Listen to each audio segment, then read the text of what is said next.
breathe.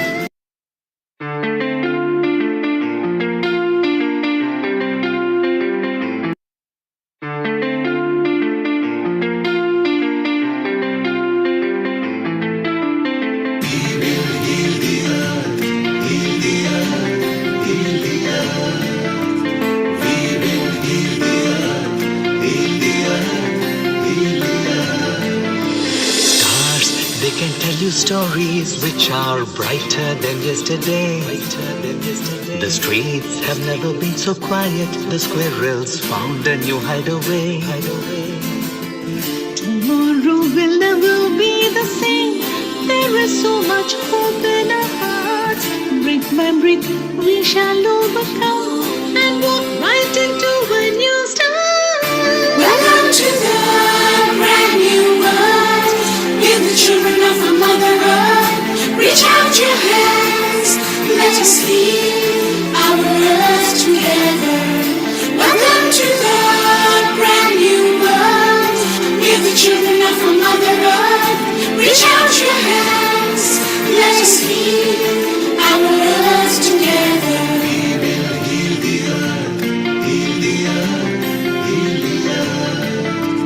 We will heal the earth, heal the earth, heal the earth.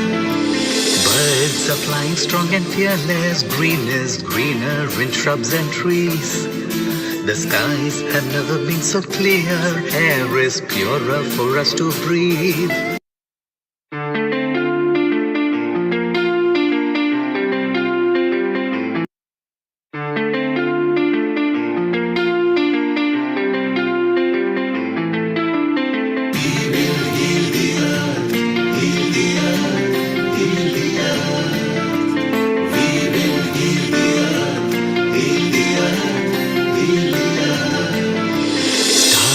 They can tell you stories which are brighter than yesterday.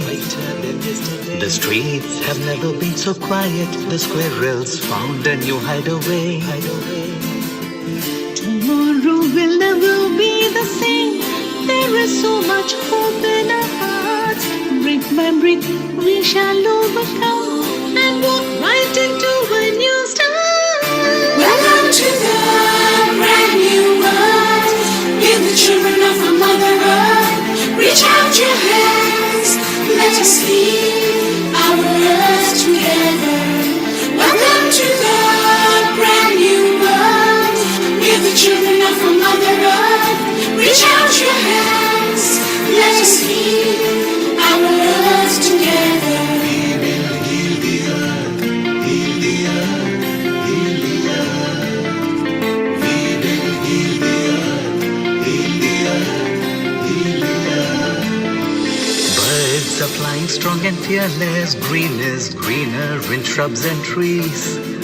The skies have never been so clear. Air is purer for us to breathe.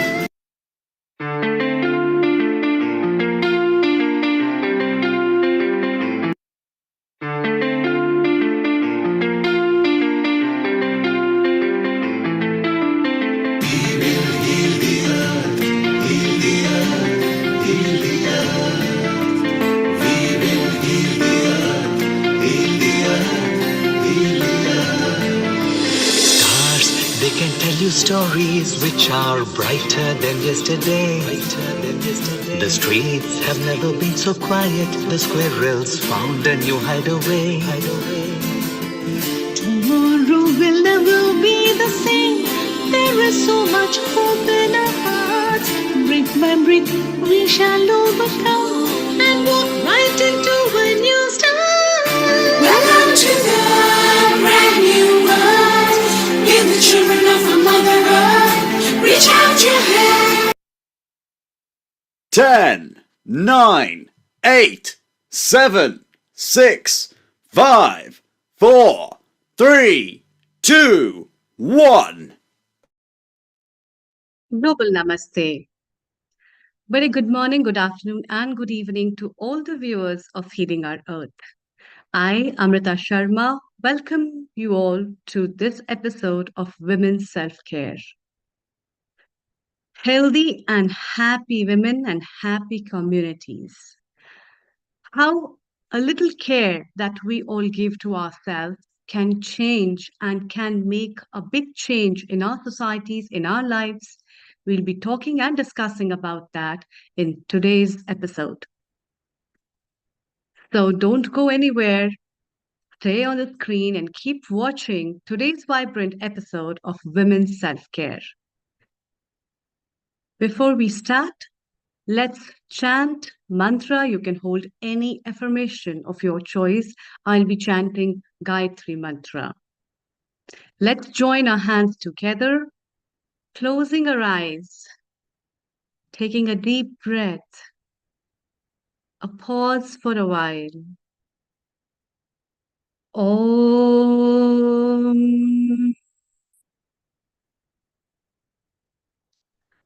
Om Bhurbhava Swaha Tatsaviturvarenyam Bhargo Devasya Dhimahi Yo Yona Prachodaya. Om Bhurbhava Swaha Tatsaviturvarenyam Bhargo Devasya Dhimahi Dhiyo Yona Prachodaya. Om Bhurbhuva Swaha Tatsaviturvarenyam Bhargo Devasya Dhimahi Dhiyo Yona Prachodaya. Om Shanti Shanti Shanti.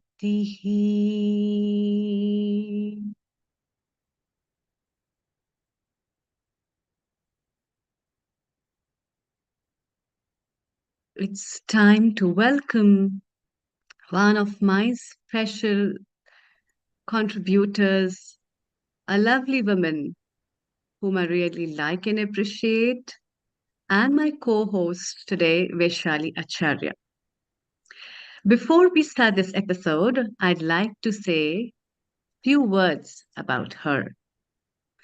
Vaishali Acharya is a seasoned professional makeup artist with a degree in prosthetic makeup from Hollywood, USA, and over 15 years of experience in beauty industry. Her recent pursuits of a master's degree in makeup hair design features from Solent University, United Kingdom.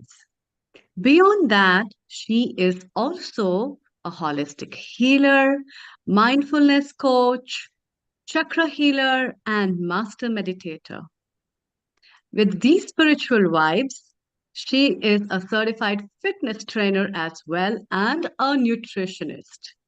With so many facets in her pocket, let's hear from her what she has to share with all of us, and let's get going. Global namaste to you, Vaishali. A very warm welcome to this today's episode of Women's Self Care. Global Namaste, Amrita. And first of all,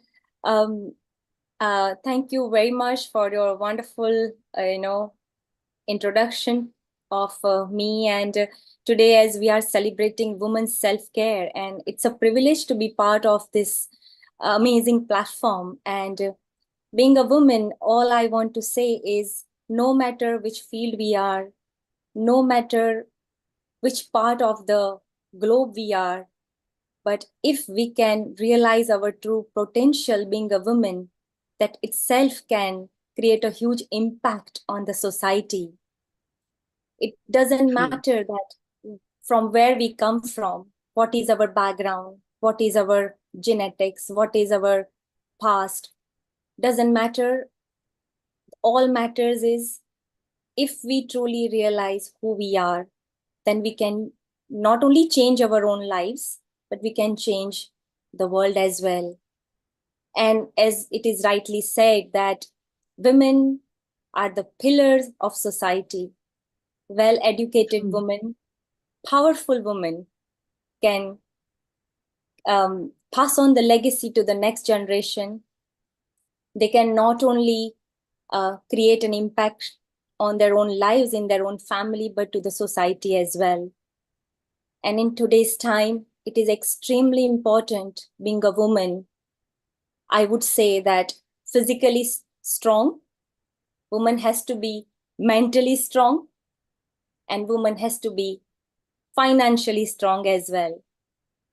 And today we all are celebrating. We have wonderful women in our house.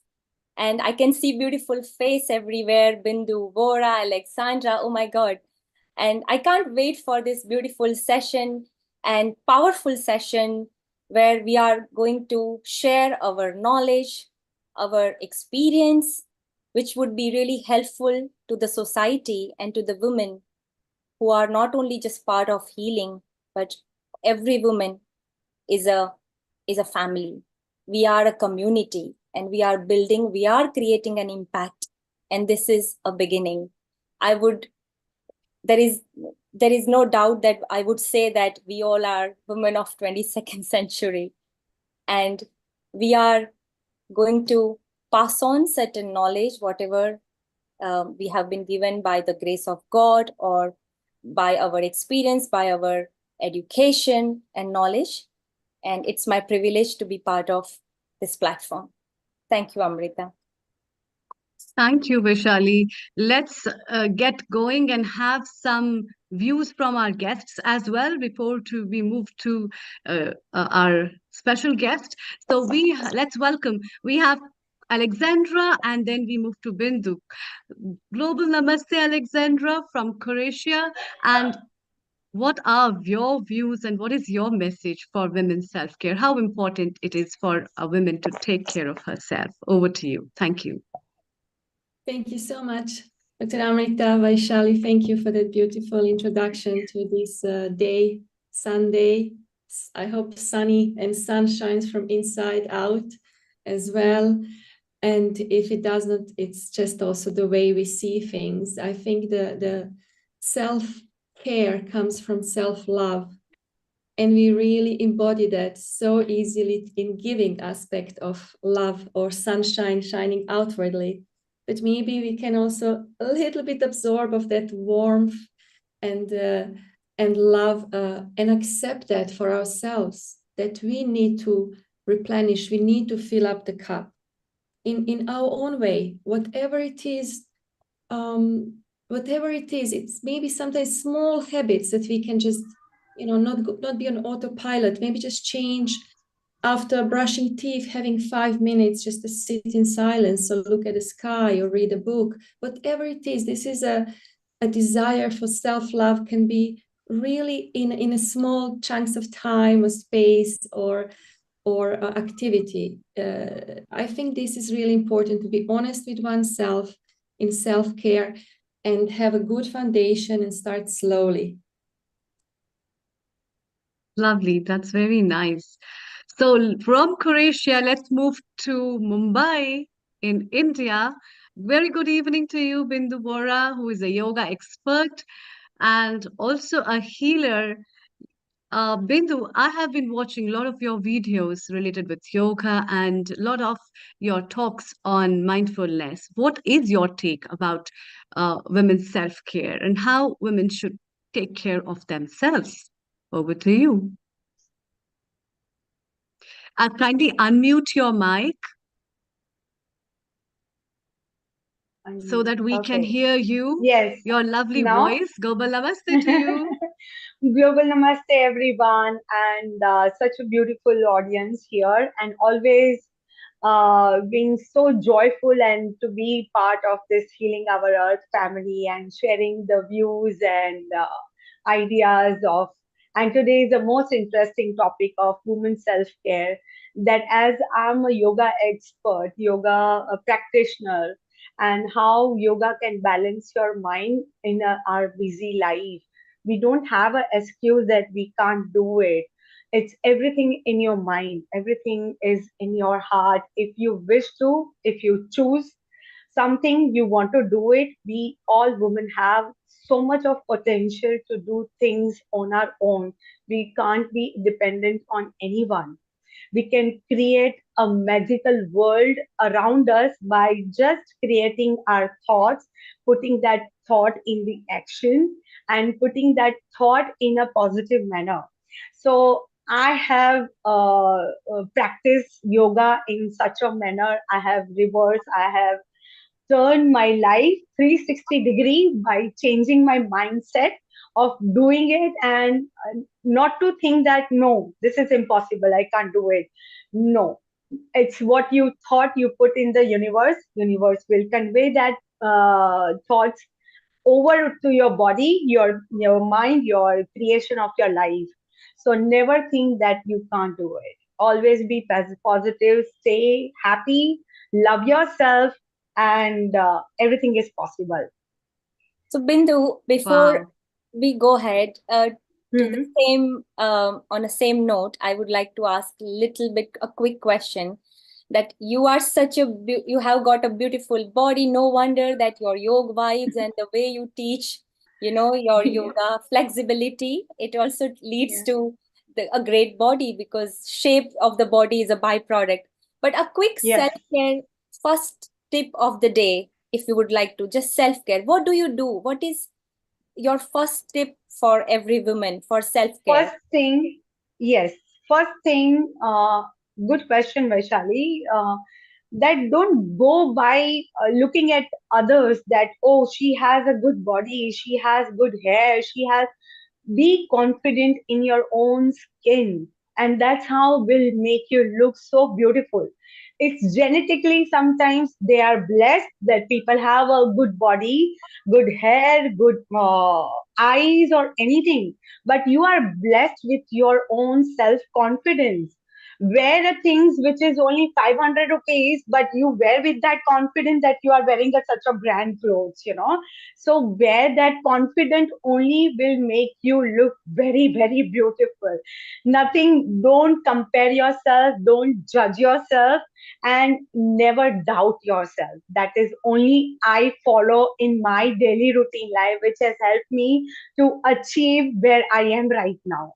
So, girls, be confident, stay beautiful, stay confident, and love yourself. Amazing. So, on that note, confidence is the key for every woman, no matter Yes, what brand you are wearing, what clothes you are wearing. Have that smile and be confident. So, Amrita and yes. Nil Kumarji, what you need have to say about this? And let's welcome our another guest as well, Amrita.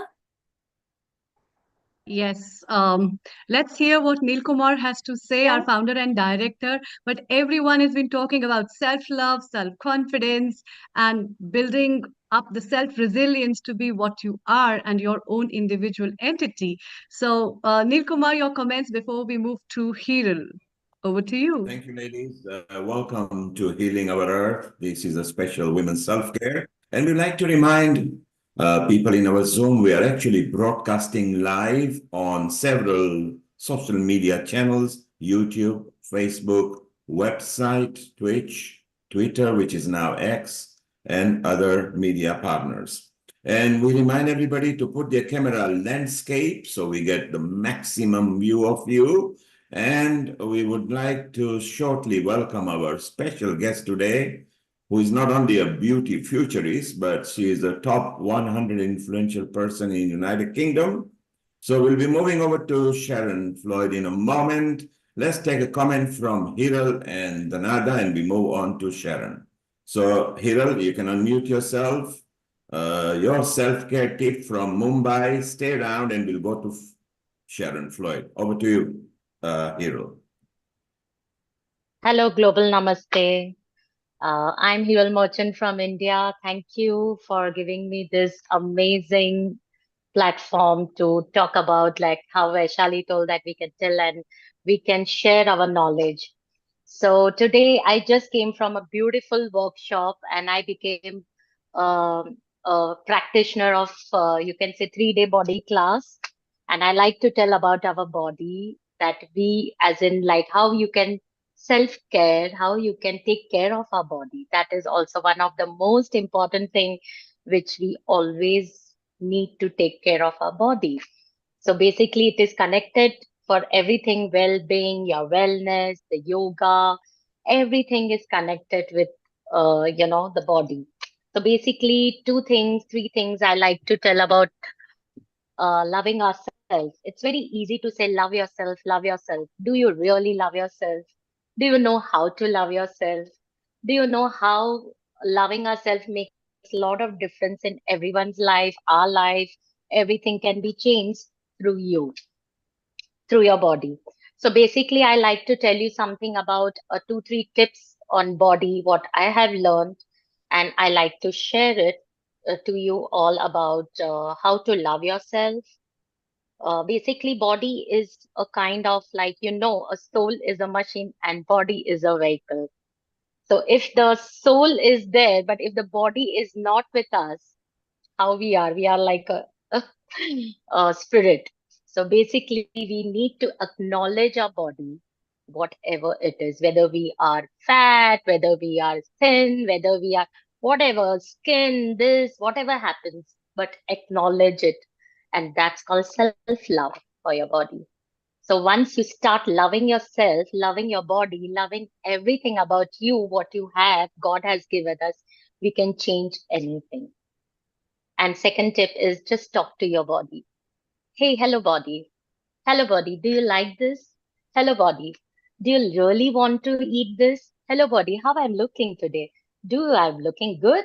Okay, you can choose the dress. So you talk to your body and trust me, it works wonderful. When you talk to your body, the body will give you answers. Trust me, it works wonderful. I have done 3 days, 4 days this, and really it's like wow. Things are changed and I get awareness from the body. So talk to your body, whatever you want. That's it. Thank you so much for that. Beautiful. Beautiful. Hiral, that Talking was to. wonderful. So self-care is also love yourself. If you love yourself, Yeah. if you respect yourself, believe me, ladies, self-esteem will come with abundance. It's so beautiful. And Croatia, Alexandra, do you agree that one should love oneself before one goes and tells anybody else? Do you agree to that? Well, Neil, that's a difficult question, but just what Hiral said, I would absolutely agree. I mean, Carl Jung, the psychologist, said that the most terrifying thing is to accept oneself completely. And this is what Hiral mentioned, like just checking in instead of object of attention being outwardly, checking in with your body.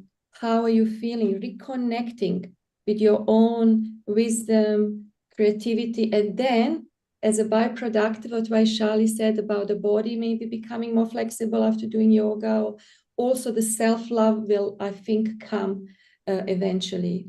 Thank you, Alexandra. And just to remind the viewers, Alexandra is our resident guest contributor. She has been there since pandemic, bringing yoga, meditation, and lots of women to improve our women empowerment group over there. Alexandra, stay around.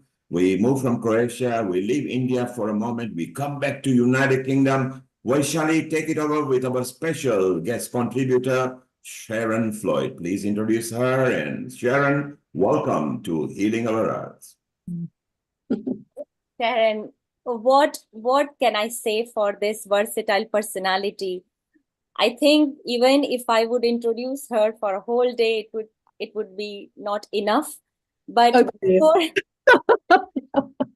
before we go ahead, I would like to speak a little bit about this wonderful personality who is my soul sister, and she is a beauty futurist, and as an academic change maker and beauty futurist, Sharon D. Lloyd sees cosmetic application as frivolous, conformist, materialist, anti-feminist, transgressive, and a key role in self-expression, and consequently developed the first groundbreaking postgraduate degree in makeup and hair futures. She has written critically on cosmetic excess, ugly beauty, killer blondes, black beauty, and cosmetic transgression. Through exploring and challenging the relationship between race, makeup, and body image, she has collaborated on exhibitions and research projects, identifying representations of beauty, size, age, and ethnicity formulated by the media and fashion industry. A champion for race equity, Lloyd has been interviewed on how it has informed cosmetic ideas by Vogue Business, Show Studio, and the Female Lead. She has also presented talks on these themes on the V&A and the National Museum Scotland. In 2020, she became Race, Equality, and Education Advisor for the British Beauty Council and worked with the Joint Steering Committee for the Hair and Beauty Industry Authority, developing an inclusive national occupational standards for hair, championing much needed change to standardize the training practice of cutting and styling afro and textured hair for all learners. Lloyd is also co-founder of Fashion Academics Creating Equality, FACE, firm to value and encourage Black and Brown voices in further and higher education, which directly impacts the experience of all young creatives, but especially Black and Brown students, working with the Council for Higher Education in Art and Design and the British Fashion Council. The aim of FACE is to hold much needed conversations about creative equity, while additionally creating a networking space for students and graduates to garner exposure and create opportunities.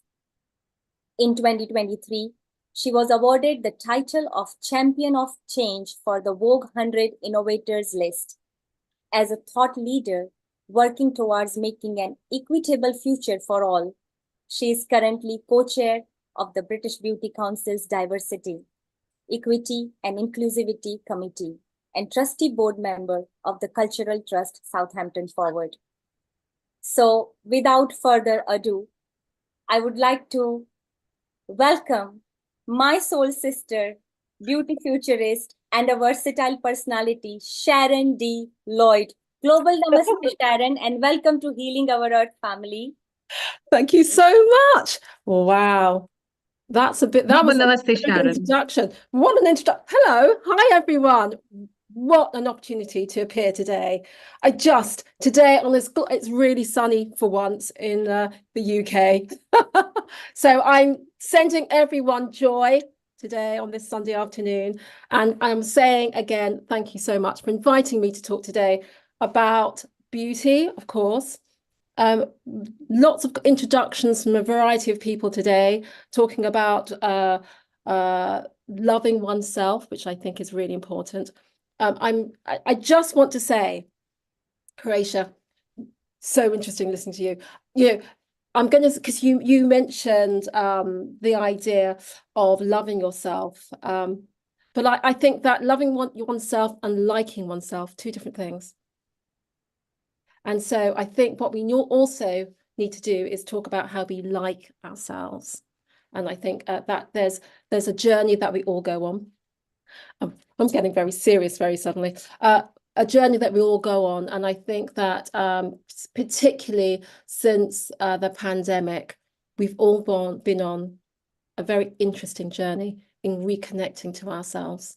And so today's a really good opportunity to talk about how we have been reconnecting to ourselves, particularly through the process of self-care and this ideation of focusing on physical appearance, which I know for so many people is seen as something that particularly women shouldn't pay attention to. We're in this really strange dichotomy where within the media in particular, there's a focus on what we look like, and yet we're told not to focus on what we look like.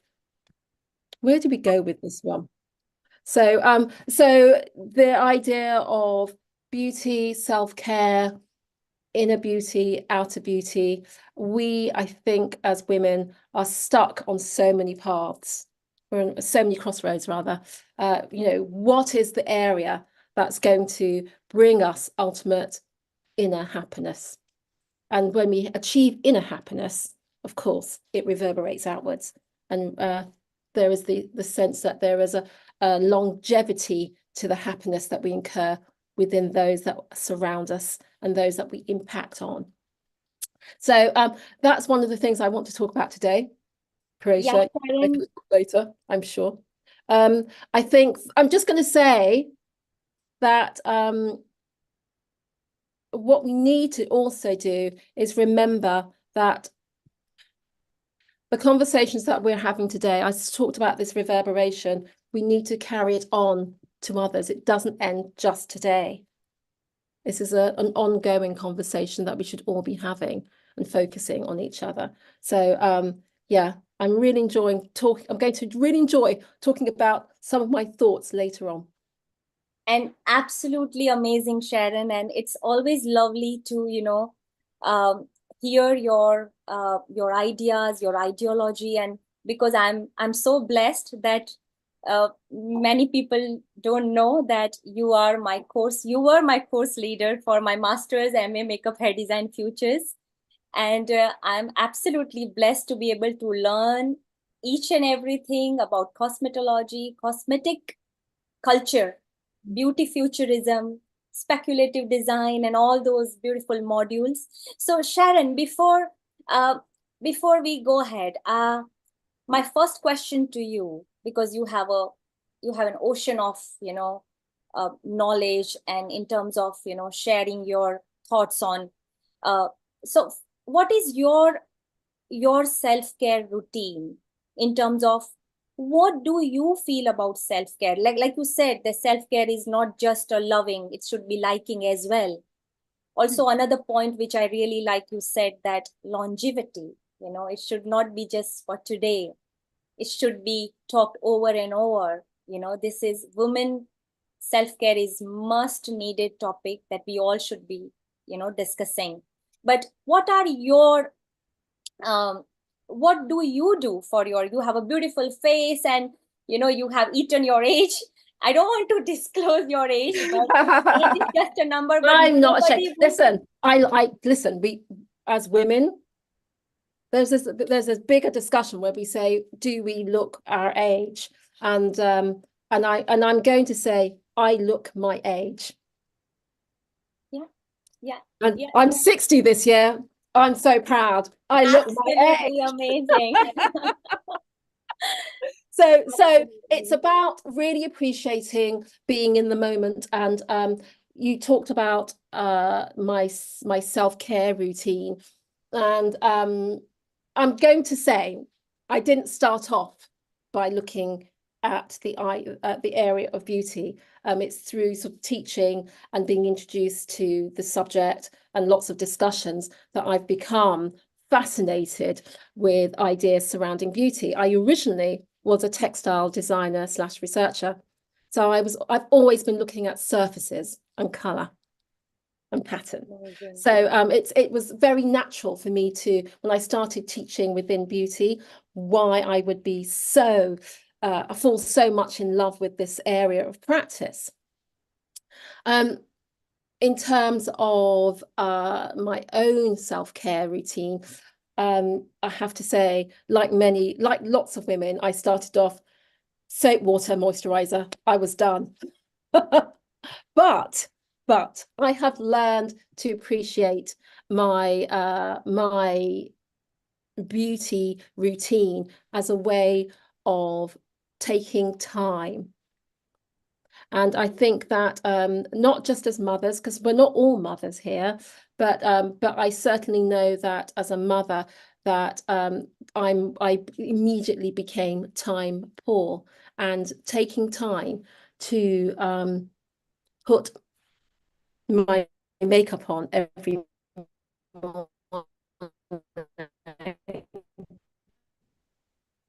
and attend to my hair morning, and of course at night was time for me on the impact I had on others.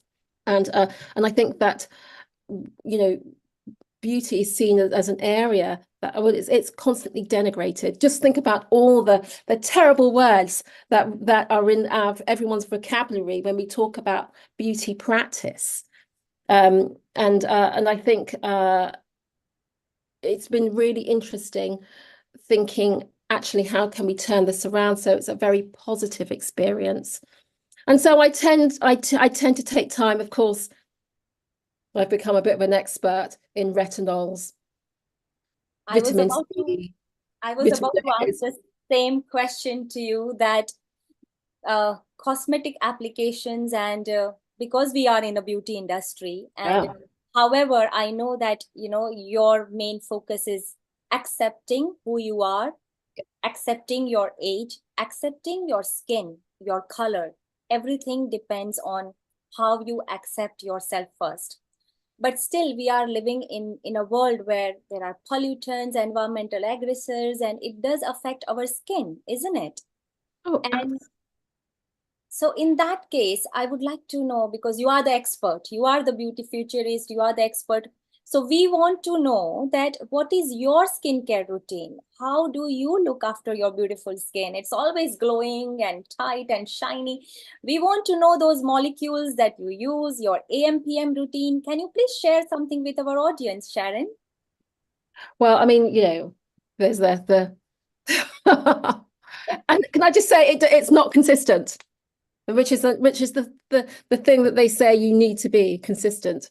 But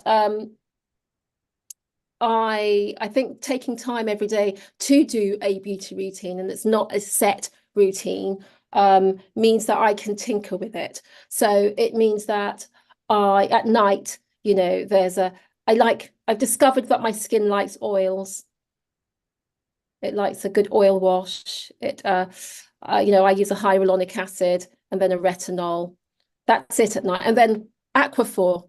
Can I just say, particularly if you're in an area where there's hard water, Aquaphor as an emollient on your skin at night is brilliant because it seals everything in. And then, of course, there's in the morning, there's the routine of more hyaluronic, vitamin C. It tends to be my go-to. I do use snail mucin. I'm sorry. I know not everyone loves the idea of using it, but and that mainly is it on a day-to-day basis, unless I feel as if I need something because I'm feeling run down, I haven't had enough sun, etc. So always sunblock. I'm just going to say always. But you know, it's pretty simple. I think the thing to remember is that it's not just what I'm putting on my skin, it's also what I'm putting in my body. And so of course I've got vitamin D's, vitamin C. Yeah, there's a variety of sort of supplements that I take, including collagen, because I am a woman of a certain age. So you've got to look after your whole body. It's not this. This is just icing on the cake, right? It's how I feel. And if I feel tired, doesn't matter how much makeup I put on, I'm going to look tired. And it'll be within my body language, my voice. But I think the thing that, and I haven't appreciated this until now, and I curse myself for not appreciating it, is sleep. For women who are post 40, going through the menopause, sleep is your best friend.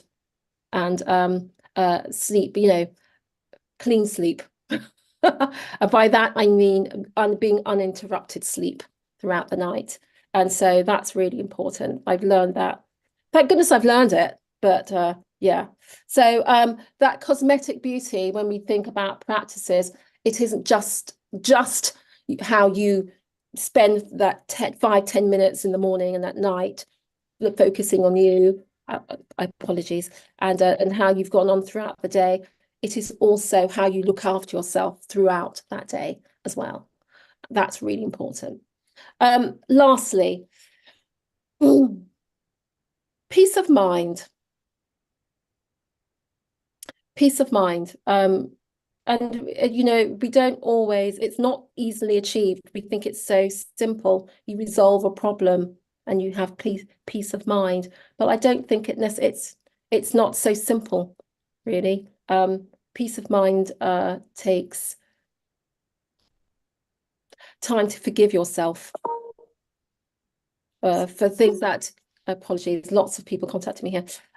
Forgive yourself for things that you may or may not have done properly or in the way that served served everyone else, your community, very well. And I think that's really important when we think about beauty.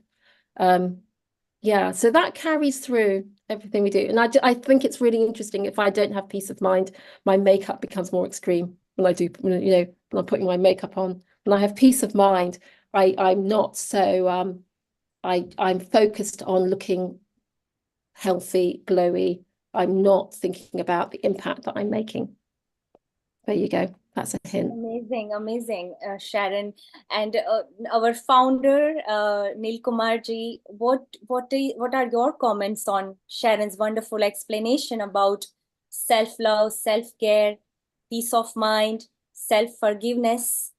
So what are your comments? Over to you, Neil Kumar. The point I liked what Sharon was mentioning, the beauty external aesthetics are not important in life. If we become beautiful in our thoughts and mind, the aura and the face will reflect that. So all the ladies, when you're watching, don't worry if you got a pimples and spots and you feel down. Feel beautiful inside because externally you will radiate that aura. Sharon, I like that point. Sharon, you particularly mentioned in from your bio and everything, equality as well. And we've got Mia Morris here, who actually has fought for the Black Beauty and magazine and equality. So I'm going to call her in a moment, and maybe you know her because she's from that fraternity. Do you feel we have achieved equality? No. Okay. Yeah, we don't want to be political. And I'm going to say there was a slight hesitance there. Not that I was thinking about it. It was a, oh my, no. and I think the majority of women would just be, why, you know, it's an impossible question to ask. Come back in 100 years' time, right? Ask if we've got equality then. When I can. When I'm just going to say the idea that as a woman going about London, when I am in London, and I have to be careful on regarding how I position myself. Correct. Okay, I have to check my, you know, my whole body language, my makeup. You know, people have got to know where I'm going and what time I'm getting there. My husband doesn't do that. I mean, he lets me know what he's doing, but he doesn't check himself. And I just think that's just one tiny example. It doesn't even matter. You know, it does matter. Sorry, you know, when we think about equality in equality, sorry, in wages when we're in the workplace. That's just mind-boggling. It just makes no sense. So Sharon, that's a vast subject. So and without going into politics and everything. So then therefore I conclude that maybe this affects our self-esteem as well. Would you agree? Oh, absolutely. If you're standing next to someone and you don't feel as if you're both doing the same thing and they've got a higher regard than you. And it doesn't matter Sharon, what you do, how hard you work. Sharon, I want to give you a bit of time to think. I'm coming now exactly to the point where I want to hit the nail on the head. Sure. Equality is not there. We are progressing towards it. People like you are fighting the cause, and as is Mia over here. We do need to improve that so we can increase our self-esteem, and hence we need to self-love differently. So shortly, I want your tips, how you overcame those things and made yourself famous and special as you are. Pause that. Don't give us the answers now. Alexandra? Let's introduce Mia Morris and get a comment from her about equality and how she perceives that. And then we go back to Sharon. She's got a difficult time to give us the self-love tips, how she, as an example, overcame. And that is an opportunity for all the brown and the black skin. Don't worry, there is an avenue. You just need to learn how to drive the right way up the avenue. Alexander, a quick introduction about Mia. And Mia, global namaste and welcome to you to this Healing Our Earth. Go ahead, Alexander. Thank you so much, Neil. Thank you, Sharon. Welcome, Mia. Mia is someone I never met, just like all of you guys, but we have been like 4 years connected. So I met Mia on a similar platform created by wonderful Rashid Ogunlaru, a British Library coach and speaker.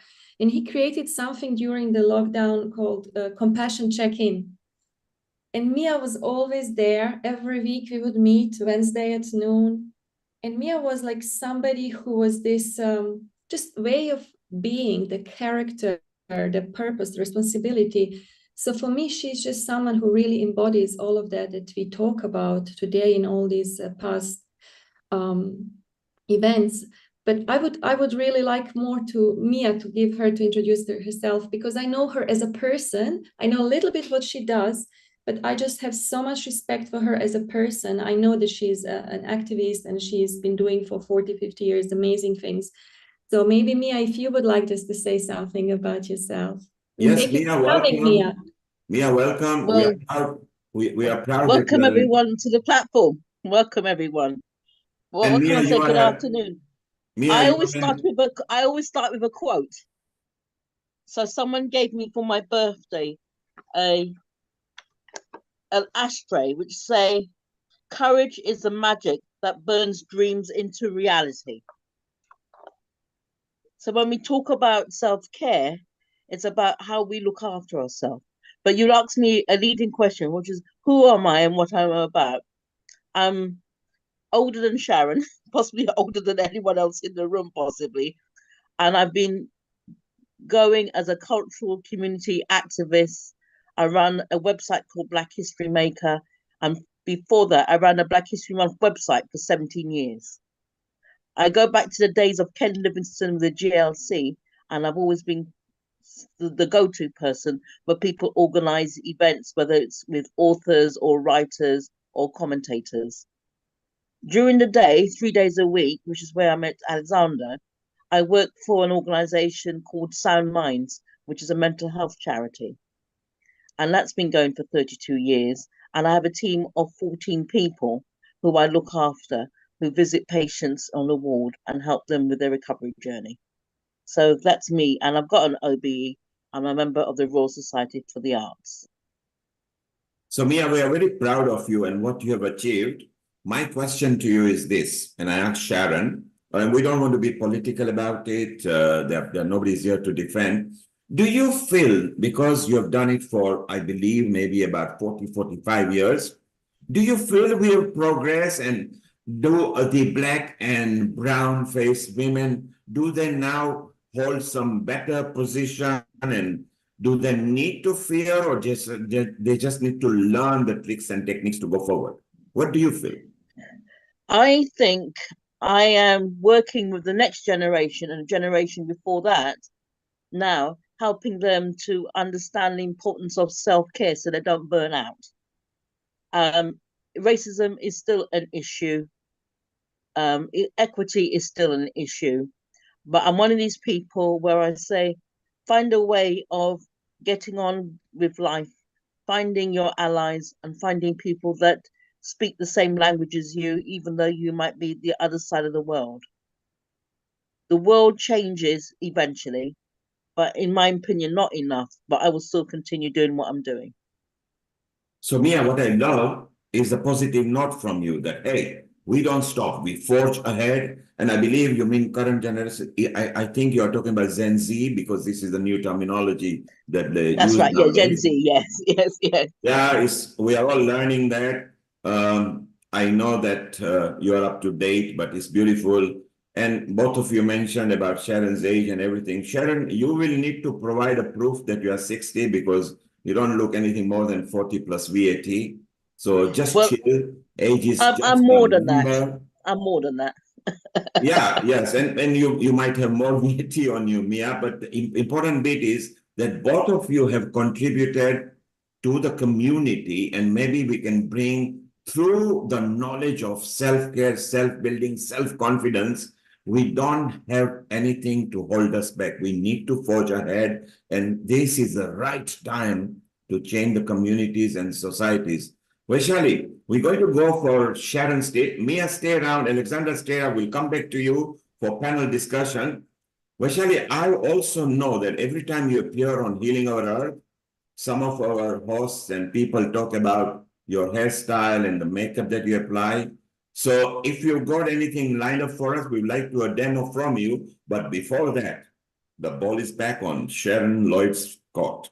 She needs to tell us how she fought the high tides and got where she got, what tips she can infuse in the British black and brown women so they can follow the footsteps and even better and brighter. Over to you, Sharon. Oh, thank you. Gosh, that's you gave me such a big question. What a hard taskmaster you are. Goodness. So I love driving women hard because I believe women empowerment. You empower women, you empower communities. absolutely, absolutely. So, this idea of being empowered, it's really interesting. And I think that it's not a moment, it's a series of moments of thinking, well, why not? If not me, then who? And you have to remind yourself that constantly. If not me, then who? And being brave enough to get on a plane, and I know some of you, including Vaishali, have done the same, been very brave and just moving country as an example. If not me, then who? And I think that's really important. I won't go into my first occasion of doing that. That's quite personal, but I think that it's certainly been the thing that's driven me as I've gone on and up into my career. Initially as a textile designer, then next as an academic, an educator, and now as an activist. And I think that this latest incarnation of being quite active in lots of different areas certainly has been powered by 2020, the pandemic and the death of George Floyd. So I think that was the last point when I just thought, well, if I don't say something, who will? And I'm not saying that other people weren't saying things, but I felt as if I had to add my voice to a lot of the things that were being discussed, certainly around Black Lives Matter, around education, around the disservice, and this is what my other head on activist, the disservice that we have very often to our students in the UK, and then also within the area of beauty, thinking, well, actually, as much as I love the beauty industry, are we helping and supporting everyone?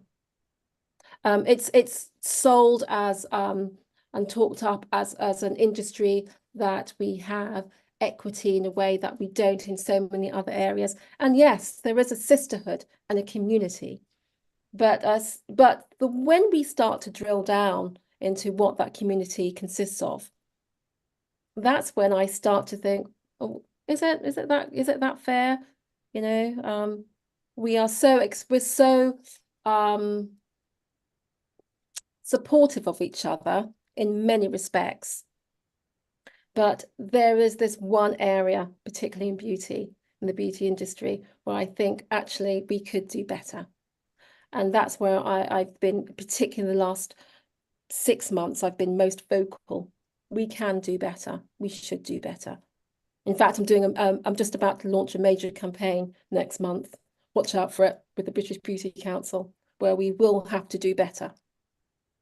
I think if I was going to say to anyone who wanted to think about a journey in improving oneself, thinking about one's gender, I think it's about being brave.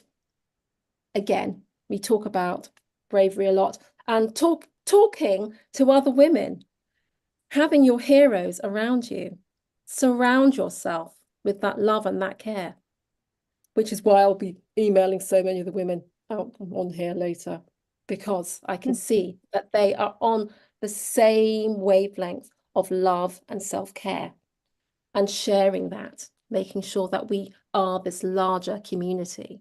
So I think that's really important. I've always worked in fashion and an area of fashion, but I think beauty, the area of beauty, has been the best community for sharing that understanding of love and self-worth. Sharon, I'm going to pause you there. You mentioned two things that struck the chord here: talking to other women. At Healing Our Earth, we have several thousands of women in different countries which are connected to us, because we started the first Saturday of pandemic just for 2 episodes, and we are now coming to 240th episode every Sunday. Vaishali will be connecting with you to a special women forum that we are setting up, a global women forum. You will be connected to several women, and maybe on behalf of Healing Our Earth, you can lead the Futurist program of beauty and how we enhance the less privileged, and we are not actually less privileged, but effectively we are like underprivileged, where we ought not to be, because you say that if we can't equal, we can be slightly better. You don't have to go for equal. I think some of the beauty schemes and tips that we have got can even enhance the indigenous population, whichever country they are from. So Sharon, we're gonna get you invited to us, or Amrita and Vaishali will invite you. Secondly, within a month, you are launching a project.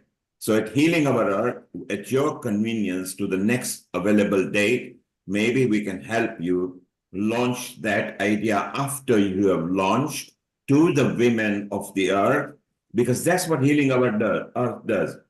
It takes people's project and reaches to other countries. It doesn't require anything in return. We don't want anything. We like giving at Healing Our Earth. We like giving love, harmony, peace, unity, and a community feeling. So it's wonderful. Vaishali, thank you for bringing Sharon. Sharon, we're going to let you go because we're going to carry on after Vaishali is going to show a trick or two, because she's a prosthetic and a beauty expert, apart from being a healer, as Amrita introduced. Amrita, what do you think of Sharon's contribution so far? Thank you, Neil Kumar. It has been really wonderful contribution from her side, not only just in her field of her expertise, but as a human being in itself, and what diverse ways she can help the community, as well as promoting humanity is one of these aspects, which is really very wonderful. Sharon, I have a lot of questions for you, which I'll be asking and putting forward time to time. But let's have Vaishali with her demonstration, Neil Kumar, and Yes. let's And see her, and then we Amrita, move over. Amrita, I loved what you talked about Sharon. We invited her as an expert, but you have now qualified her as a contributing human being. We love the qualities that she has got, is that of being a human being, simple human being that opened her heart to her in the social media, because we are connected to at least 22 countries right now who are listening to us. And to those ladies who are listening, Sharon in United Kingdom, coming from Afro-Caribbean background, if I'm right, Sharon, and she has made it, and watch out, next month, you might get more news about it. Vaishali, we want to see some tips how women can beautify themselves externally, and then we'll go to Bindu and Hiran and Alexander for questions. And Sharon, stay around. We got more to talk with you. Over to you, Vaishali and Amrita. Thank you, Neil Kumar. First So of all, Vaishali, it's yeah. time. Yes, it's time for us to learn. It's time for all those women, girls, and also makeup artists who are watching us live and who would love to integrate certain things as a makeup artist, or you have to doll yourself up for a party, or you want your eyes to look more attractive. And so, what are we sharing today?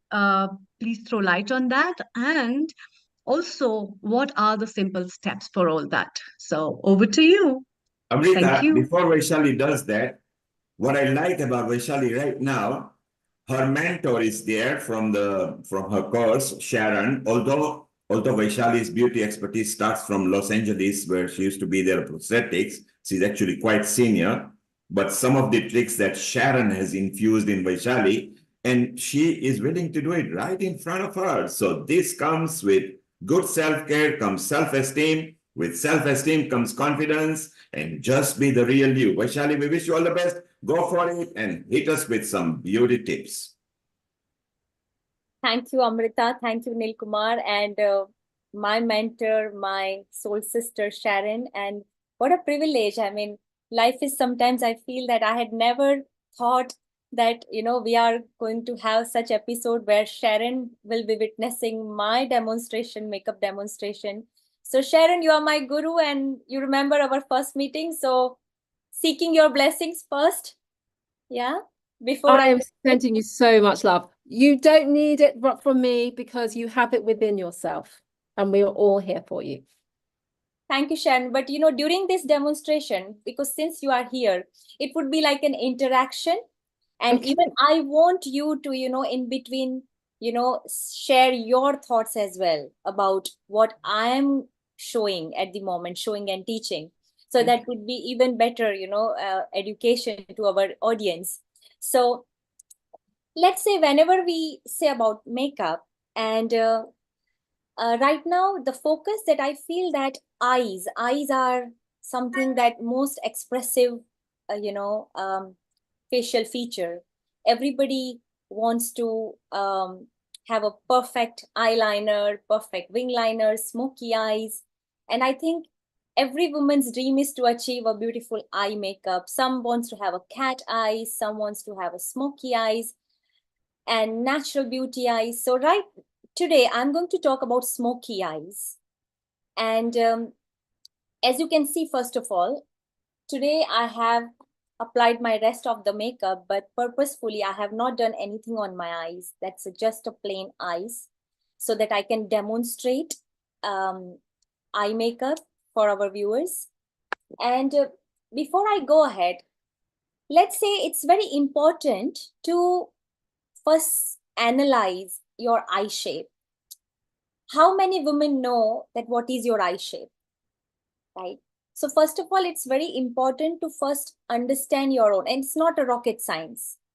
First of all, as you can see, every eyes are different. And with the movement, with the expressions, it change. So whenever we want to determine our eye shape, first of all, just relax without giving any expressions, any kind of an expressions, just relax and look in the mirror. Look in the mirror and just see that what is your crease line, how it falls, what is the distance between your brows and your pupil, your eyelashes. So everything depends on the eye shape. So every makeup doesn't suit every eyes, first of all. So let's say that in order to achieve a basic brown smoky eyes, which I am going to demonstrate today, let's first understand that how to start your eye makeup. Some people are more comfortable first they do the rest of the face and then start their eye makeup. Some people are comfortable first they start their eye makeup and then they do the rest of the makeup. Right now, I've just applied my rest of the makeup and I'm just going to start with my smoky eyes. Now, what is smoky eyes? Just a quick explanation about smoky eyes. Smoky means smoke. Smoke starts from the field.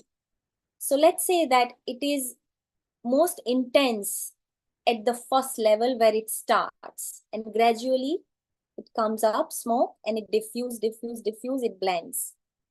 So similarly, eyes, smoky eyes, when it starts, it should be intense at close to the lash line, and then gradually we are going upwards and it is diffused. Using 3 to 4 shades is very important of the same color because it gives the depth. It adds the depth to the makeup. Now, I'm going to start with a base of a smoky eyes, a brown smoky eyes, which is like a neutral brown color goes on any outfits, you know, on any like of color theme. You have a cool colors if you are wearing a neutral colors, if you are wearing warm colors. So brown smoky eyes looks really good on every colors. So I'm using this gel eyeshadow as my base, and this is a blending brush, as you can see. So I'm going to use this blending brush to blend my gel eyeshadow. So let's begin. Is everything okay? Is everybody able to see properly before I go ahead? Yes, very well. Yes, Yeah. please go ahead. Wonderful. So let's start with a base.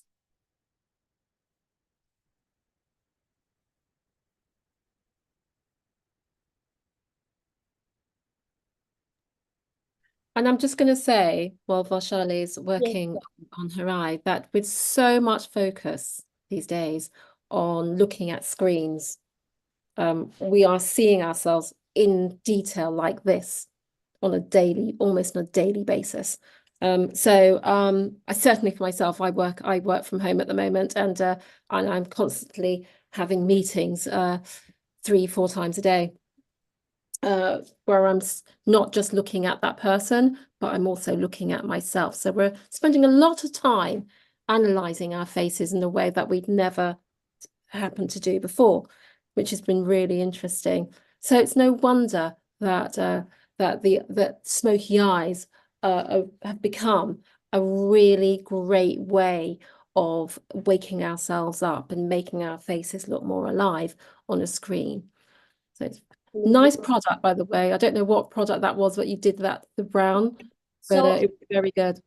Yeah, Sharon, you are absolutely right, because nowadays we like selfie and we look in the camera, so we like to analyze. We tend to analyze more our facial features. And by the way, this is a chubby stick, eye chubby stick from Clinique. So I'm not here to promote any particular brand. No, I just want to know how it is. Yeah, So you'll but try it. this is a really good one, which is my favorite. Like I like to use certain Clinique products because those are non-comedogenic and it doesn't clog pores, and which are 100% fragrance free, and which would be talking next about, you know, how to choose cosmetics and all. But yeah, this is called Chubby Sticks. It's a gel eyeshadow, if you all can see. Yeah. Now, once I applied, I'm blending with a blending brush. So it's highly important to blend your makeup. Well blended makeup appears really good, not with the nude eyes, but on the screen as well. So I'm just blending. So Vaishali, you're using a brush at the moment, but are there other tools that would be just as effective? So, for example, a sponge or your fingers? Yeah, I mean, even sponge is good, but for blending, I prefer blending brush, because sponge I generally use for concealer and for liquid foundations or cream concealers. I think that works well on the certain like normal face concealers and foundations. But when it comes to eye makeup, like let's say if you can see my brush belt here. Wow. That's a professional brush. Don't be frightened, ladies. That is a professional brush belt. Yeah, I don't know whether it is visible into the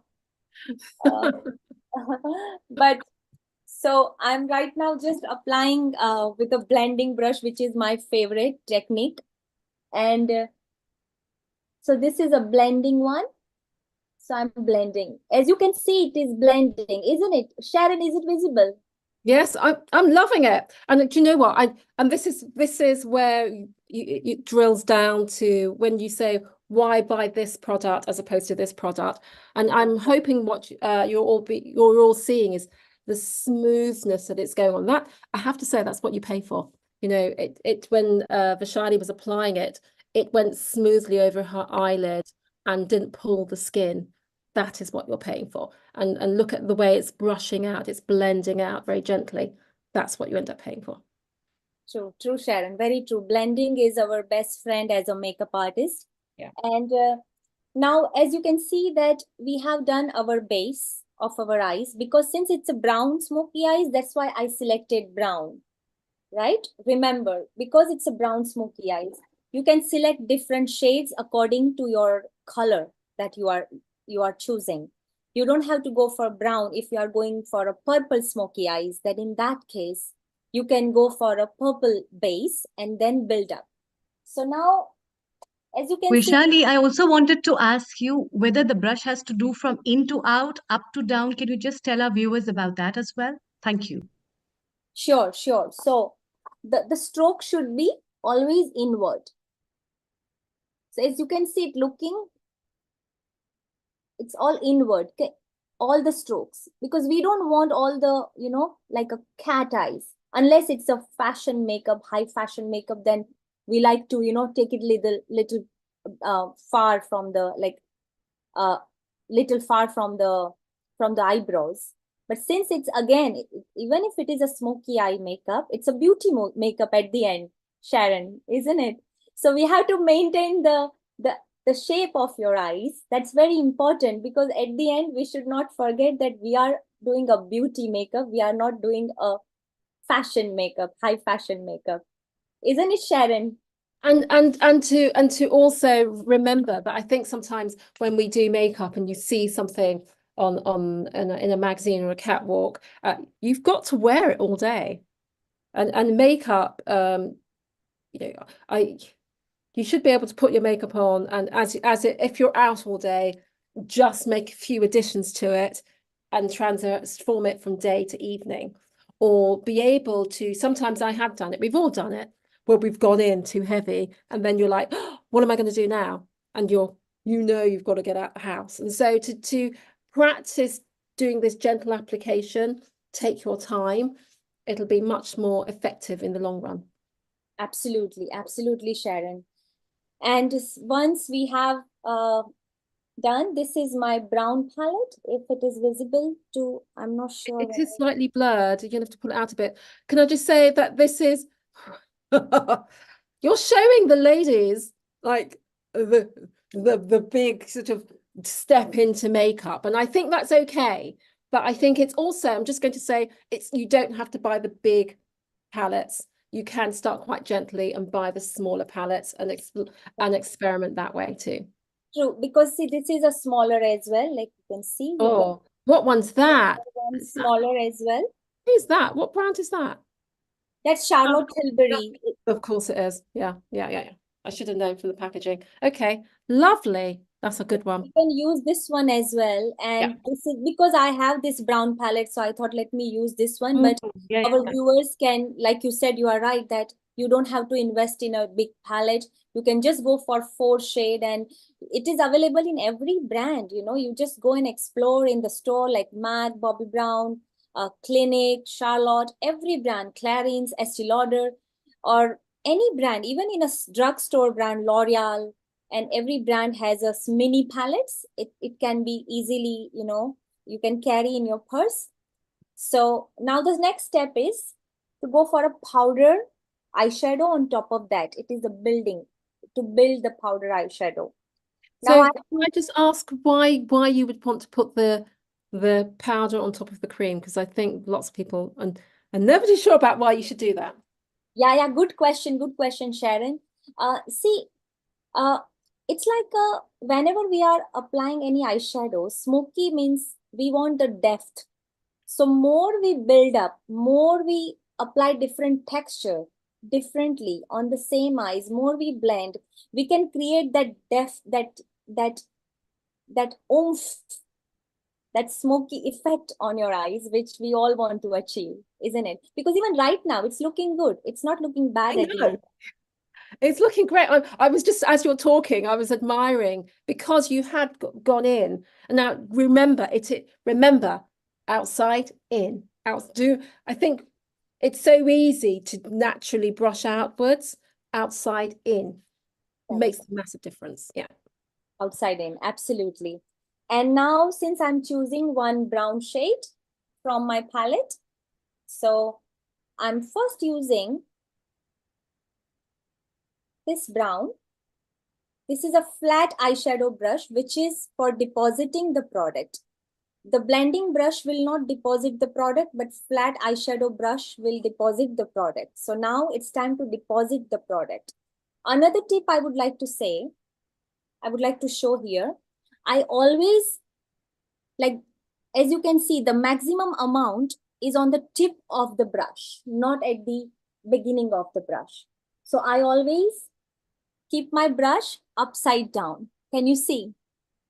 In order to put the maximum amount on my lash line. So now I'm putting this on my lash line. Can you see? Lovely. And it also stops product dropping onto anyone like me, myself, got high cheekbones. Yeah. You do that and you find you get a little dusting underneath the eyes, or, on the cheekbones. Yeah. So as you can see, again, I'm build up. Don't put more amount on first, It's all right to build up because build up is always your friend. You should always build up in order to achieve the depth. Again, I'm taking some amount and make sure that maintaining your eye shape. Like you can see, if my eye shape, we have different eye shape, hooded eyes, and every eyes are beautiful. Every eye shape is different. Every eye shape is beautiful, but my eye shape is almond eye shape. So I want to maintain my almond eye shape, even if I'm doing my smoky eyes. So again, I'm building up, not going very up from the crease line, as you can see. Building up, building up.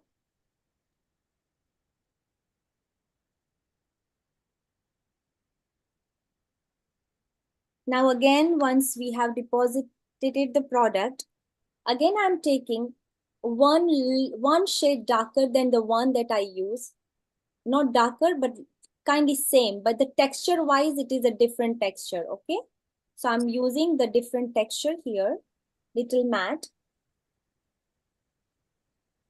And blending.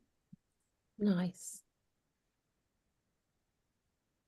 So the thing that I think is so interesting is because we've mentioned age. It's out there. We were talking about age earlier. The idea that actually, as you are getting older, your skin changes, your face changes, and certainly, that daily check-in that I've been doing, and I'm encouraging everyone to do. You don't even have to put loads of makeup on or any makeup on.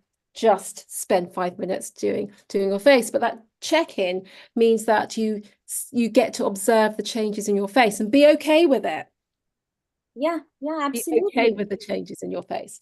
And please go ahead, Sharon. No, I was just going to say that, for myself, with my eyes, the top of my eyelids have changed, and I have it's starting to droop now. But you know what? I'm loving that. It's part of that. The fact that I'm evolving, and I get to see another side of myself, and it means that my makeup practice and how I use makeup has changed. So I used to be queen of the winged eyeliner. I'm not anymore because it just won't happen in a smooth sweep. I have to work at it so much harder, but that's all right. I've used other methods of applying doing my eye makeup instead. Vaishali, can you pause for a moment? Just pause. Can you pause? There is a question from Lucinda. She's up in North England. She's asking question that the brush that you're using, is different to what she's using, and she seems to like what you are using. What can you tell her what brush you are using? Sure, sure. So Just now, the one you were using. yeah, so this is a MAC brush. It's a 230 number. Okay, and no, yes. The brand is MAC 230. Do that, Vaishali, with your palm. Oh, So yeah. we can see it clearer. There you go. Bring it lower slightly into your palm. Bring it lower, the brush. Okay, pause. There you are, Lucinda. This is what it looks like. She says it's MAC 230, whatever equivalent it is. Google search and it will tell you for other brands. And Sharon, this question might be for you and Vaishali. The next question is Cassandra in Greece. She's asking something technical and I don't know how to answer, but you'll have to answer that. And she says that she has got hooded eyes. And whenever she appears, try to do smoky eyes with heavy makeup, it looks tired on her eyes.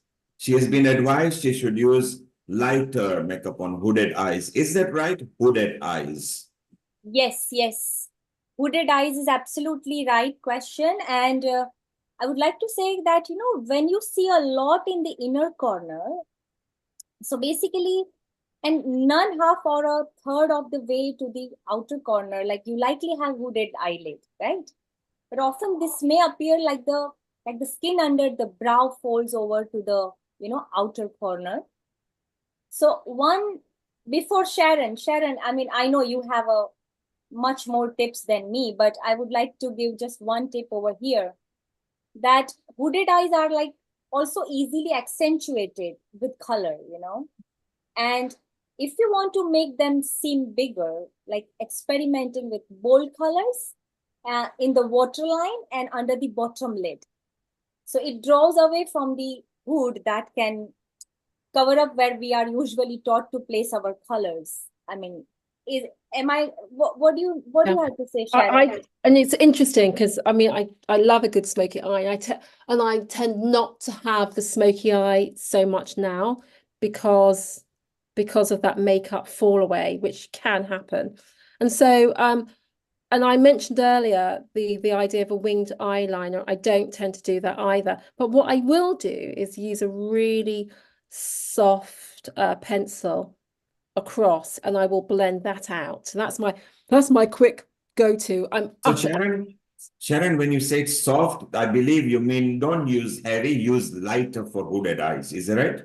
No, I mean, when I say soft, I mean the quality of I wish I had my makeup down here right now. I meant the quality of the pencil itself. And so you can have, it's like any pencil, you can get an HB or a B, you can Yes. get I can show hard here. or a softer pencil.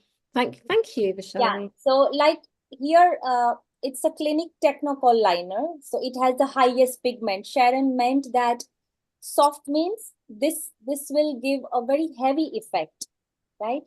In comparison with certain like this one, like you can see, even this has a heavy pigment. Yeah. But so there you are, Cassandra. We hope it helps you. While we were talking to you, there was a question from a South African lady. She says she's very dark skinned and she cannot get the smoky eyes effect without. Don't do the smoky eye. Yes. Don't do the smoky eye. Listen. You've got a really lovely deep skin tone. Make sure you use other colors. Don't be, I mean, I wish I've got a silver eyeliner, a crayon that I use on my eyes. I was almost going to use it today. It looks so good on deeper skin tones. Oh. So Sharon, if you are very dark skinned, don't worry, you're already naturally beautiful. Maybe highlight with a glitter, something like you said, silver glitter or something. Oh yeah, make the most of it. Oh my, what a beautiful palette. Well, there you are in South Africa, ladies. If you're listening tonight, when you go out, just make it look beautiful. Over to you, Vaishali. Sorry to bug you because these were live questions coming up. Vaishali, carry on with your makeup and let's see what you come up with. Yeah, sure. And like for a deeper tone, like we were discussing, just a quick tip again, like metallic colors work so good on on deeper tone. Sharon, I know metallic colors. You will love those colors. I know that. What is the metallic color for the viewers? So metallic colors are the palette has lots and lots of like a drama, like shimmer. It adds a lot of pigments. Like light reflects on those colors and it appears. It pops out like anything. It doesn't pushes in, it pushes out. So what happens that when light hits on those pigments, it reflects. So metallic colors are like more bold, more like a. Are you going to apply today or after smoking? No? Not today, not today. Not good today? No, not today. But I'm going to say for a deeper skin tone, there is metallic colors, but also lots of gloss. Oh, gloss 2024. Yeah. Gloss the year of the 2024, gloss. women, if you are listening, gloss. What is 2024? For those who don't know. The trend for this year is Ah, glossy. so 2024 is not a serial number or something. She's talking about trend setting Trends, chronological way. makeup trends. And so Yeah. it's glossy skin. And if you don't want the glossy skin all over, it's glossy eyelids. Oh, so good. And So Sharon, you are a can't do beauty anything else and leave futurist. get your eyelid glossy. Sharon, you are a beauty futurist. What will be the shade or what will be the color for 2025, both in fashion sense and eye sense? Oh my gosh, I haven't been looking at the 2020. Oh, I'm really naughty. I haven't been looking at the 2025 trends per se. However, I will say that what we have is always a backlash against what happened before. Very much like fashion. Very much. We go in a cycle, is that right? Oh, absolutely. It's always circular. And so we've had, and it'll start, we're almost at the peak gloss. We've had this glossy, healthy skin and no makeup happening for the last, 5 years? It's slowly risen. I'm going to say that it will go back the other way. And suddenly for those that are sort of really ahead of the game, suddenly they're introducing powders back into their skincare. And powdering everything again. Yeah. So there you are. You got a brief of what might happen in 2025. Vaishali, we still have got 5 minutes before we go sorry, to Vaishali, India carry on. sector. No, that's all right. So I'm just about to finish this. Carry on. We've got 5 minutes before we go to India sector. Amrita wants to ask you a question. Alexandra wants to ask you a question. So again, I'm just completing the second eyes. And again, I'm using the little darker shade, and I'm just I'm defining my. I noticed, Vaishali, and maybe Sharon, you can come in. I can see a gradient in a smoky eyes. Is that the trick? You start with a shade and you finish with a different shade. I mean, there's a gradient between the 1 centimeter of an eyelid. Is that how it should be? Yeah, so it's a difference of texture. So the first on eyeball area, I use little shimmery eyeshadow because I wanted it to pop out because we have a natural bump here, natural. So this is the highlighting point. So I use the shimmer one. Vaishali and Sharon and Amrita, shall we say God has been kind to man? Because we don't have to do anything like this. We just wake up, brush our teeth, feel good, maybe shave and just rock and roll. You just say that. You say that. My husband used to say that until I'd say, can you go back and put some more moisturizer on before you leave the house? Can you make sure, we just let you think that you're in control. That's okay. So Sharon loves bit of a control on a man. Okay, Sharon. I'm not control. I'm not control. I want every human being to present the best version of themselves. Absolutely. Okay. Well, there you are. That's a woman's excuse that I love to take care of my men. And when I self-care, I care for my men too. No, I care for everyone, not just my man. So now even better. Yes, Vaishali, carry on. I don't want to disturb the debate because it's a hot discussion. And the debate there is no end of that debate. But anyways, long story short, I'm just about to now apply this liner. And again, I'm not using the liquid liner because I'm in my 40s. More we age, more we start using crayons and gel-based makeup, because liquid liners, it will make your because we have little crease on our eyes by the 40s, you know, we start developing some crease and some wrinkles around eye area.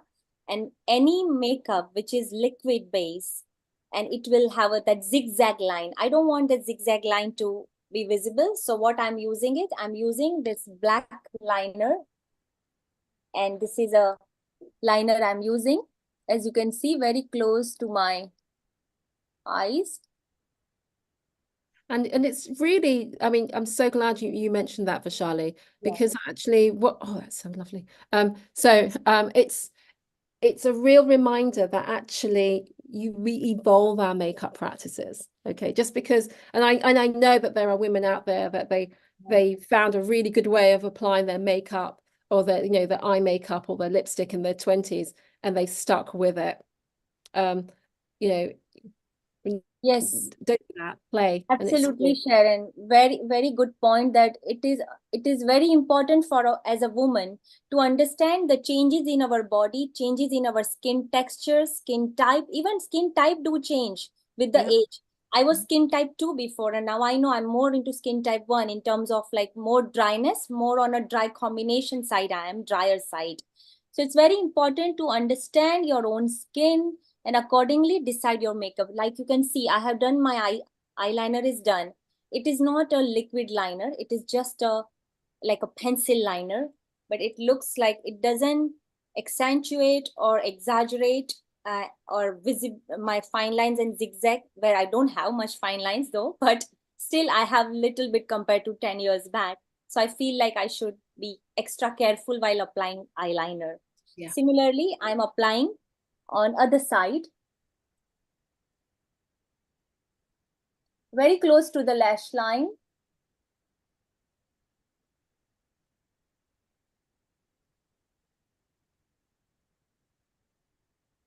So Vishali, I can see you're filling up your outer side of the line first, and then you're coming to the inner side. Could you tell this technique of applying the liner to our viewers as well? Honestly, there is no right or wrong technique in this regard. Honestly, every makeup artist has their own different hand, you know, like sometimes because I'm righty, okay, so when I do my right eyes I start with, you know, different end, but when I do my left eyes, Sharon is smiling. Sharon, it was Okay. Yeah, and you know, it's That makes a okay. big sense. Listen, as long as you have that consistency. And now I know, because I've got a variety of mirrors in my bedroom and bathroom, but a little tip: if you're not sure and you're doing that and you're a bit tired and you're in a rush, okay, I don't know if you can see it. I stand there and then I do that. And then I put my eyeliner on. Rest your elbow on your hand, and then you've got that smoothness as you go across. Wow, amazing tip, viewers, and amazing. Croatia, you're like, I can see Croatia's face going, wow. No, because even right now it is helping, because I'm resting my elbow on the table and it is actually helping me support, you know. So definitely it's a wonderful trick. All the viewers, it is very good tip by Sharon. And I'm also finishing this eye makeup almost. So I'm done with the upper eyelid.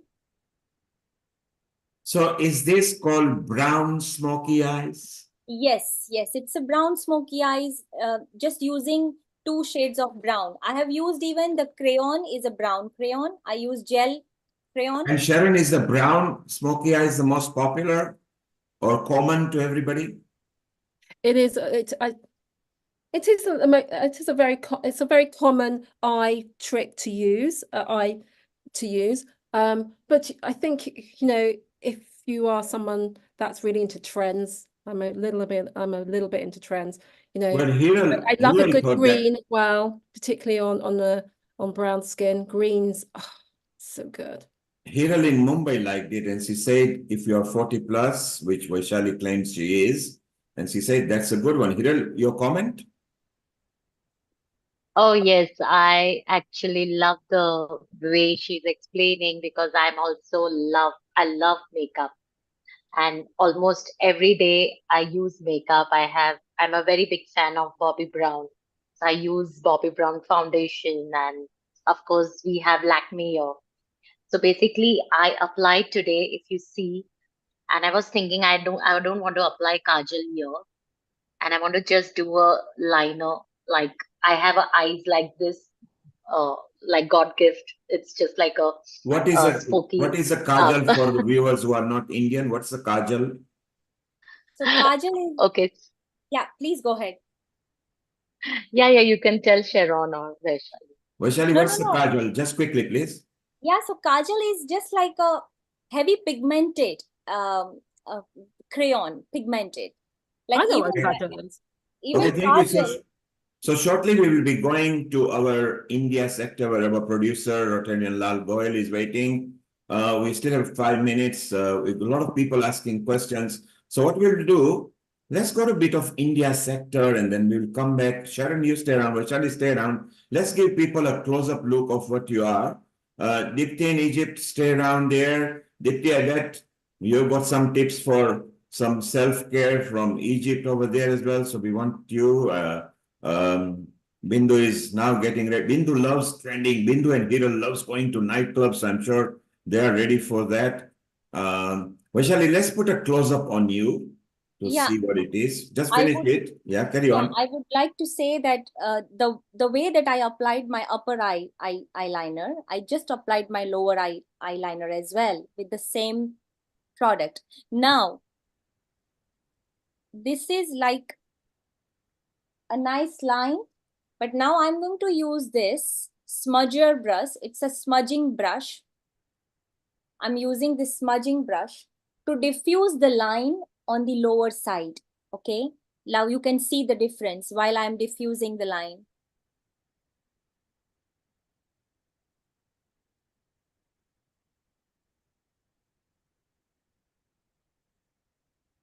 Just to make sure that there is no sharp line of demarcation. A well blended makeup, and then when there is no line of demarcation, it looks really good and more presentable, more pleasing to the eyes. Can you see the difference now between these two? Okay, Vaishali, come closer to the eye camera on the bit more closer. Lower your face, and bring your eyes into the camera. And just lower your face slightly. We can see very clearly. Well, we'll ask the ladies. Ladies, your comments on it. Sharon. My comments, well, I was just going to say, I'm just beautiful. And can I just say, I think, sorry, it's my. Yeah, I've just muted Sharon temporarily. Alexandra, what do you think? What are you looking at? This is amazing. I mean, as Sharon said and Vaishali, this is a practice. It's a makeup practice. So it's a training, just like a self-care, self-love, self-respect. It's a practice. It's a training to do. It's not just one thing, we take a tablet, a pill, and then it's done. So it's a skill to be learned. And I'm definitely learning this skill now. Thank you And so Rena much. in Israel, what do you think? Hello, namaste, everybody. Namaste. Always a pleasure and an honor to be here.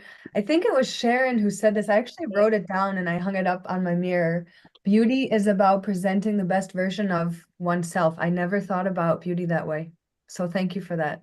So from Croatia to Israel to Egypt. Deepti, what do you think of what Vaishali has done there? It was beautiful. I mean, as Rena said it, beauty is all about how do you look after yourself so beautifully. I mean, this is self-care, definitely. Lovely. Earlier, Especially to the Deepti, ones who are into that makeup. She gave very minute, instructions, how to apply, how to use it, what color, which palette, which brand, which pigmentation. So it's quite detailed. Thank you. And Deepti, earlier we discussed that it doesn't have to be just the external aesthetics. If you keep good inside, self-care inside, the external will reflect itself. Let us try to go to our Indian sector now, where our producer from India is waiting, and we see what happens. Vaishali, one last quick look. I'm just going to highlight just your video for the viewers on our social media, where we are connected on a YouTube, Facebook, Twitter, which is now X, and the website. where they are keenly watching. So this is our final product, our own host and beauty expert at Healing Our Earth, Vaishali Acharya. Okay, you can stop applying anything else now. We'll just show it as it is. If you could bring your eyes closer to the camera hole. That's it. Just lower your face slightly and close your eyes. Thank you. There you are, ladies and gentlemen. That's the finished product there. This is internal beauty enhanced with external beauty. And Vaishali, well done. We love the demo. Stay around. We'll be coming. We want to know more about it. Let us get a men's opinion from our producer in India, our Rotarian, Lal Goyal. Lal Goyal, global namaste to you. Global namaste, Nil Kumar ji. Global And namaste, global Lal namaste bhai. To everyone, and global namaste to Vaishali ji. And you, of course, you are with your co-host there, Vaishali. What do you think with our Vaishali's smile and the smoky eyes she created? Mr. Nil Kumar, it's very difficult to praise a lady of such a position. I think you can understand my position. So I can, but one thing is very clear. When we are talking about women's self-care, we have to understand what is women's self-care. So if you want, then I can start and talk about that. But yes, really, Vaishali ji, you are looking beautiful, although you are. But after this, your somewhat touching your eyes, you have changed the look. So thank you very much. Well, Vaishali, there you are. You can go put your glasses on again and be ready just in a few minutes. And let us ask Amrita, can you welcome our new producer for the Indias over here, where our resident producer, Rotarian Lal Goyal, is here. Bit about him, and then we go to the guest. Over to you, Amrita. Thank you, Neil Kumar. Thank you, Vaishali. That was really wonderful and awesome. And I'm sure a lot of questions will pop up. Let's move from London to India, where we have Rotarian Lal Goyal. Rotarian Lal Goyal is our regular contributor, and he is a multifaceted person. He is a founder and charter president of Rotary Club of Organ Donation International, as well as chairman of Organ Donation India Foundation and GYAN.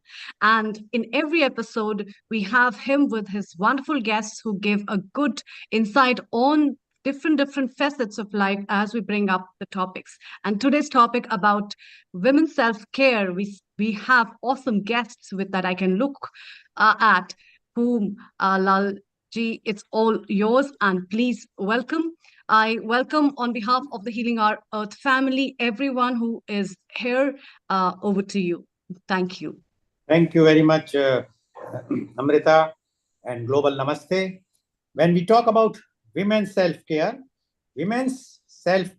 encompasses a holistic approach to nurturing physical, mental, and emotional well-being. It involves prioritizing oneself amidst life's demands and responsibilities. This may include regular exercise to boost physical health and reduce stress. Additionally, practicing mindfulness through activities like meditation or yoga fosters emotional balance and mental clarity. Adequate sleep is vital for rejuvenation and overall health. Nourishing the body with nutritious food supports energy level and vitality.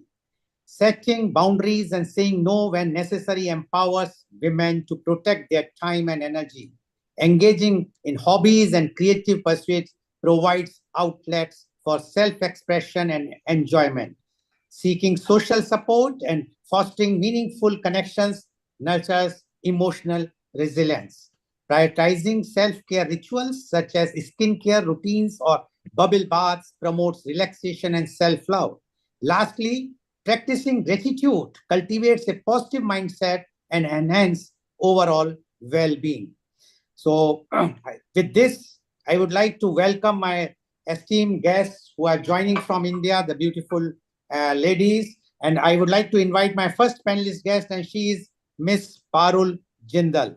Miss Parul Jindal is the director of Narayani International School. She is the member of Advisory Forum Aligarh Smart City Aligarh. She is an inspired social worker. She is serving in educational field for the last 14 years. She is pursuing PhD in mathematics. She is a nominated member of Aligarh Smart City Advisory Forum. On the occasion of UP Day, she is felicitated with an award by the government of UP for her contribution in the field of education. Recently, she was felicitated by UP Governor Her Excellency Anandiben Patel for her outstanding social work. Welcome, Ms. Parul Jindal on our show. Ms. Parul Jindal, this show is globally telecast through different medias, as you have already heard what Mr. Neil Kumar has said, and it has been brought to everyone by the Healing Our Earth. Now, you being a women who, I think your any other devices on, Ms. Parul Jindal, please. No, I think somewhere else I am getting the disturbance. Yeah, no, it's okay. So, Ms. Parul Jindal, you being a person who is a leading a social worker, I have seen your work in Aligarh myself, and the way you are dedicated your life in spite of you are running a very good play school and you are running a nursery, etc. We would like to know your views about today's very, very important topic, and that is women self-care. Miss Parul Jindal, please. Thank you so much, Mr. Lal, for inviting me here. आज मैं आपके साथ share करना चाहूंगी. We all know that women keep themselves in the last priority in spite of knowing that they contribute a lot in the society. Woman is the pillar of our house, and without her, things will not go proper at home. If we talk about food, suppose वो सुबह उठती है तो बच्चों के लिए भी खाना बनाना है. Either she is a working woman or a housewife. अगर वो हम बात करें हाउसवाइफ की, तो वो सुबह उठेगी, उसके पास अपने लिए एक्सरसाइज करने के लिए भी टाइम नहीं होगा कि वो अपनी बॉडी को एक्सरसाइज कर सके, वो योगा कर सके. She don't have a time for that. वो अपने बच्चों के लिए काम करेगी, अपने पति के लिए काम करेगी, इवन घर में जितने उसके सराउंडिंग्स में पीपल हैं, वो सबके लिए खाना बनाएगी और अपना ब्रेकफास्ट करना भी भूल जाएगी. नोबडी कैन से कि आपने ब्रेकफास्ट किया या नहीं. नोबडी कैन आस्क हर कि आप अपना हेल्थ की केयर करो. सेकंड, उसे अपने लिए बिल्कुल भी टाइम मिलता ही नहीं है. अगर हम बात करें मेंस्ट्रुएशनल साइकिल की, menstruation cycle is not a disease, not a curse. वो एक बायोलॉजिकल थिंग है. अगर हम बात करें पुराने टाइम में, मतलब अभी भी घरों में ऐसा होता है, लेडी को उस टाइम में पीरियड्स के टाइम में इस तरह से कर दिया जाता है कि आप एक अलग रूम में रहेंगी. You will not share your bed with your husband. Even आप किचन में नहीं जाएंगी, आप अलग खाना बनाएंगी. मतलब आई मीन टू से कि एक अलग उन लोगों का प्लेट्स होता है, उसको आप अलग रखोगे. मतलब व्हाट इज दिस नॉनसेंस. अगर पीरियड से नहीं होती है लेडी तो एक बहुत बड़ी प्रॉब्लम है. साइकिल मतलब आई मीन दुनिया उसी से चल रही है. ठीक है. Parul, तो जी Parul, it's a wonderful subject. Can you stick to mostly English because the audience okay is international okay in different okay countries? Yeah, Because that's okay what this I subject is very okay important, and if we can master the self-love care here, this will really help the society. Over to you. Thank you for okay. interrupting. So I'm talking about menstruation cycle. It's a biological thing, not a disease or not a curse, not a stigma. We all know that in our society, lady has to treat like you should not sleep with your husband. You should not go into the kitchen. Matlab, people say like that ki don't do anything in the time of period. untouchability. Untouchability. This is all nonsense. I think this is all myth. Or one more thing is that ki Padman has inspired a lot of a million of girls to take ads. He has stopped shying girls to take pads while go to that chemist shop. In the last few days, girls go to the chemist shop and she say, how can I say ki please give me the pads, please I need a sanitary napkins. This matlab, they feel shy for asking sanitary napkins. Now Padman has inspired million of girls to stop shying. all family knows ki all family knows women is a pillar of the house, but nobody cares of her. Even women herself care of herself. Women never care herself. She care everybody, like husband, even mother-in-law, father-in-law, everybody surrounding her. She never care of her mental health. She never do exercise. She never do meditation. I think mental. She has to be care of her mental health. If she cares of her mental health, then the life should be balanced. And when life should be balanced, then in the life stability will come. She has to take care of herself, and life is the one time opportunity, so woman has to use it well and take care of that. Okay, thank you very much, Ms. Parul Jindal. What you have mentioned is a very, very important thing that in India, and especially the North India, because you are talking about North India, still the people treat the women not at par with the men. And that's why they are not even getting the me time. Forget about the me time. They are not getting time even to have the breakfast and on time, or have the lunch on time, and she has to cook and serve to others. So that is why the self-care is a challenging thing, especially in India and North India, where still the people treat the women as a second citizen. Thank you very much, Mr. Parul Jindal. Be there. We will be asking questions after first round will be over. I would like to go to my next panelist guest, and she is Dr. Priyadarshini, if she is there, because she told me she's traveling. Yes, I can see her. She's traveling, Dr. Priyadarshini, although your name you have put some other name, but anyway, I will just introduce you, Dr. Priya. Your name is here, it is written Andrea, your daughter's name. So she is Dr. Priyadarshini with the name of here, because she is traveling in the train. Dr. Priyadarshini is a Mrs. World Supermodel 2019. Dr. Priyadarshini was crowned as Mrs. World Supermodel 2019 in a prestigious beauty pageant held in Bangkok, Thailand. Dr. Priyadarshini was also awarded with the subtitle Miss Goodness Ambassador. She is professionally a doctor running a diagnostic center, Harsha Modern Diagnostics. She is the director of Modern Medical Center. She is the founder of Soul Beat Wellness, a wellness center. She is marketing the natural body products like natural face packs, hair oil, shampoos, soaps, hair conditioner, face baths, etc. She was honored with India Healthcare Award in 2018 at Delhi. She was awarded with Young Business Entrepreneur Award. She is also awarded with Sadhana Achiever Award. She is working for women empowerment and women health. More than 500 free health camps and health talks were organized by her in and around Mangalore.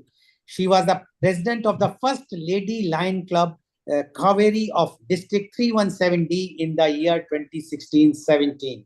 Welcome, Dr. Priyadarshini on our show.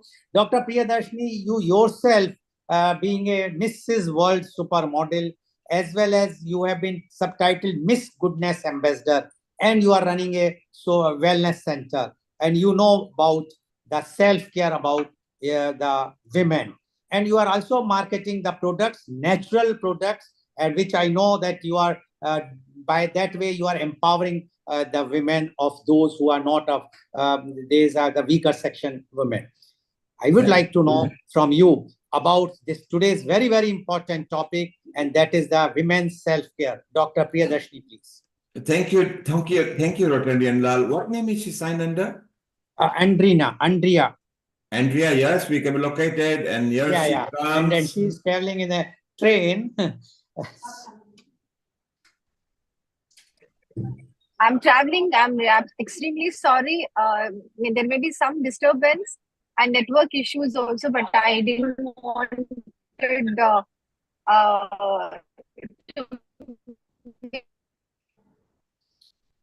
Yes, network is issue.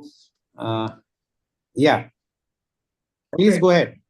Okay, Rotarian, now let's move to the next guest. No, I think now she's there. Are you there? Yes.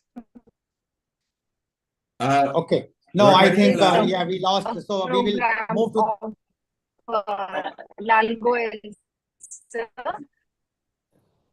Dr. Priyadarshini, we can't hear you properly. So what we will do is, we will, can you speak now? Otherwise, we will move to the next. Rotarian Lal, we will skip her because she's jamming our signal. Yeah.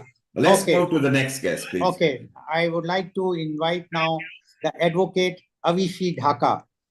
Advocate Avishi Dhaka, can I locate you? Yes, I can locate you. Yes. Advocate Avishi Dhaka is BA, LLB Honors, LLM. She is a professional, highly skilled corporate lawyer with 8 years of experience providing comprehensive legal counsel and representation to corporate clients. She has proven track record of delivering strategic legal solutions and achieving favorable outcomes in complex transactions and litigation matters. She is the legal manager of NetAmbit, which provides comprehensive legal counsel and representation to corporate clients. Her area of expertise is in corporate law, contract negotiation, regulatory compliance, corporate governance, litigation management, policy drafting and review, client negotiation, merger and acquisitions, legal research, and legal mediation. She regularly appears for matters in High Court, Supreme Court, and all the District Court, Delhi and NCR, and NCDRC, NCLT, and Cooperative Society Registrar Office, and Labor Courts Tribunal. Welcome, Advocate Avishi Dhaka, on our show. Advocate Avishi Dhaka, this show is being globally telecast in 26 plus countries all over the world, like USA, UK, Australia, many countries, and Canada also. And in this, we are having the panelists from all around the world. You being a young advocate, as well as quite I can say active in the not only in the legal thing but also in the social circuit. We would like to know about from you your views, because the earlier panelist mentioned about the menstrual problems in India, especially in North India. She is from Aligarh and she mentioned what problems they are facing. So she says, what about self-care when we are being treated as an untouchable? Now we would like to know from you your views on women's self-care. Advocate Avishi Dhaka, please. Thank you so much. Good evening, esteemed guests and my audience. And first of all, I would like to thank Mr. Lal Goel and our international panelist, Mr. Neil Kumar. Thank you so much for introducing me to such a nice platform. And English is not my core subject or the language. It is not my first language. So please excuse me if I, do not get the language so fluent, but I will stick to the subject and I will make sure that I speak with the relevant subject and in the relevant time interval. First of all, I will introduce myself. I am Advocate Avishi Dhaka, and it has been like 7 years into the profession. For 7 years, I practiced in all the courts of Delhi, mostly High Court and Supreme Court, and then I moved to the corporate. So it's been not more than a year that I have moved to the corporate. So it's a new experience for me, you can say that. So far, if I talk about a woman is I will talk about the... Excuse me, Advocate Yes. can you just turn your mobile in such a way so that you can be covered, or if it's possible to turn on landscape sync so your now it is better. You are in the center. Yes, please go ahead. Sorry. Okay. Avishi, if you just flip your phone, it will become landscape. It will be like it will be full screen. Like this, you want? Yeah. Okay, and now just turn it the right way around. Yes, right. Go ahead. Please go ahead. Thank you. Like this? No, it's fine. It's fine. The earlier one is fine. Okay, this Yes. one. Don't move it. This is perfect. Over to you. Carry on talking. Thank you. Okay. First of all, I will talk about what is a woman. A woman, I will count a biological woman, not the people who just think like they are a woman and they can just talk and walk like a 5-year-old, show tantrums and say that they are woman. I will count biological woman and real problems over here. It is not a problem to be a woman. And the things which are about self-care is it comes from within. How we take birth as a woman. First of all, we take birth and then, it is by the doctor that a beti paida hui hai, like a daughter is born to your family. How the first 5 years, how you raise that daughter, what kind of thing the mother goes through, that if she's cursed, and she's socially pressured by the family that you have given a birth to a girl. It's not a stereotypical story for everyone to repeat in the same cycle that a daughter is always cursed. She can never be a boon and she can never be as equivalent to a boy. And I do not say that we are equal. we cannot be equal, and it is not a fight to be equal, and we are not aiming to be a divorced and a single mom here. So it's more of that we have to be independent, like financially independent. The solution to the thing is, how will you take self care when you are not dependent on anyone else? Not just about the verdict or the emotion thing. I'm talking about the sensible moral, and it is also our morality and our responsibility towards our parents and towards the thing that we have been educated as, just like the male people in our society, just like our brothers. When we are brought up like that, we can handle our finances, we can handle the bank, we can handle the credit thing, we can handle our insurances. We should know about the financial policies. Why is it that we are always dependent? It's not about being dependent. It's not that we, oh my god, we are first of all born like a woman, and now all our biological things are of a woman. Ah, very sensitive. Now, after that, it starts, the clock ticks the 13th year, and now you are going through menstruation. It's a very repetitive cycle. Fine. I will not talk about the rural part of India. We are not representing the rural part. ये international platform है, यहाँ पे सब international लोग हैं. ठीक है, fine. It's a menstruation thing. It is your responsibility. Up to the thing that the daddy is bringing up the daughter, she doesn't know much about the things, so she is using whatever the things are available to her by the parents, which is anything, the pad thing or the cloth thing or the cotton thing, whatever it is. Now it comes that you are living in a society, so you're not alone. You're not being in jungle. You are seeing, you are being with your friends, with peer, you talk, you socialize with the people, so you know what is going on. So it is your responsibility to um, conduct how you conduct yourself, how you make yourself independent. You have to learn from your own mistakes. It is for the both the genders, not just for women. So it is a responsibility, first of all, of the mothers. And I will not say that the society is so much responsible. It is about a gender. We are 50-50. We males know about their problems. They are also, judged by their pocket, by their bank balances. People do not look at their age, at their faces or anything, their beauty or any other thing. They're also judged. So they have their problems, how they are discriminated. So it is more about how you are independent. Mainly, you can only achieve your dreams when you are independent. You know how to be free. You know what you need. You know who you are. You know what is your individuality. The main fear of the woman throughout life is, I have to be so perfect.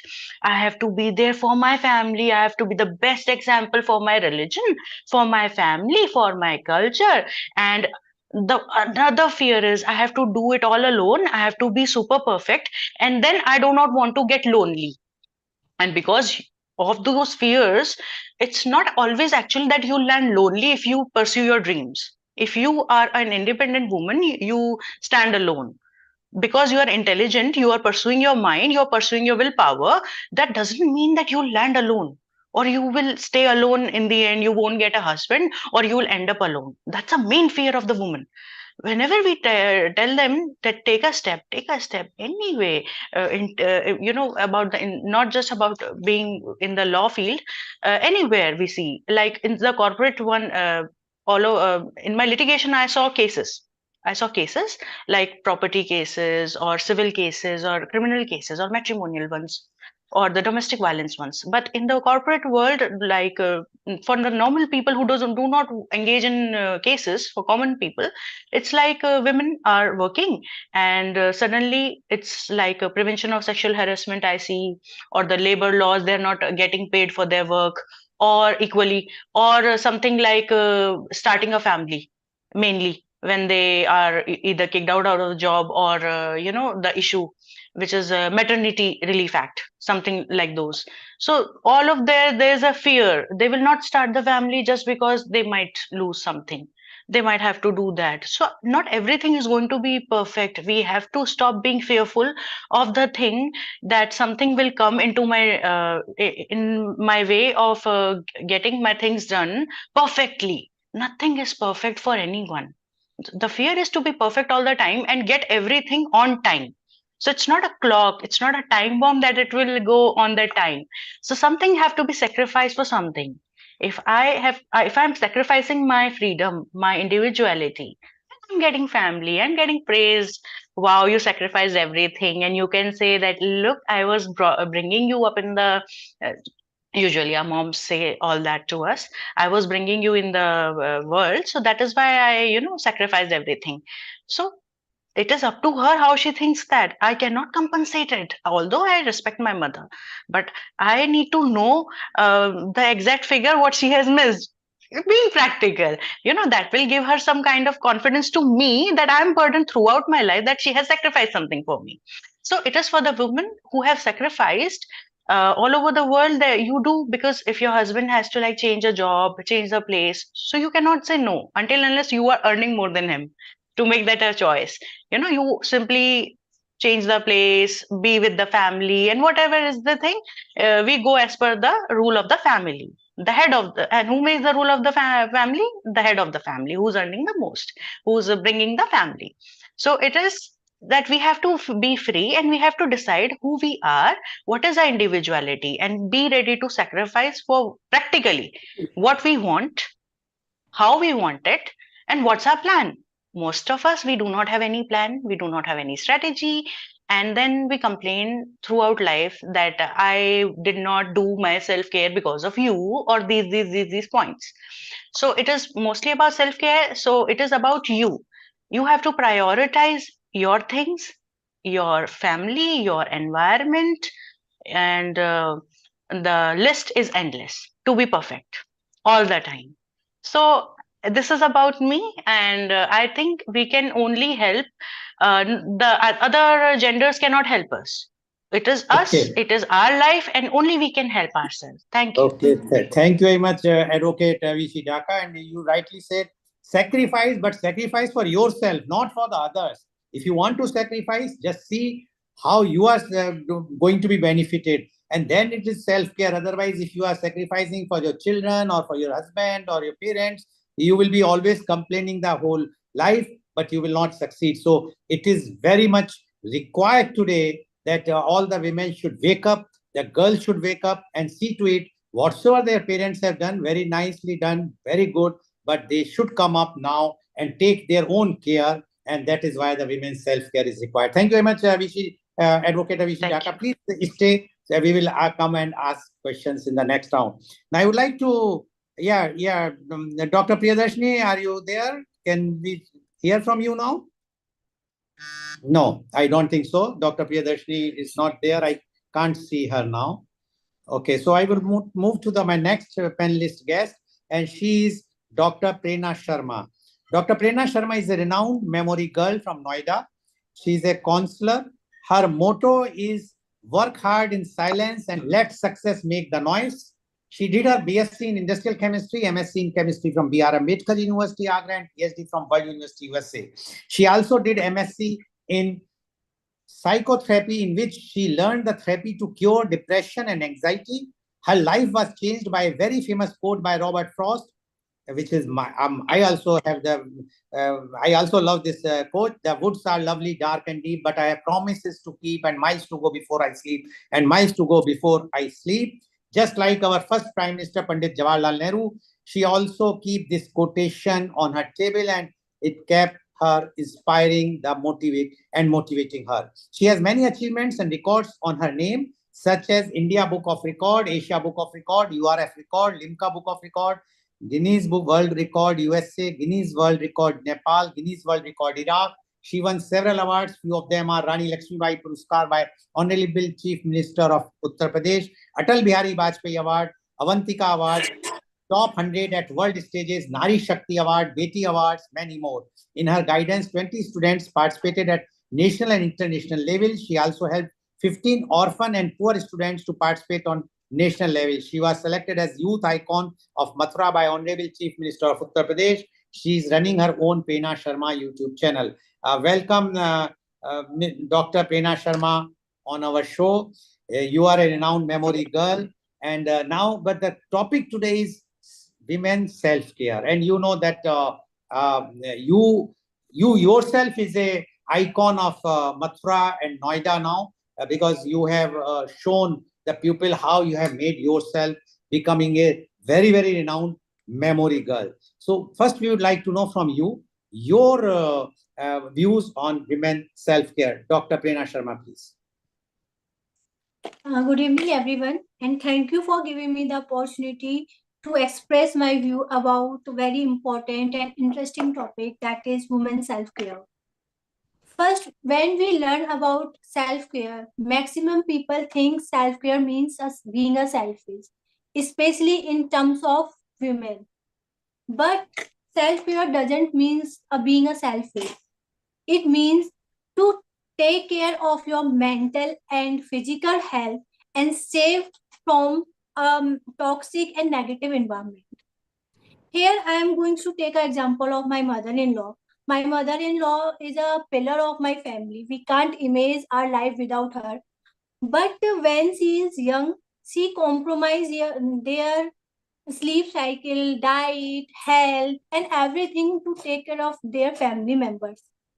But now when she is getting old, now she is 60-year-old, and she has a panic attack issue because she didn't focus on the sleep cycle. She have no self-care tips. She have no take care of themselves. She just eat the leftover food. Like in North India, maximum, yeah, many women eat leftover food of their family member. She doesn't give a time of herself. She doesn't know the meaning of self-care. She just think if we are self-care of ourselves, then that means we are selfish. And the maximum women train like we are not a selfish. We are a Devi of Samarpan. So first we have to retrain of our brain. Self-care doesn't mean us being a selfish. It just means to take care of their mental and physical health. Here is some statistics. In India, 32% of women take care and have a real meaning of being a selfish. Not being a selfish, being self-care. Know the real meaning of self-care and and care about their health also. So, like I am a counselor and I have some tips to self-care of a woman. First, we have to retrain our brain about self-care. And the first point is just search your me time. Me time, just try to search me time from your schedule and do the thing what you are like. The second point is always remember the good thing. Do not remember the problems, issues, and tensions. Just remember the good thing, what happened in all the day, and what happened in your life, what happened good in your life. The third point is prepare weekly schedule.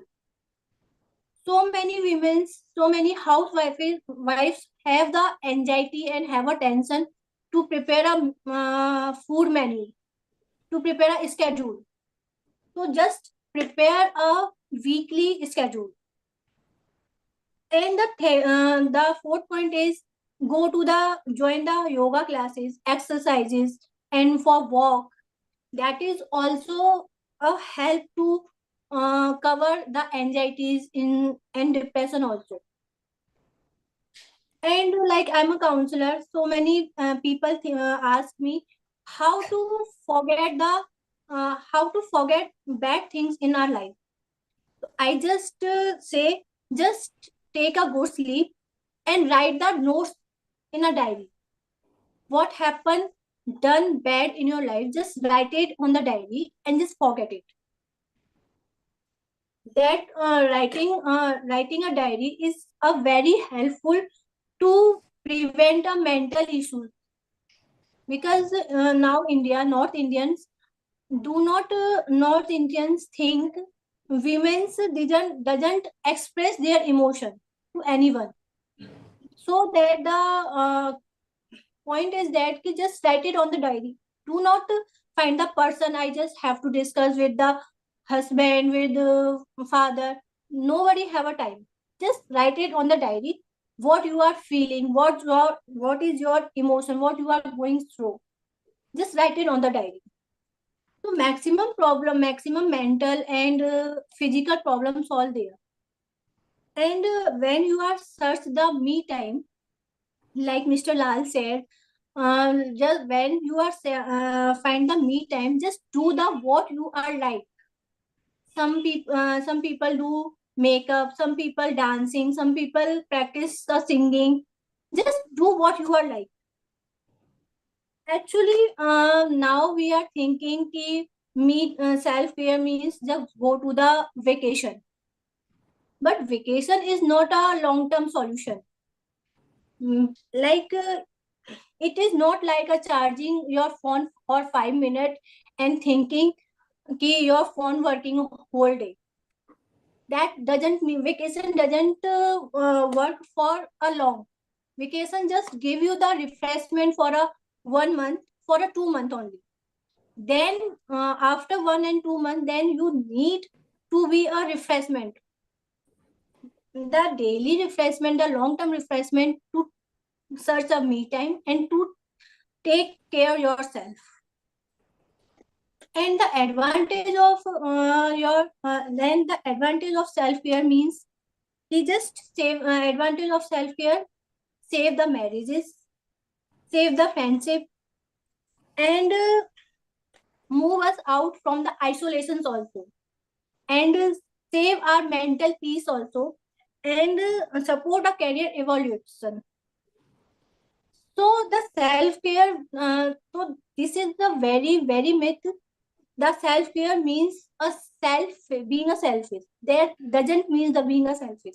When we are happy, when we are care of ourselves, then we are going to care of our family member and our nation and our country. Okay, thank you. Thank you very much, Dr. Prerna, and you have given a very good advice. Definitely, I will tell my wife also, no need of going to vacation, because vacation is only a temporary relief from all the tensions. It is better that we must go do something every day, walking and yoga and other things. That is a self-care, and really one has to be fit physically as well as mentally if you really want to take care of you, and then only you should have a me time, which is very important, especially for the women in India and especially in the North India, where the me time is not at all available, which is a reality. Thank you very much, and please stay. I will be coming back to you soon. Now I would like to introduce my next panelist guest, and she is Advocate Gayatri S. Mohan. Advocate Gayatri S. Mohan was the Youth Ambassador of India to China in the year 2019. She is the HR Development Trainer. She recently participated in World Energy Parliament, where I was also there. That's where I met her, held in Raj Bhavan, Kolkata, and put forward her views on science and faith, which were appreciated by all the delegates. And I really found her at this age, the way she was speaking there very frankly and with forcefully, that she has a very good future. But this topic is a bit different. Because that topic in the parliament was science and faith. Here the topic is women self-care. So Advocate Gayatri S. Mohan, please. Namaste, esteemed guest, respected Mr. Lal Goyal, Mr. Nikhil Kumar, and hi everybody. Myself, Advocate Gayatri S. Mohan. I'm the Youth Ambassador of Government of India to China 2019. I have been working as an advocate. Before becoming an advocate, I've been a human resource development trainer for 12 years. And I've been a trainer in the field of soft skill training, yoga training, martial arts training. So I've been approaching this topic, women's self-care, through the martial arts. How we can achieve women's safety as well as self-care through martial arts. I'm a martial arts trainer. I've been trained by my father, Kalaripait. Kalaripait is a martial arts technique. It's from Kerala. I'm basically from Kerala, Thiruvananthapuram. That is the southern tip of our India. So I've been trained in Kalaripait. It's a martial arts technique in Kerala. Then I've been trained by Kerala police in multiple martial arts techniques, multi self-defense training techniques.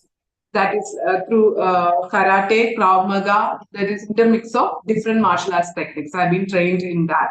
and I've been training women of all age groups. Since 2017 onwards, I'm training women across all age group martial arts techniques. So, how we can achieve self-care through martial arts? Actually, martial arts, every woman have to learn that one, because we are in an environment where facing different kinds of harassments. Inside the home, it's called domestic violence. When it comes to public places, we are facing harassments, workplace harassment. Women faces during their workplace. At workplace, they faces during public transportation. Women faces harassment. So, in order to combat that one and to maintain our safety, security, as well as self-care, we all need to learn simple martial art techniques, and as well as how we can use our body as a weapon, how we can use our ornaments. For example, this is a ring which I'm using in my hand. It can be used as a weapon actually. This sharp edge can be used to against our harassers different points, and we can save ourselves. These are techniques which we can learn from martial arts. So martial arts, the benefits of learning martial arts, it increases flexibility and strength of our body. Then it improves our balance and stability. Second, it increases our body awareness. How is our body? How can we use our body as a weapon? How can we combat in different situations? How, if an opponent person, if an aggressor person is tall and if I am short, what is the advantage I have over the other person? How can I use it, my body as a strength? And how can I escape myself, or how I can defend, how I can attack? These are techniques, these are things we learn from martial arts. Then we will have the environmental awareness. Are we in a safe environment, or is this environment is destructive for us? How we can use different things in this environment for our benefit if we ever face any harassment.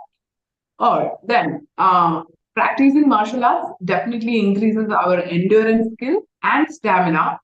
Then it improves our neuromuscular integration.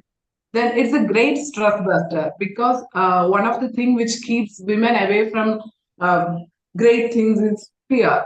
Actually, what will happen if we go to this place, will some harassment phase, or if we go to work, what is a harassment phase? If we learn the martial arts as well as the related law, I will speak about the law relating to that one. Also, what are the which are the laws which help women? I will come regarding that one too. So, this learning martial art techniques is a great stress buster. Then it improves our concentration, it improves our resilience, then it helps to protect ourselves and our dear ones from different types of attacks. Then it increases our mental strength and mental focus. And by learning martial arts, we can build a community of women as well as a community of young children where we can strengthen them. Because harassments are faced not only by adult ladies, but also harassments are faced by younger children also. Younger children also faces this kinds of harassment. So we can build healthy community if women learn martial arts and empower themselves and empower their children. A community where safety and healthy women and children will be there. Then what comes to the law point, Indian Penal Code in our in our country, we have for criminal acts there is a law called Indian Penal Code, which says about the punishment. There we have right to self-defense. What is called right to self-defense? That is section 96 to 106 of Indian Penal Code, which speaks about right to self-defense.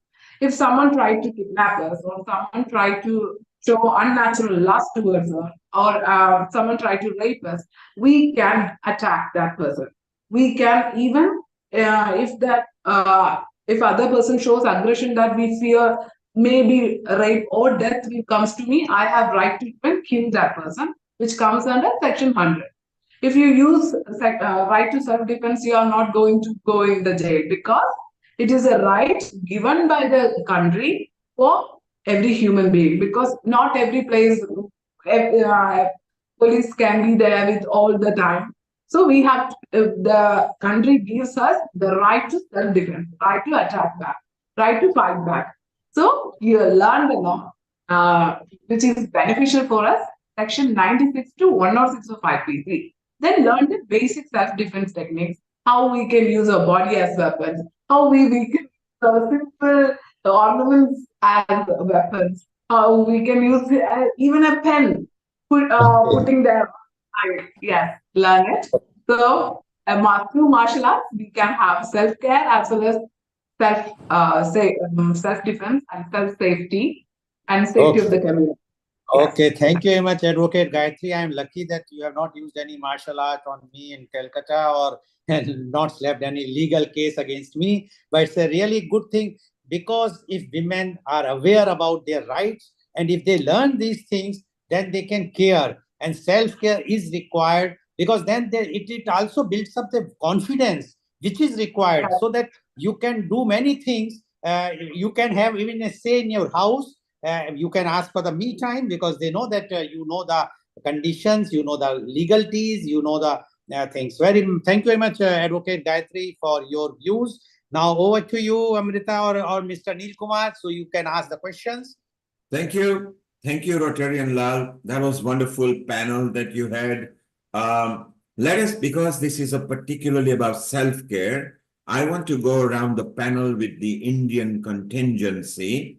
And just in a short 1-minute answer, I want the best tip of self-care from each one of them.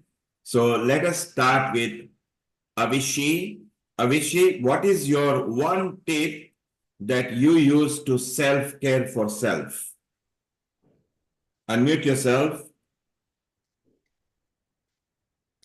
Okay, while Avishi is she is unmuted. Avishi, what is your one tip for self-care? My tip for self-care is to feel that you are already free. If we are not clutched by feet or hand or by brain, to be free from here, to be emotionally free and be financially free, and to be, completely understand that you already have your freedom to make your own choices, irrespective, even if you are, right now not free financially. You have the brain to make your own choices. This is what I want to say.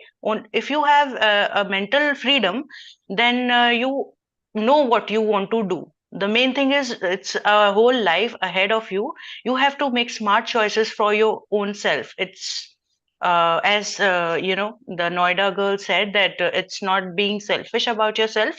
It's not that I'm meditating, or it's by anything that you get a mental clarity of what you are, what you have to be, and you are free to make your own choices, irrespective of how your mother had her life, how the society is living. It's up to us how we live. So thank you, Avishi. So Avishi's one self-care tips. He has got several. One of our best one is mental freedom. Get yourself mentally freed and bit of happiness will come to you. Let's go to Dr. Prerna over there. And what is your one main self-care tip that you can share with people that makes you happy and self-care love for you? Like I have already shared my tips, he search a me time, where in that time just do what you wants to do, not any disturbance from outside, from your family member, from friends. Just find the me time and do the what you wants to do, and prepare a menu, and write down the diary, and the most important, do the meditations, affirmations, and mindfulness practice, like I have already do that thing. Thank you, Dr. Prerna. So her tip is try to find some me time. What she's saying, find time with yourself, because if you can be with yourself, then you are self-loving and self-care will happen. Parul, what is one main tip that is good for you when you say, I am self-caring? One tip is for all of the women is, if you want to get mental stress free, then you have to do regular exercise, meditation, then it will reduce the stress. mental health will comes to do exercise daily. And if you are fit, if you are healthy, then I mean to say healthy is the main option. If you are healthy, then it will get better. So you mean to say mental as well as physical health is very important for a woman, so then they can take the self-care, because if they are not free mentally and physically, it's not possible for them to take self. Yeah, thank you. Over to you.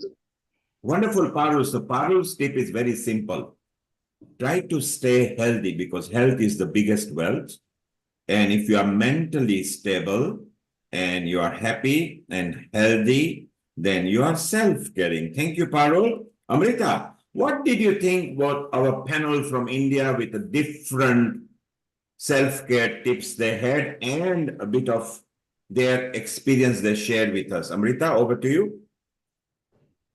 Thank you, Neil Kumar, and thank you, Lal Goelji. This was a good panel because women's self-care is a very big topic and there are a lot of facets to it. And I think Lalji has tried to add up all those facets, right from the physical beauty to the mental beauty as well as the spiritual beauty, in which the preservation of that aspect of an individual beauty from various ways is also very important, whether you are understanding the laws or the regulations by which you can protect yourself, or by understanding how to build your own self-confidence, or by being mindful and learning the techniques to be mindful to enhance your spiritual health perspective. So in your own way, I think there has been a good package of every thought that has come up, and overall it will help in a self-development as well as self-encouragement of creating happy women and happy communities ahead. And Amrita, Thank I you. notice, as usual, our Rotarian Lal always brings people from different state, different background, different ages. So we see medley of information that comes to us. We have got Advocate Gayatri there, if her bandwidth is okay. Gayatri, what is one particular tip that you like, that you want to share with people, which is self-care? I actually relax most of the time in the environment. I take myself a solo trip to the beaches, to the hills, to the farmlands. So it calms me a lot being with the nature. It helps me realize that I'm part of this great universe, which is infinite, and I have infinite potential inside me.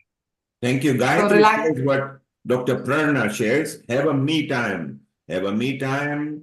Go on a holiday with self. Explore other avenues. Don't fear. And life will be beautiful. Thank you, Gayatri. Rotarian Lal, as usual, you are one of our dynamic producers here. The series of people that you bring from different states, different countries, sometimes as well. It's wonderful. Rotarian Lal, it's time to welcome our USA company, which are actually 1 hour earlier today, but we'll have them for 2 hours. So their time zone has changed. Rotarian Lal, how did you feel that the women spectrum delivered today with some self-care tips for women? Thank you, Neil Kumarji. My opinion or my take is like this, that the women themselves, if they determine from the childhood that they have to be someone, then they have to take care of themselves. And for that, what our panelists have mentioned, first thing is the mental health, physical health, as well as me time. But it is only possible if your family provides you this thing initially. And the role of mother, again, the women, always I say, women is, we worship women, but women is the biggest culprit. If today we are discussing on this, why we are not discussing about the men self-care? Because we are not discussing, because the women give the priority, mother always give priority, especially in India, to the son. And there is a difference between son and daughter here. And once there is, until as this son and daughter difference will not go, whatsoever discussions we do, it will, yes, it will give some impact, but the first thing is the mother should change the attitude. And for that, I think the self-care is required and more motivation is required for the mothers, and which is possible with such type of programs that mothers should understand and they must treat. And today's my idea to bring this type of panelists where there are many young girls are there, that when they have a family, when they have their children, they must not differentiate between boy and girl. Then only tomorrow when that child will, whether the girl or boy, then we don't require any self-care discussion, except yes, beauty, we must require discussions about the how to beautify yourself.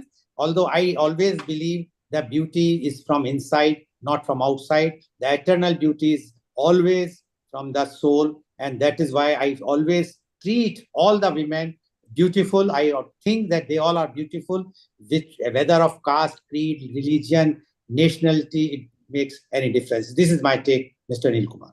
Well, that comes from our Rotarian Lal, who is a producer, who himself is a world-class leader for organ donations. But apart from that, he dwells in multifacets. He says that the beauty is within. You don't have to worry about your aesthetics. Just be beautiful inside. It will reflect on your aesthetics. And Lal, Rotarian Lal actually challenged you all women. Why just women? We want men's self-care too. So hands up all the women that we bring a men's episode. Just put your hands up if you are in agreement.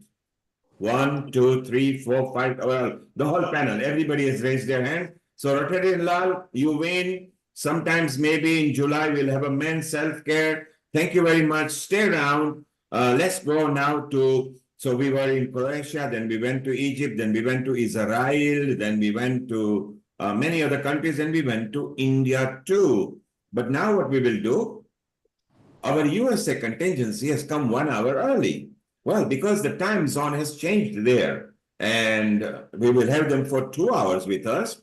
We will say hello to them and involve them in our next part, where Vaishali is going to give a bit of another demonstration. Bindu, you are in India, and we had the Indian contingency. You know, Parul was there, and Prerna was there, and Rotarian Lal was there.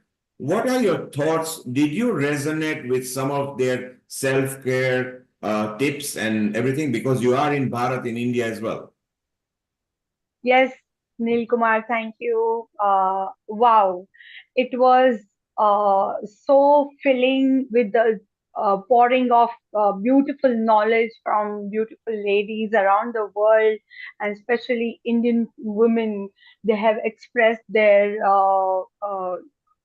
whatever the what you can say. I just the feelings what one woman should do this about the self-care, the me time, the self-defense, the mental stability. It's very, very necessary for all our women, and especially even taking care of our outer look, which is showed by the Vaishali Acharya, and it was phenomenal. So I guess woman So we has just to need take to care. remind that Vaishali actually showed the people brown, smoky eyes. So that's aesthetic look that makes you feel good. Internally, Yes. we discuss how we feel inside. And Prerna, if you noticed, she actually agreed that me time, and I Me think time, even yes. other ladies say that have a me time and travel as well, Parul, mental yes, freedom. yes, absolutely. Once you are happy within yourself, automatically your beauty comes out on your face, on your body, and you can rejuvenate your age, and you can reverse your age by looking happy and stay happy, believe in yourself, and never think that you can't do anything. You have all the potential, all the capabilities. Just we always experience stress by what we put in our bodies and what we put on our bodies, and the thought we think, and the choices are very, very important. What kind of choices we are making it in our daily life, which is very important, and we have all right to choose whatever we feel like doing it. So do whatever you feel like doing it. Stay happy, stay hydrated, nourish yourself with a good diet, and go out with and indulge yourself with the nature. Get connected with the nature. So can I do one small practice, Neilji, Yes, with Bindu. everyone around here? Bindu, stay around. We'll come back to you. We just want to get people. All So right. stay around. In about 10 minutes, we'll come to you. Bindu is a very All good right. example. She almost her life came into oblivion 3 times in her life. And look at her today. She is a dynamic person in Mumbai. She's a happening person. She heals people. Bindu, stay around. We'll come back to you. Let us I welcome will. Vaishali. You had a wonderful time with our expert Sharon Lloyd and other people. You earlier did a demonstration. For those who have missed out, go back to the same link, which becomes a recording link. You will see how to create smoky eyes professionally. And you can connect to our Vaishali Acharya, our resident beauty expert and an aesthetic expert and prosthetic expert and a healer. And if you want any personal advice, you can connect at Healing Our Earth. We connect everybody. Vaishali, before you comment, let's first welcome, let's now go to the other side of Atlantic from UK. We've traveled different countries. First, we welcome our smiling Cindy Tate, who has been part of Healing Our Earth prior to that. So Cindy, global namaste to you. And our Clara Apollo as well, who has been on Healing Our Earth. Sharon, a brief hello to both of them. Stay around. We'll go to Riddhi, one of our yoga expert producer, and we go to Dhanada, who is our Ayurveda expert. She runs Veda Mela in USA, which Sharon and Dhanada are going to take it to different states over the next 10 years, which will be beautiful. Sharon, global namaste to you. Global namaste. It's always a pleasure to be with you. And here I am in my beautiful Indian outfit that I got at the from Ramloti at the ashram. We have these people come and they donate their saris and all their different, churidars, etc. And then she sells them for like so inexpensive. It's just amazing. This to me represents Lakshmi, of course. And Sharon, and this is the signature color of Healing Our Earth for women's self-care. It is a dark pink, as has Riddhi. If you notice, Riddhi has got a bite pattern there behind in a backdrop, which is a signature color of Healing Our Earth. So it's looking beautiful. And Sharon, just a quick introduction on Cindy and Clara before we'll start talking to them in about 10-15 minutes time. All right, we'll start with Cindy. Let's see, Cindy is one of my closest friends. We'll start there. She's an extraordinary healer. I call her a multidimensional healer because she has so many tools for healing in her toolbox. And she has been such a mentor to me. I mean, recently, we all have met my husband, Chef Jay, and he's a very dynamic, intense guy, tends to dominate things. And she says to me recently, she goes, just live your life. Just do whatever you want. Right, Cindy? And you know what? The more that I do that, and I've also been very, very sweet to him lately, the more, like I got up this morning, I came out here, he goes, wow, you look really beautiful. And that's new. So Cindy is a great, great advisor and healer for everyone and really lifts you up and helps you find your true nature. And today, Sharon, Yes. Cindy is going to give her favorite tips for self-care, how Cindy, through her journey, have healed everybody. So Cindy, stay down. We are going to come to you. Sharon, I don't normally disclose your age, but you claim that you are 75. You have still not shown the passport to us.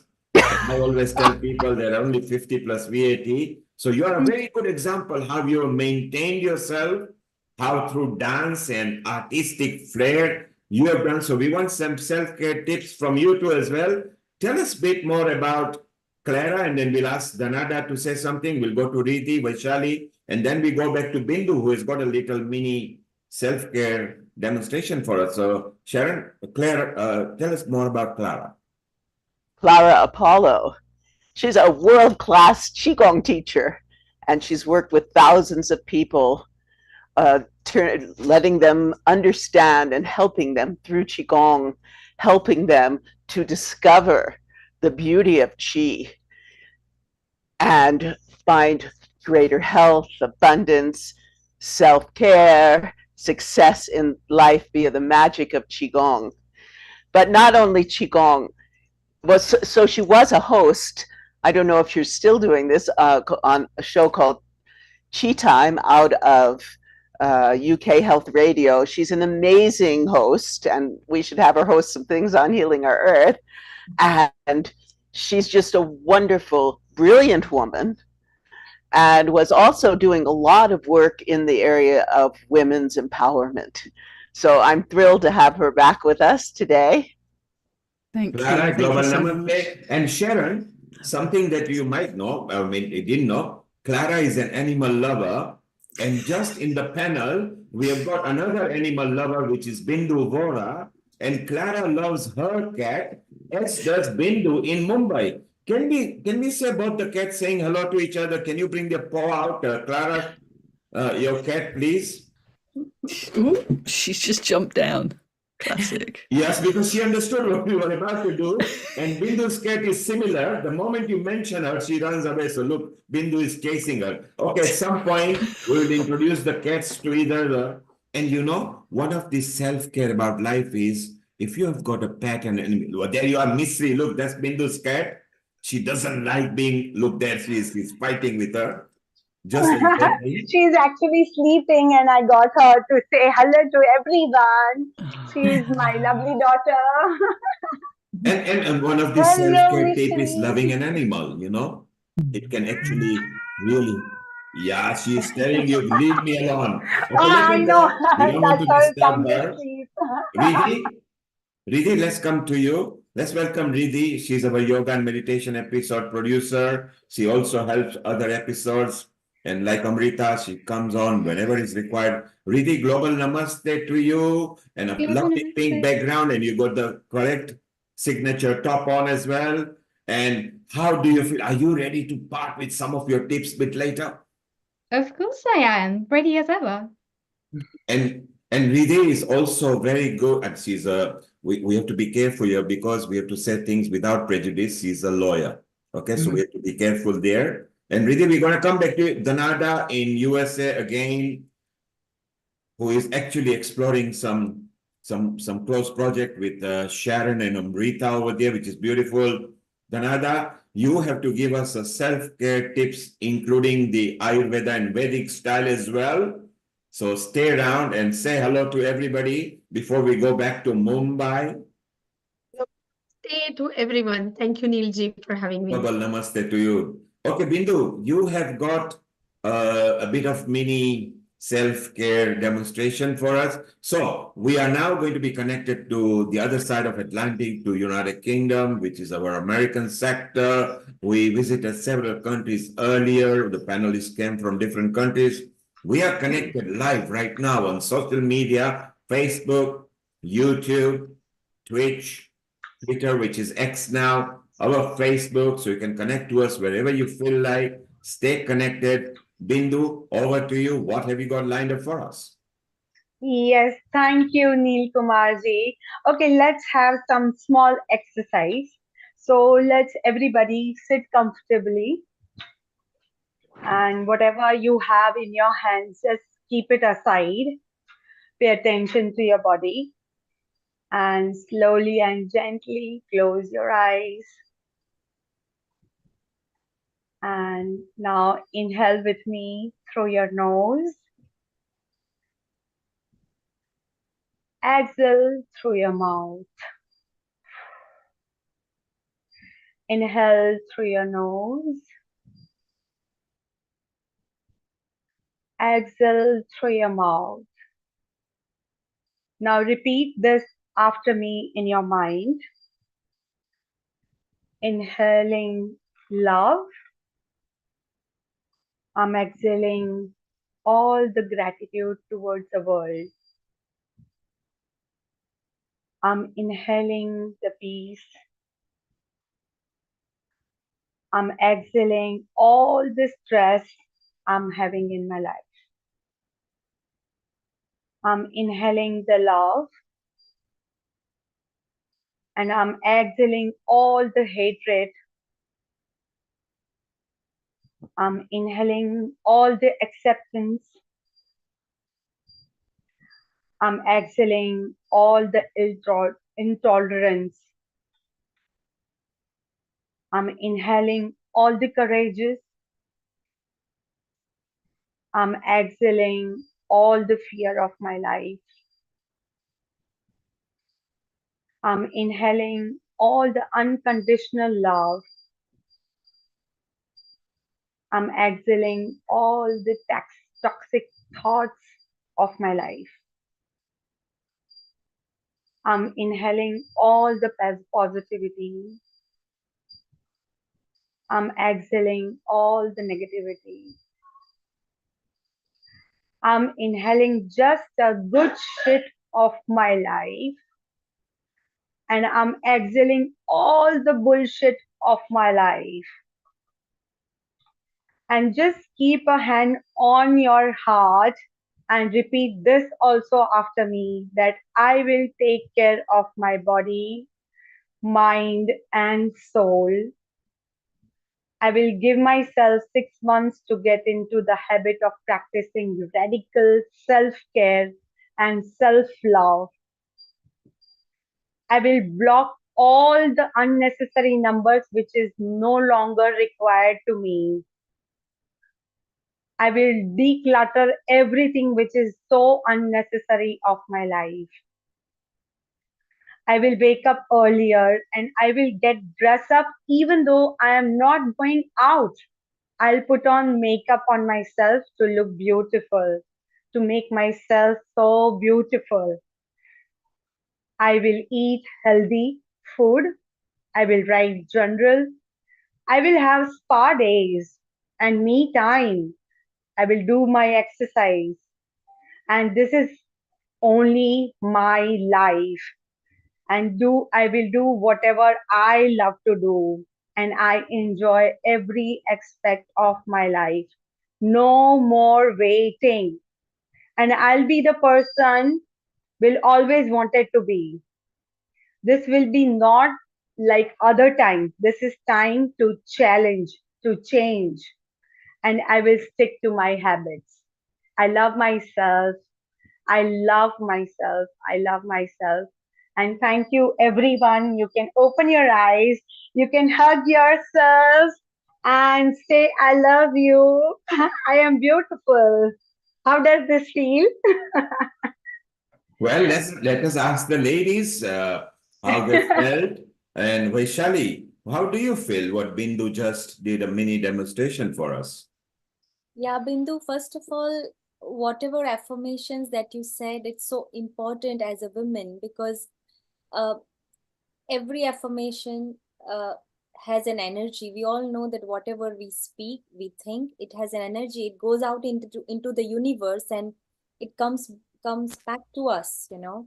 So the first inhale and exhalation exercise, I really loved it because it was really calming down. You know, it sets the tone of the of your meditation. And after that, what you said about every affirmations, it was amazing. It's really lovely. And being a woman, it's so important, you know, and it's a self-care episode. So yes, definitely. I love it. I absolutely love it. Thank you for sharing this. Thank you. Thank you, Vaishali. Thank you, Vaishali. Thank you, Vaishali. Let us ask our Dr. Lakshmi Vyas, because she loves these kind of things. Dr. Lakshmi Vyas, global namaste to you. And what did you feel while Bindu was just talking to us?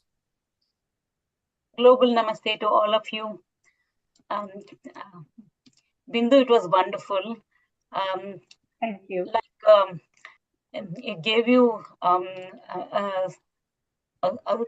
energy, you know, additional energy, and at the same time, it calmed you down completely. So thank you very much for that. Thank you, Dr. Lakshmi Vyas. Let's ask our Lata how she felt while she was observing what Bindu was saying. Lata, global namaste to you.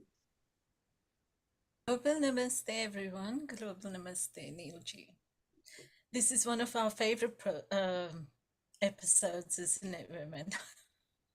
We love self-care. Well, I think it was nicely rounded out with that affirmations. Yeah, I think my journey, it so resonates with what I've been through in life, and very emotional because I connect to all of you beautiful souls here. You know, I love this family, and well, I And mean, Lata, we you just you have you this were you were a very good lawyer.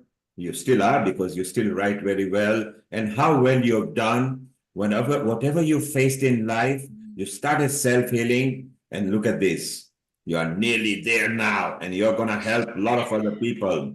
Let us stay down. We want to chit-chat with you again a bit later. Danada, what did you feel while Bindu was expressing it? He wants to say, cut the bullshit out of you, and we are going to move forward. And Sharon actually noticed that. Yes, she's speaking her heart. What do you think, Danada? Say that I remember one time one poet was saying is self-care is how you take your power back, you know, and that's just felt like when she was taking her power to nourish the souls and brings joy through that message. I love it and made a room for every single declutterize. That's so important because I think her message is that self-care is your fuel to enlightening yourself, and then you, as you said, that you could enlighten the community and the nation later. But I really enjoyed listening. That I really closed my eyes and I said I need this powerful to come so much to myself also. Thank you so much, Bindu. It was very powerful. And Danada, next Thank you. year, Bindu is going to release a project which we can't talk much about. So it will be next year. Just watch out for it. And you will be all surprised what she has been through and who she is now. She's almost like a Bollywood actress and an anchor there and a healer. And she came from oblivion, from almost, life being finished to over there. So it's so beautiful. Alexandra, Croatia, what did you feel? How Bindu was expressing her points and everything? It was very, very personal and very, very moving. Just like Lata said, I think it's a very important topic of like recovery and just finding safety again and security in our bodies and kind of getting that emotional control again. And that's like involves a little bit of practice. That's why I think Bindu said takes 6 months to develop that kind of flexibility and focus, and just not to judge ourselves if we don't manage immediately, like instantly to do it. So thank you so much. It was wonderful.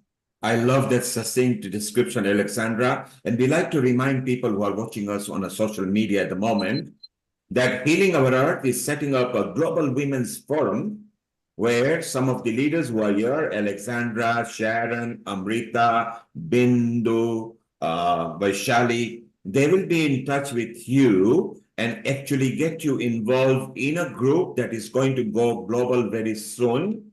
And the whole purpose of that is to enhance women, bring the culture and community back in a correct way, because if you empower women, you empower humanity.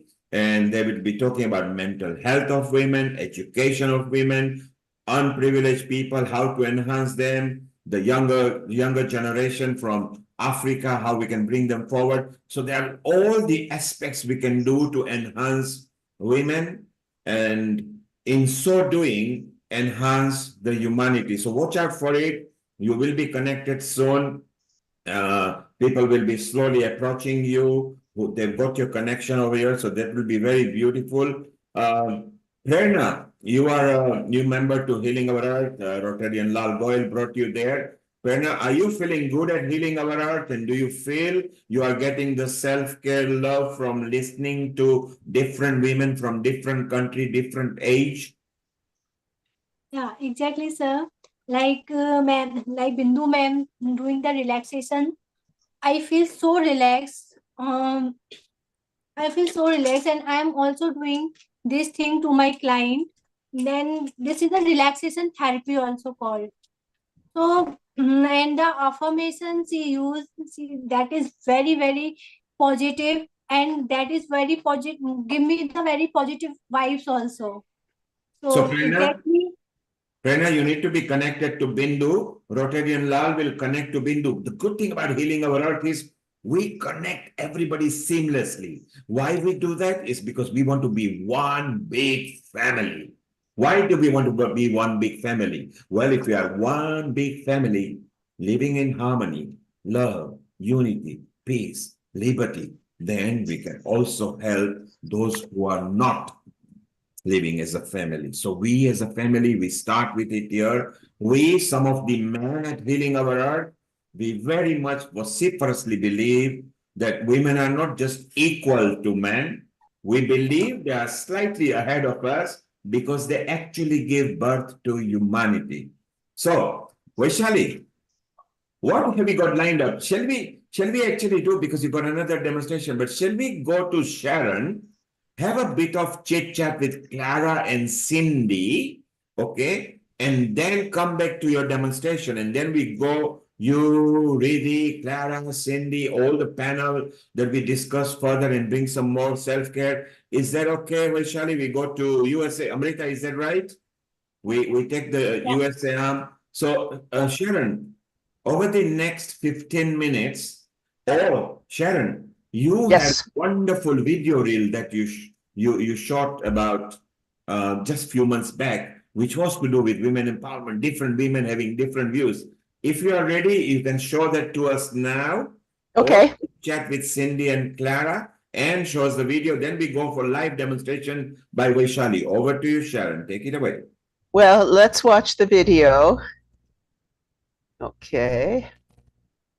And then we'll talk. This is was filmed in Crestone. You get a sense of Crestone and the beautiful women here.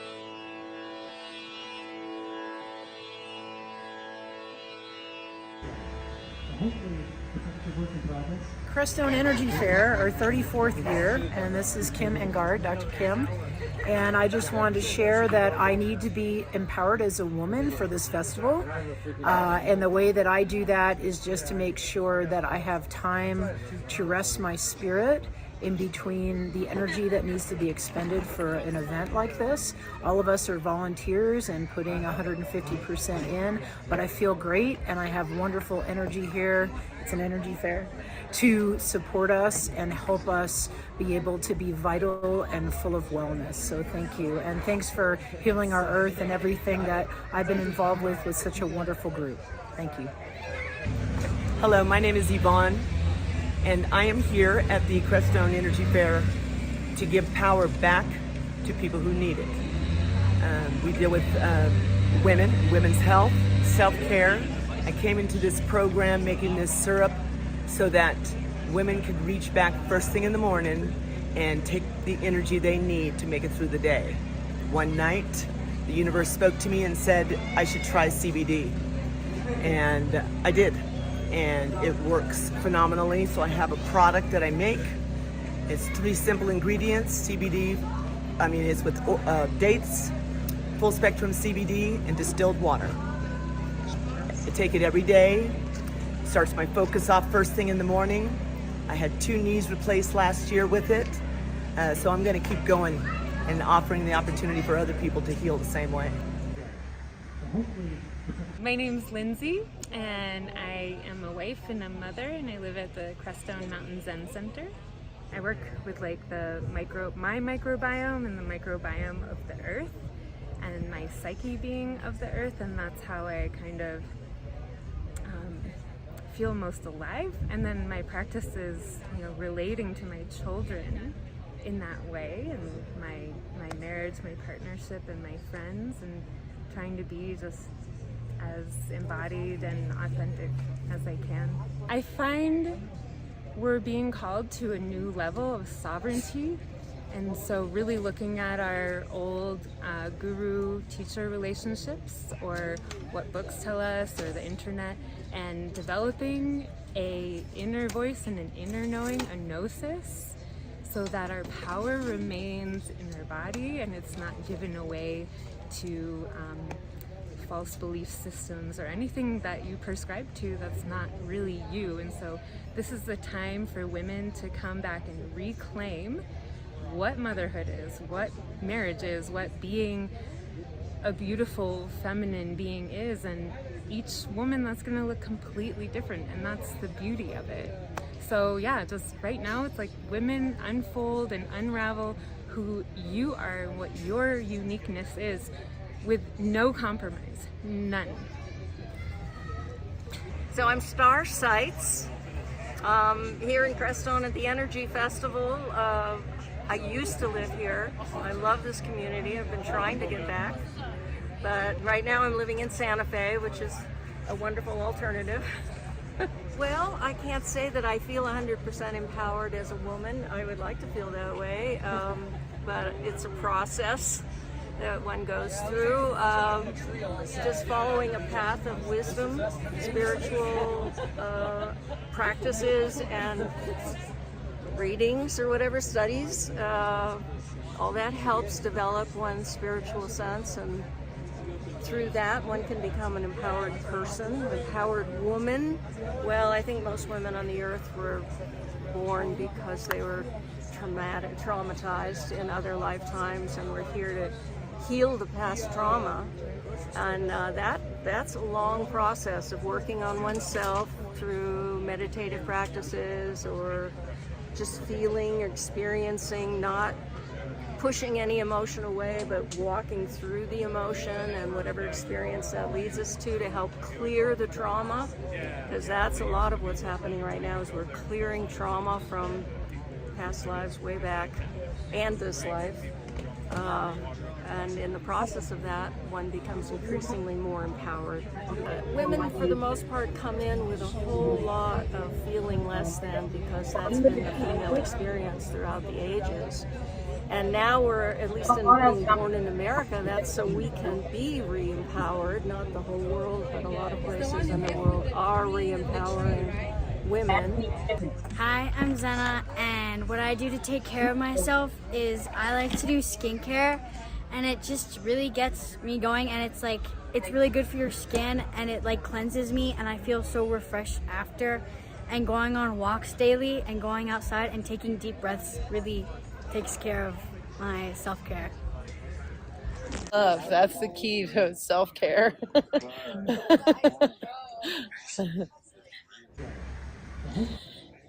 So many things to say. Take a bath, use bath salts, take your vitamins, rest, walk in the woods, so many things.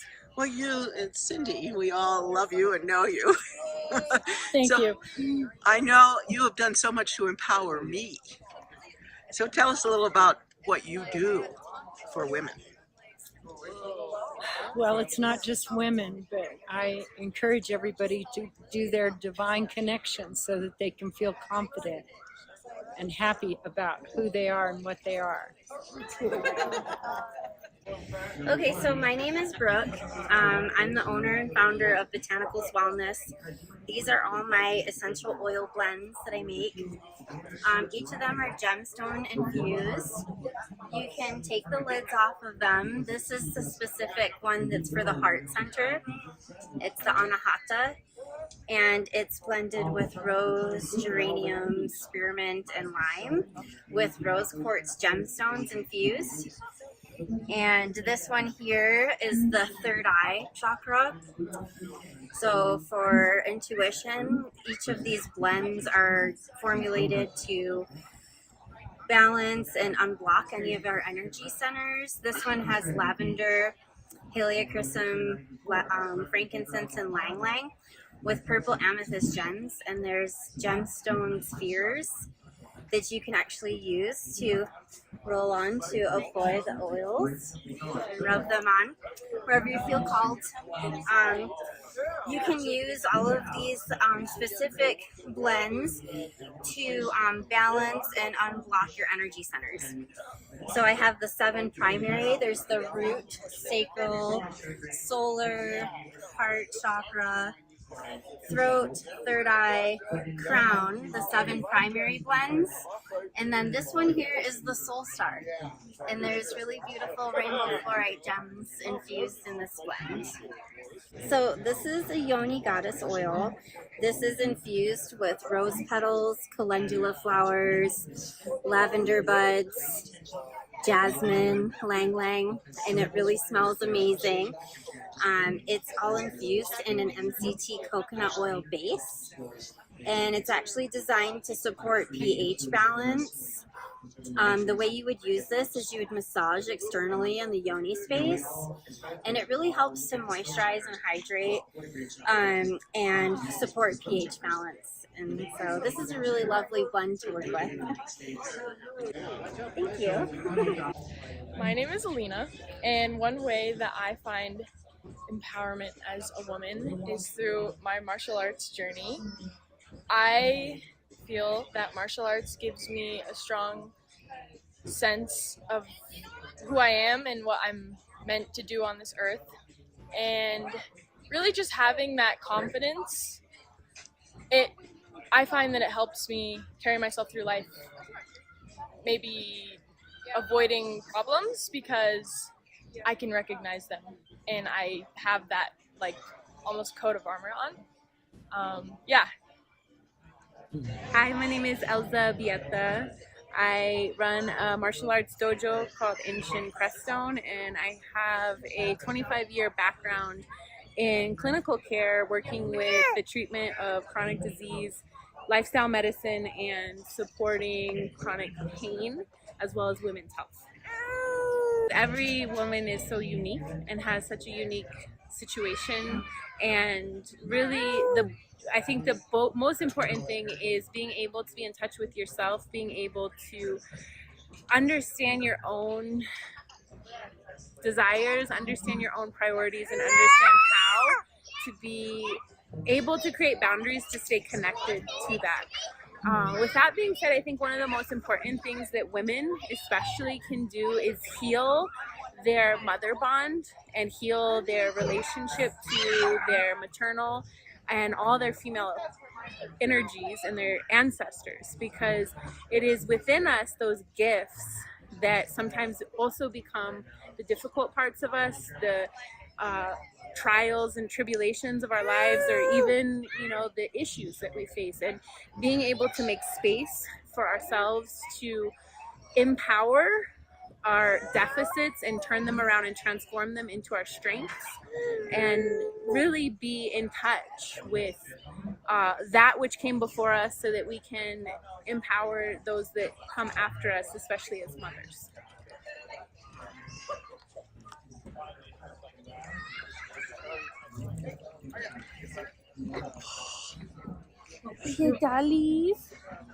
My name is Kat Salazar. I'm a newborn mom. Been a mom for 6 months, and that journey has been completely life-changing. I have realized that, this hasn't just been about the birthing of my son, but it's been the rebirthing of me as a woman in this world. It's the most empowering initiation I have ever been through in my life. I have fully stepped into this power. I've never felt more confident about being in this space. And basically what I have to say about this journey is it all starts with us. Us women are the creators. So we have to make sure that mind, spirit, and body are completely connected before we bring these children into this world, because they are what's going to change the planet. Oh, the divine masculine and the divine feminine. What a dance. About 20 years ago, the Divine Mother got my attention through my art, and I didn't understand it. I was like, all of a sudden I'm making this bizarre ceramic sculptures and images at an art school. And the last 20 years, the mother has just come into me in beautiful ways. You know, I didn't realize that there was a sacred feminine within me, even though I was always wired like a 13-year-old girl I always heard. And now as I'm just merging those two energies, I'm finding that it is a beautiful dance. And I'm all for the rise of the matriarch right now. The patriarch, step over a little bit, support, protect, and let the feminine rise in all of us and everything.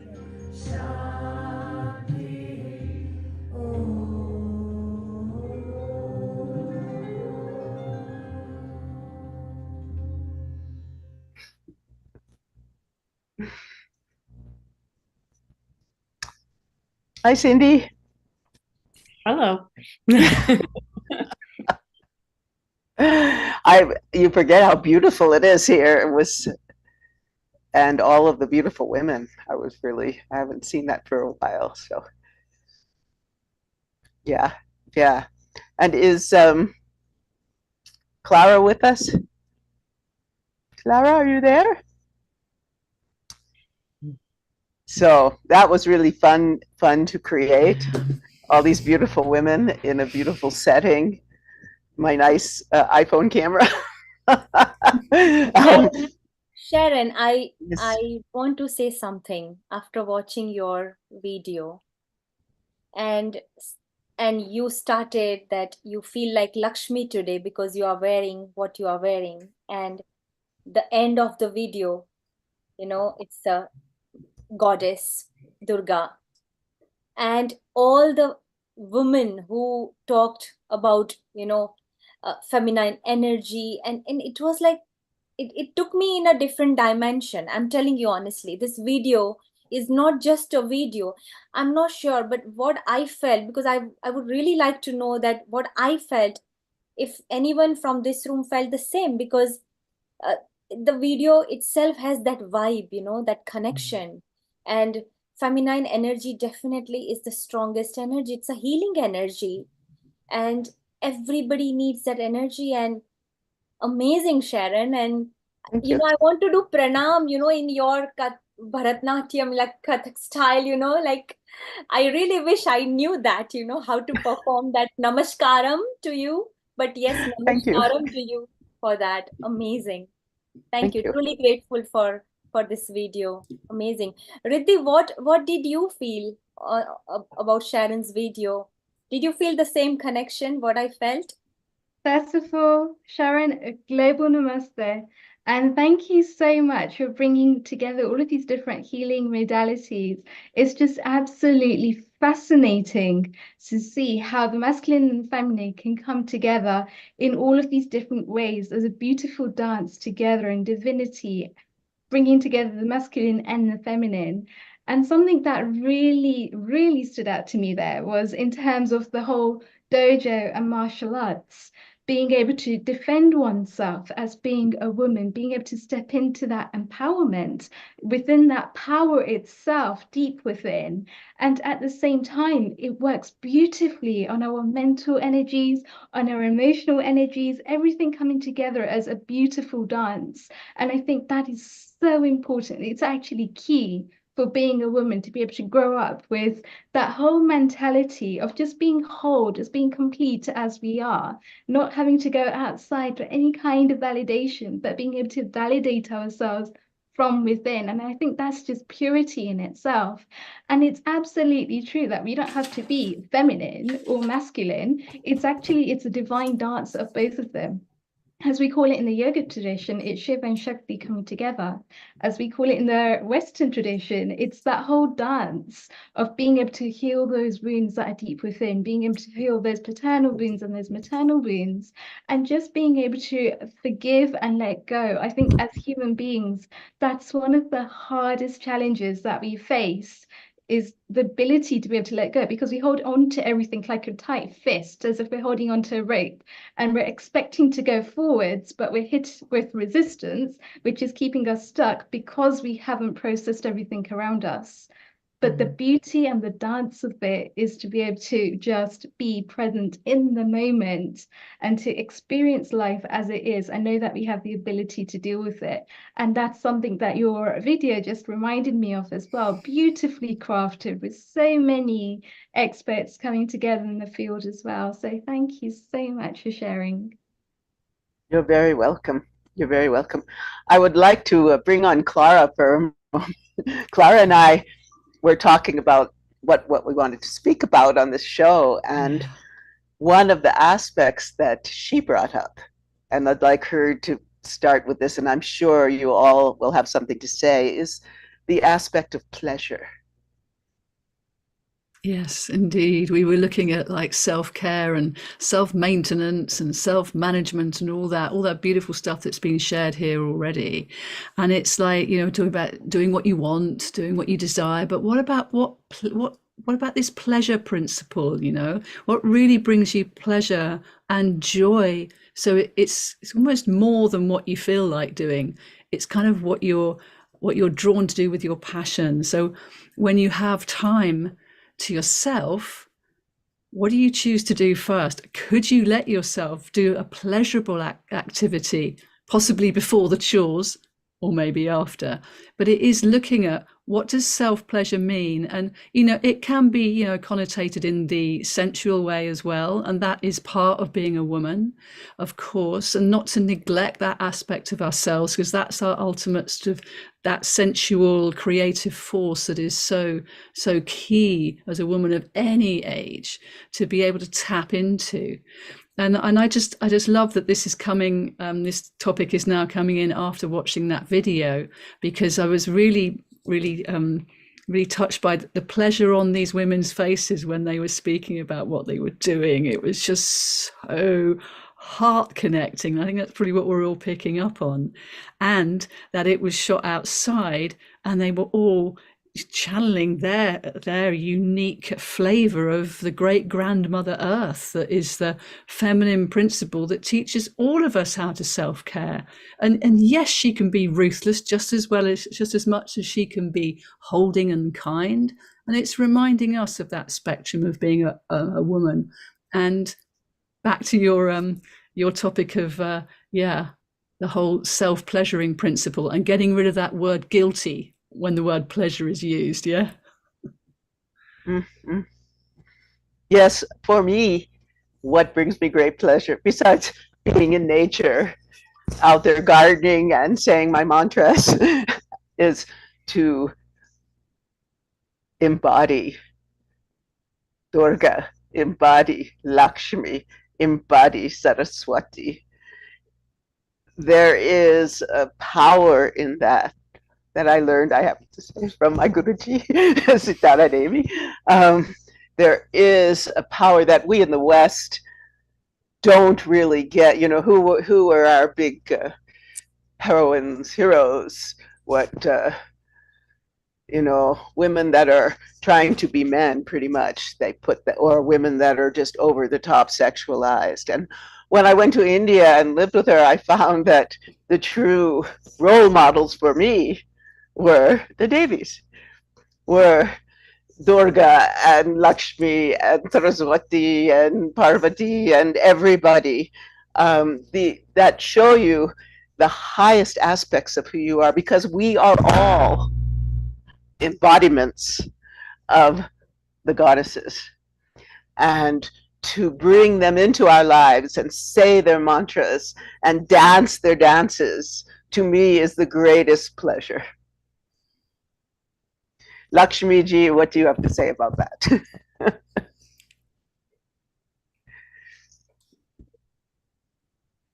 We need to hear you.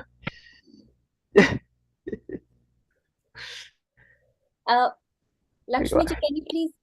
Okay, I think we are not able. So as you were talking, I was just going through the entire Yellowstone region and all those hills and valleys and, you know, all, you know, what you were talking about.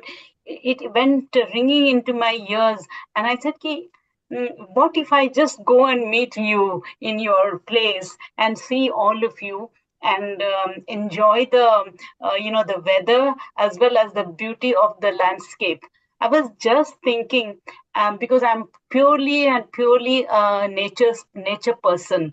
I if you ask me where you want to go, I would say I want to go and look at the stones in probably in Yellowstone National Park, or probably in Giant's Tower or something like that, because I love the rock formations, etc., etc., which the God has made. It has come naturally, and I wonder, how this has come. It intrigues me. So these are some of the things which I was thinking when we were talking about nature and talking about how we take care of ourselves. And to take care of yourself, you have to forgo a lot of things.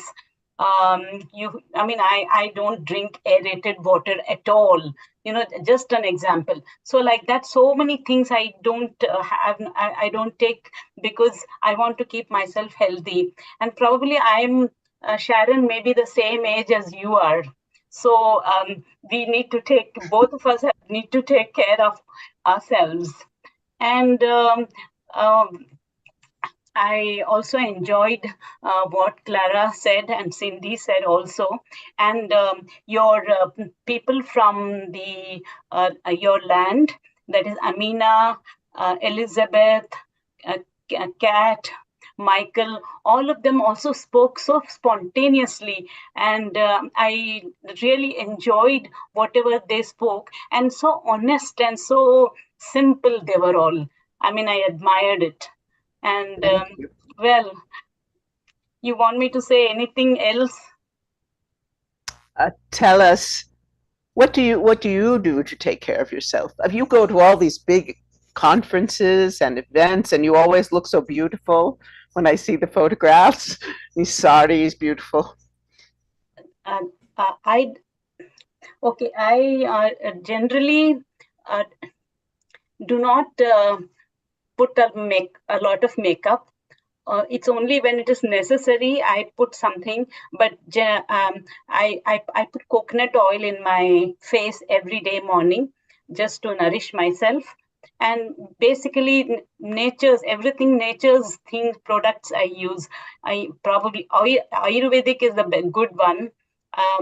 Ayurvedic medicines or Ayurvedic products. This is what I use, and I get this from Kerala. I don't buy it from anywhere here. From Kerala, I get it because my grandfather used to be an Ayurvedic doctor.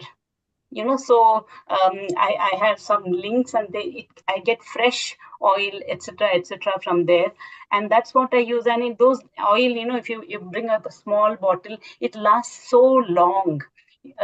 So I also use a little bit of that oil to nourish my knees. So every day when I get up in the morning, I take a little bit of oil, put it in my knee, and just massage this for 2-3 seconds. Or if I have a lot of time, maybe for 5 minutes. So that keeps your knees intact without any problems. So these are some of the things when we have to take care of. Knee, your leg, that is from the feet up, you become weak. So that is the area which you need to keep intact. And that's why that part of the body, the lower part of the body, you need to get nourished. Put some oil and keep it very, very nice.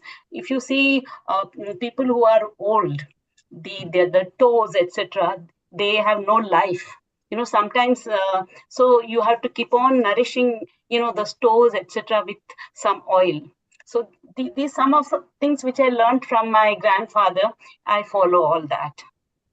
That's wonderful. I want to tell you all that Dr. Donada and I are working to bring one of the Veda Melas here. We're having a big event in August, Earth Stock, each day dedicated to a different aspect of healing the world, very similar to the different topics that we bring to healing our earth.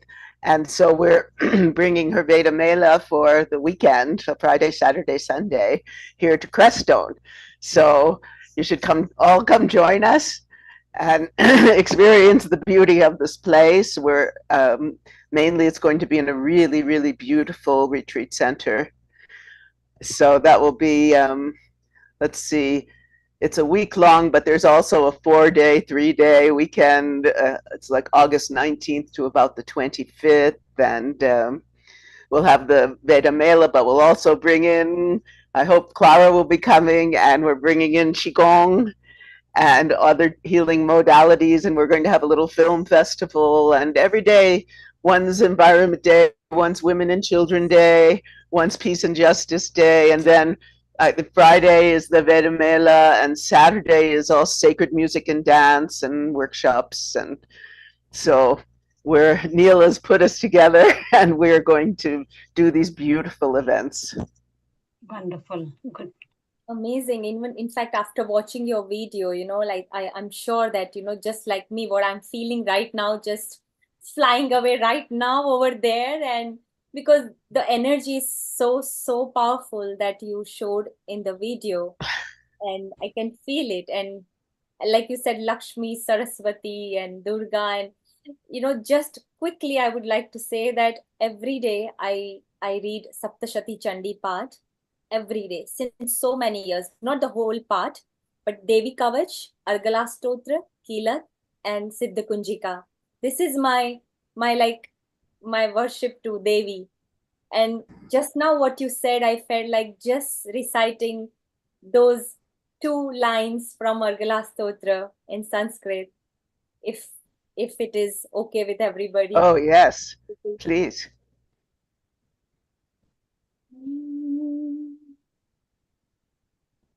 Jayanti Mangala Kali Bhadrakali Kapalini Durga Kshama Shiva Dhatri Swaha Swada Namostute Jayatvam Devi Chamunde Jaya Bhutarti Harini Jaya Sarvagate Devi Kalaratri Namostute Madhukaitaba Vidravi Vidhatru Varade Namaha Rupam Dehi Jayam Dehi Yasho Dehi Dvisho Jahi Mahishasura Nirnashi Bhaktanam Sukhade Namaha Rupam Dehi Jayam Dehi Yasho Dehi Dvisho Jahi Rakta Bija Vadhe Devi Chanda Munda Vinashini Rupam Dehi Jayam Dehi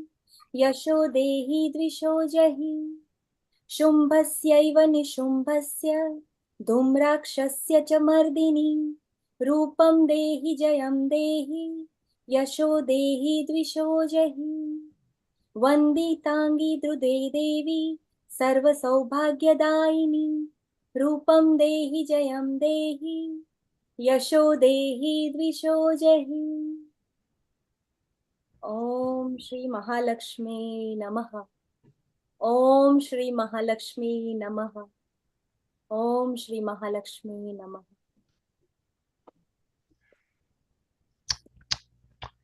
Oh, so beautiful. So powerful on this day of women's self-care. Thank you. You inspired us, Sharon. You inspired us. It is something that at healing this happens, that nothing is planned. It's not something that this was planned, but it is an energy, and you just cannot, stop reciting something, and you invoked that energy in all of us. So oh, thank you. Thank you. I feel this is really one of the high points of my week, to be with all of you. I feel so seen. That's another thing. Women, we want to feel seen. We want to, for all of our beauty, all of our knowledge, all of our wisdom. And that's what Healing Our Earth is all about. Seeing, really seeing to the depths of the heart of each individual, whether male or female. So here's our future events. Healing Our Earth. Here we go. Sunday, 24th March, 2 p.m. GMT, including Holi. Yes. Everybody bring your powder to throw at the screen. Ayurveda special, Ayurveda for One Health, Ayurveda for everyone, every day. And we'll speak more about the big event we're going to have in Crestone on this show. Then, integrated health. I've been talking to Dr. Rajiv about this show. It's going to be a wonderful show with people from very many different traditions. How do we bring all of these healing modalities together to really, really help heal humanity? So join us for Integrated Health, Transforming Healthcare on Sunday, March 31st. It will be wonderful to hear from you and give us your ideas on how do we bring both the Western modalities, the Ayurveda, the acupuncture, the Native American, and hopefully I'm going to be bringing someone, Dr. Alberto Violdo, who worked, a medical anthropologist who worked with the Kero shamans, and his is healing the luminous body. So that should be very interesting. Then, yes, celebrating our 4th anniversary, sing, chant, poetry, or deliver a message. Free global online session, Sunday, the 7th of April. Please join us for this always, always joyous event. 4 years. Neil Kumar, what an amazing job you've done. And all of you. And then, Ram Navami special. Celebrate with bhajans, kirtans, and more. April 14th, Sunday. This, I'm sure, will have wonderful prayers and music and so much more. So please join us for all these wonderful shows coming up and more to come after that. Oh, here we go. Yes, one of my favorites. Vegan Vegetarian Kitchen, Achieving Good Health Gastronomically on the 21st of April. I'm sure that we're going to have some wonderful, wonderful recipes, and I'll probably show we'll be starting our garden, so I'll probably show that whole process, and it'll be wonderful to have you. Yes. Mala, namaste, global namaste. Can you please unmute yourself, Mala? Global namaste. So lovely to hear you. Thank you for the inspiration and our Devi Durgama prayers. I loved it. I was having a little laugh with myself, talking about women's health care and how when our hormones change and we can't control our emotions and we turn into Kali Ma. I was having a little joke with myself. I thought I'd share it with you. I wanted to just ask you a very quick question, Sharon. I don't know if there's any scientists on here as well. I mean, this conversation comes up so much in the workplace, the change of, when you come to a certain age, hormones change. People are losing their jobs. They can't cope. There's no understanding and lack of understanding in the workplace regarding women that become perimenopausal and menopausal. There's not enough research, and scientists are not doing enough. I mean, when it came to Viagra, the scientists quickly got a solution to that. But when it comes to women's, I just find that discrimination in terms of what they can sort of, how they're going to help us. I know we do yoga, we do meditation, we have the holistic approach, but it's short term as well because people are still going through hot flushes and they have children, and it's just such a big topic. It's broader, and everyone has a different story. It's not all the same, and the symptoms. I don't know if there's a long-term solution. I know there's HRT, but there's consequences with that. Is there anything or anyone that, could advise us? And I'd like to invite you to all these platforms where we're talking about it in our community. And it's taboo and people are embarrassed to talk about it. It started, and then when you open up and then everybody starts to open up, different cultures as well. So yes, is there anything you could suggest or any scientists, or maybe we start a big movement with scientists or wherever to say, come on, there must be a solution to this. There must be more research as to why we're getting these sort of change in our bodies and hormone imbalances. What's your thoughts? Well, from my personal perspective, see, I was born extremely emotional. So emotions, they were great, always great on the stage, made me a great dancer, actress, etc. But in my life, it's been my challenge. So when I which was a while ago, got to that period, I just kept working with all of the tools that I had from meditation, from working with all these different healing modalities. It's actually continues. It's still my challenge. If Cindy was here, she'd tell you that's what we've dealt with for years, how to work with your emotions and transmute them into just the most positive. Actually, I have a book, The Path of the Priestess, a guidebook for awakening the divine feminine, which talks about, I have exercises for transmuting the negative emotions into the positive qualities. And of course, as always, I use the goddesses as my role models. So for me, it's all these holistic modalities. I did try to use some creams, but it didn't seem to do much. So I think it's a way that this period of time, we really do need to go deep in. It's like in these societies where they would have, I think they'd call it the red tent in the Middle East, where all the women, when they would have their menstrual period, they would all go be together, and it's a time where I really think we benefit from the company of other women. Clara, what do you think? Well, yeah, I think this whole topic of perimenopause and menopause is very hot, literally, with the flushes and everything. But because it's so present in our self-care as well, that it's like if you haven't self-care by the time you get to 45, you are flipping well going to be doing it then, because your body calls you, your mind calls you, because it's so intense. And as you were saying, Sharon, it's different for everybody. So it's finding your own journey within, talking to other women about it. And again, that piece about self-care, yes, it's an individual responsibility, but oh my goodness, we need our sisters, we need our mothers, we need to hear the different stories to work out what the best way forward is for us.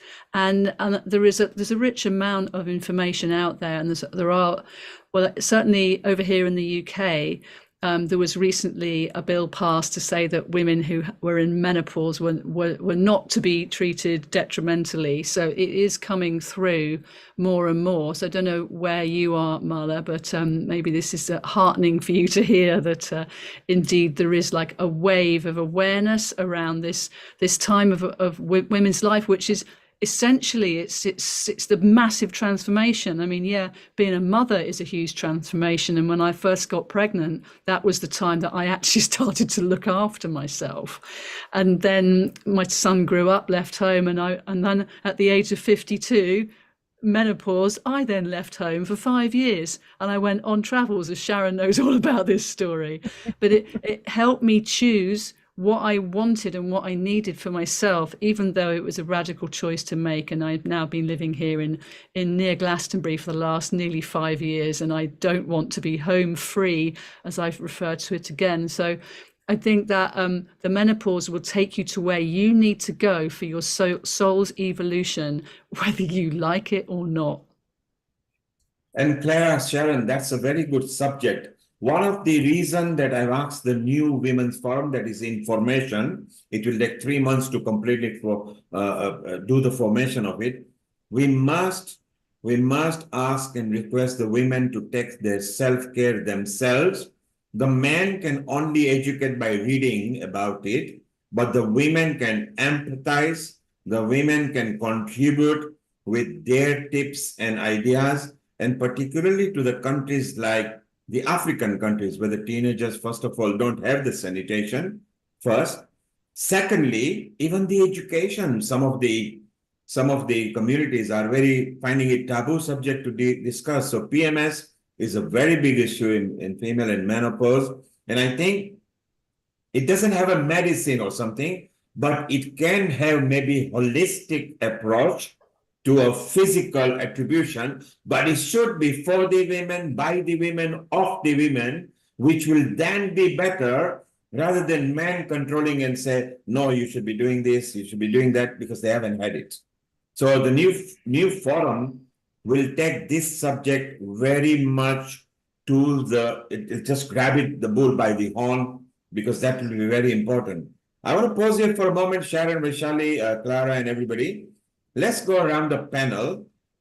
As we are tapped into the social media, who cannot discuss like what we are in the Zoom, very quick, in a minute answer or even 30-second answer, each one of you, what is your favorite self-care tip that you would like to share with people in the social media? So we'll go first with Nilanjana, who is our resident contributor. She is a choreographer and she enhances kiddies' education. Nilanjana, global namaste to you. And, and what is your favorite self-care tip that you want people to know about? Very simple and very straightforward, nothing complicated. Do what makes you happy. Every time, always. Doesn't matter. I mean, as long as I'm not killing somebody and not harming somebody, just go and do whatever makes you happy. And that's how, I mean, music and dance makes me happy. So that's why I do that. So I would say just do whatever makes you happy, because if you are not happy, you can't spread the happiness to your family, to your children, to your husband, or whoever, to your parents, in-laws. So it's very important that the women who are actually the center of the family to be happy, so that they can then spread that happiness around. So Nilanjana is very simple. Follow your own heart and your own mind and not others. And for her, what works well is dance and music and singing. We move over to Mala. Mala, what is your one favorite self-care tip that other women can share? It's while Nilanjana was speaking, I had like a sentence of how many things. I was going to say, just work hard, play hard, and spoil yourself. Go out there and take care of yourself. And look at yourself in the mirror and say to yourself every day, I love you. I love everything about you. But you've got to love yourself. And don't forget to sing and dance. I do that. It makes me happy. But love yourself and tell yourself that in front of the mirror, I love you. I love what I'm looking at. Thank you, Mala. Mala's tip is very simple. Love yourself. She suggests you look in the mirror. I'll go step ahead. If you don't have mirrors, even if you are sleeping, you are driving, just psych yourself up and say, my God, I can see, I can drive, I can eat, I can listen. I feel good. Okay, so just do that. Lata, what is your simple self-care tip that has helped you or can help others? Well, I just picked up this book today. It's called Mindfulness. The Rough Guide to Mindfulness, the companion to personal growth. So that's what it's written by two people, co-authored by Albert Tobler and Suzanne Herman. And I think at the moment that's where I am on my journey, to just think and connect to the energy and the outer forces and just be grateful all the time. So you like reading good books, is that right? You like reading good books? I love reading, yes, but I don't get enough opportunity, but I do otherwise do it on internet. But yes, mindfulness has just come into my life recently, although it's been around for about 40 years. I've only just sort of become acquainted with it recently. Okay, so Lata likes reading good books. So I'll go step ahead. Talk to your friends. Look at and listen to some recommendations. So it saves you time to research. And if something is good and you read a couple of chapters and you like it, then enjoy yourself with a good book, because with a good book, you are with yourself, focus on it, try to pay attention, and see what it does for your self-care. Dr. Lakshmi Vyas, our president for Hindu Forum Europe, you have been there quite a while and have a lot of interaction with women. What is your one main self-care tip that we can share? Thank you, Neilji. Yes, I take care of the food that I eat. I'm a pure vegetarian. I do not eat any meat. I keep my bowels clean, which is very important. And if your bowels are not clean, there's a powder called Triphala available. So just take the Triphala in the morning, and you flush all your nonsense out. And I do Iyengar yoga for at least 15 minutes. If not, if I get time, I go for half an hour or something like that. And keep away anxiety and fear out of me, far away. I keep it, and I sleep well. These are some of the principles that keep me going. Thank you. Dr. Lakshmi has got more of them. When she said you throw your nonsense out, she meant all the ugly toxins that your body have got. So yes, do flush them out. Keep your system well. If you are healthy, you have got good chance of becoming happy. And she says, have enough sleep. If you miss one night, doesn't matter. Start the following day. Don't feel bad. Oh my God, I haven't slept one night. I'm finished. No, you can start. Tomorrow is a fresh start. It will do you good. So sleep, keep a healthy mind, and flush your system. If not, use Triphala. It works for her. Riddhi, over to you. Your favorite self-care tip. Well, whilst we're actually on the topic of periods, whilst we're on the topic of perimenopausal and menopausal, I want to say prevention is better than cure. So always start with self-care, whether that's helping ourselves to stay calm, relaxed, nourished in the nervous system, which helps us to ground and center, because that can help to reduce the pain. Also, something that I find works very well for me is actually, if we do experience those symptoms and if we do experience that pain, knowing how to use the healing modalities to overcome that pain is crucial. For me, I like to do restorative yoga. So finding that the yoga actually works really well on the nervous system, not just to maintain good physical health at the core, but also a healthy, happy mind. Riddhi, can you keep a 3 or a 5 minute demo ready for restorative yoga? So maybe we can do a quickie with people. We'll come back to you and we'll get it ready for us, and we'll come back to you. Sharon, you have been there for several decades. You love dancing. You look very well fit, and whenever you feel down, you actually go inwards to yourself and you destroy the negative energy, and you always bounce back. I know you because I always communicate with you. But Sharon, of all the times, which particular tip that you followed that always works? I'll bet a bit late, but it works. Well, there's a couple of things I want to address. First of all, what I do, well, I'm working on a song for the healing goddess Kuan Yin, and it has mantras over mantras and these beautiful female voices, which one day you'll get to hear when it's done.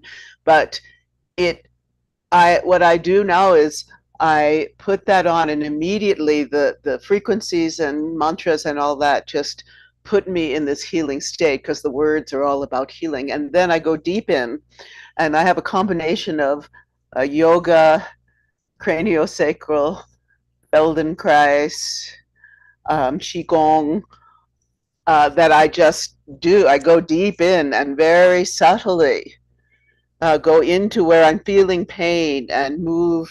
I'll be teaching some of this actually on the Integrated Health Show. And between the music and the vibration of the music and the deep inner experience, it always transforms me. But the other concept I want to bring forth, that Clara and I discussed, is this concept of flow, which is in the Qigong. And You know, all of you might know my mother passed away recently, and I came back from that experience. I was with her, and I said, okay, I'm just going to go in. I'm not going, we're always pushing out in this modern world where it's always pushing out. We're always trying to accomplish something or take care of something. And I said, okay, I'm going to just rest, go in, and allow life to come to me. And the minute I did that, all these things started coming up. So we want to just flow, let ourselves flow with life rather than, you know, this aggressive push to like prove who we are or something like that. Clara, what do you have to say? Yeah, well, you know, absolutely. This is a really, really big topic, and how long have I got? Not very long. So let's continue this discussion on another show or episode or something. But absolutely, this concept within Qigong of creating space within to be, and then to raise your frequency, often using the healing smile meditation. That's something that always reminds me that to take life a little more lightly and to raise my frequency by, you know, just imagining something that makes you laugh, or just even noticing. I mean, one of the things that blows me away is that all of us are miracles. Every single one of us are a miracle of existence. And I mean, that just makes me smile, like with such gratitude and grace. And I just breathe that into my heart. And it's just a beautiful way to present yourself. But getting back to what you were saying about flow requires, you know, a letting go. And more recently, I've been working with this, well, noticing that this is what I do, because so many wonderful opportunities come in, and it's like, rather than thinking your way through, it's like, how about I just ride on the energy that is already here? And that brings me into that background presence and into that kind of seated in the saddle of life, and just kind of riding on the energy, which is much more self-sustaining. And it kind of makes me smile as well, because it feels a little bit cheeky. But I mean, you know, all of these, using the energies that are around, the energies from the elements and within ourselves, in finding the harmony within, will put you in touch with the greatest amount of energy that you will ever need. Again, really big topic, but thank you for asking me.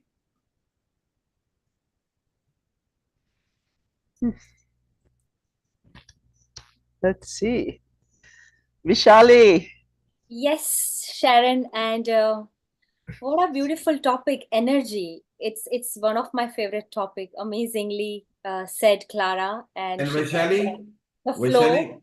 Vaishali, Clara was mentioning where else, because this is a vast topic, where else can we have an opportunity? Well, we have an opportunity coming, Clara, because Sharon will be there on 31st of this month. We've got an integrated health where we can bring this bit extra.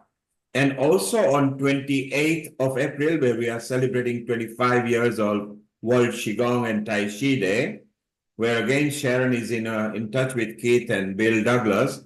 This will be a perfect time to bring in. So you've got two opportunities already. And because you mentioned about energy, well, we've got our Amrita here and Vaishali, who are both into chakra and kundalini, which is an alternative way of looking at it. So Vaishali, this is the right time to ask your best self-care tip, and tell us more about kundalini and chakra that resonates well with Sharon and Clara. I know that you also like to show some of the external beauty as well, because maybe you've got a tip. Earlier you did fantastic smoky eyes. Have you still got the smoky eyes? Yes, it's still there. Can you remove your glasses and come very close to the camera, please? Right to the camera. Okay, these are the brown smoky eyes that she created with her shades. And this was a live demonstration earlier. So if you want to watch it, how it's done, it would be on the recording. Thank you. Vaishali, tell us a bit more about chakra, kundalini, together with Amrita. She'll be here shortly.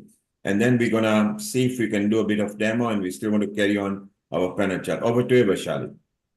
Yeah, so when we talk about energy, it's let's on the same track that we all are talking at the moment, that number one thing that we all have to understand, that energy is, it can never be created nor be destroyed. It can simply be transmuted from one form into another, right? Similarly, spirituality says that soul never dies, it simply changed the body. So now if we look at other way, that and other the other point, the secondary point, that many people ask me, how do you get this energy? You are all the time, running, and you are doing so many things, you are doing different tasks all day, you are here, you are there, how do you get the energy?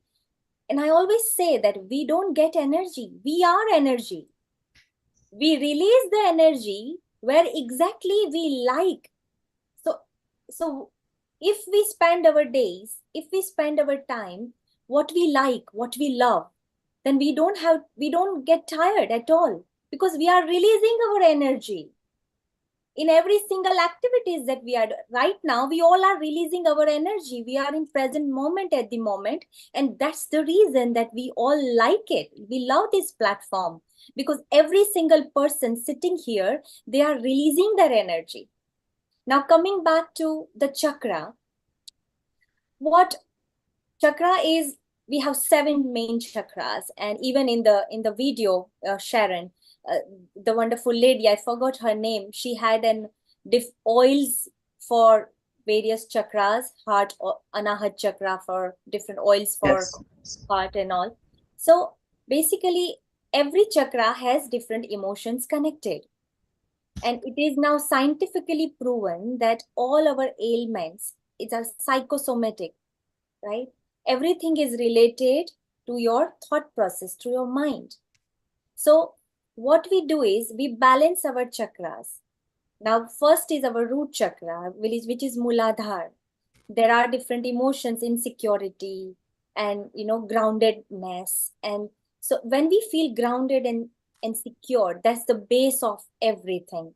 So that is something that we cure with the chakra balancing. When we meditate, we start curing our root chakra first.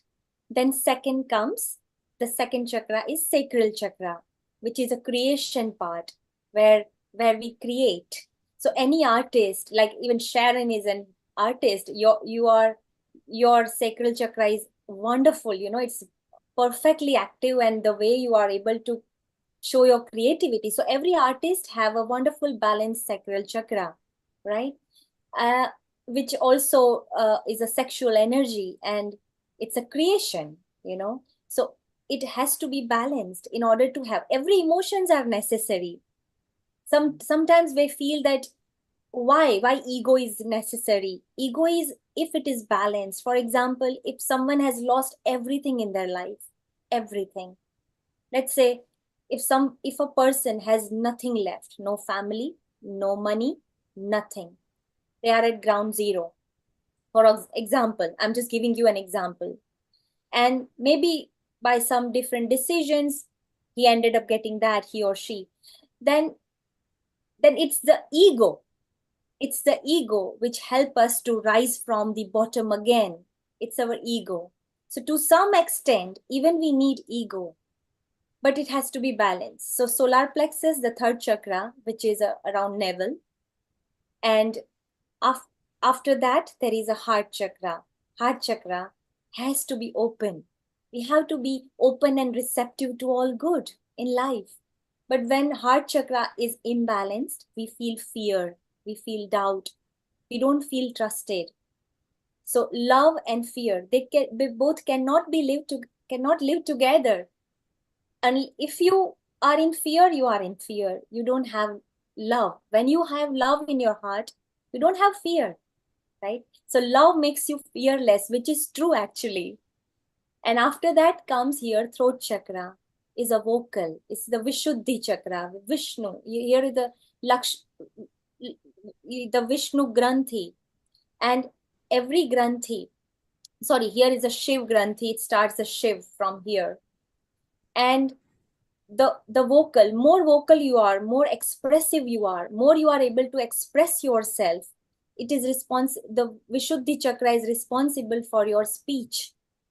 Many people, they feel choked, many times we have heard that they feel choked, they are not able to express. It's because of the imbalance of the Vishuddhi chakra.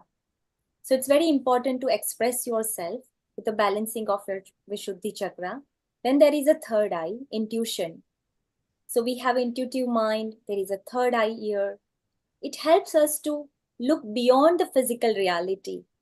All the time, whatever our five senses can fool us, but our intuitions cannot fool us. Energy cannot lie. Like we trust what we see, but actually there is something beyond, and third eye help us to look something beyond, which is actually right now not here. And then there is a crown sahasrara, and that is enlightenment. When there are 1,000 petals, which when it unfolds here, when it is, enlightened, you understand the reality, you understand everything. And then coming back to Sharon, like Sharon said, what happened to her, she didn't go outside to seek answers, because all the answers are inside within us. So the moment we realize these energy, the flow of energy, it starts from root chakra, goes upward, and the Kundalini is the life force, the life energy, the serpent energy, what we call. Yes, serpent energy. Some in Western world they call serpent energy. It's not like a snake actually, but it says that when the Kundalini rises, slowly, it starts curing your every chakras, slowly. And when it comes over here, and it says that here there is actually a hole. Scientifically, I don't know the term actually, but we actually have a hole here.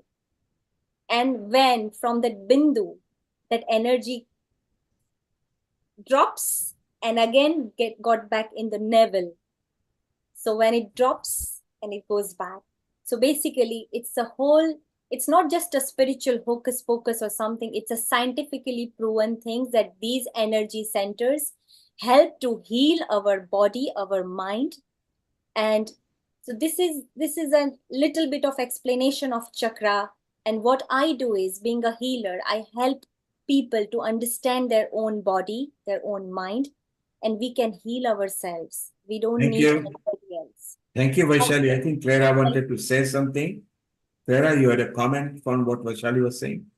Oh, just beautiful. I would love to speak with you more about energy and what you're bringing through and what you're noticing around the chakras, because in the Qigong perspective, we talk about the dantians. And I'm so curious about the connection between the dantians and the chakras, and within there's something else that I do called Akashic record clearing, where we're bringing in the awareness into the chakras and clearing them back through time and space. And it's just like it's another rich topic to come into, to share this brilliant wisdom and practical wisdom too. And then you're mentioning the science behind it as well. So that which we know to be true is now being proved. It's like, great. So thank you so much for sharing all of that. And thanks to all of you. I'm going to have to nip off now, but I really look forward to the next time.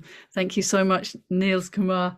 Global Namaste to you all, and dear Sharon too. Thank you, Clara. You are part of Healing Our Earth family now. You will be made part of the global forum. Vaishali will be connected to you live via WhatsApp and Messenger. Sharon will facilitate that. And there are so many women that you will love to do experiment with, chit chat with. We wish you all the best. Have a pleasant onward time. And thank you for coming to Healing Our Earth. You're very welcome. Go well, my friends. Bye for now. Thank you. Let's move to Amrita. Amrita, you resonate with what Vaishali says because you love chakras and Kundalini too.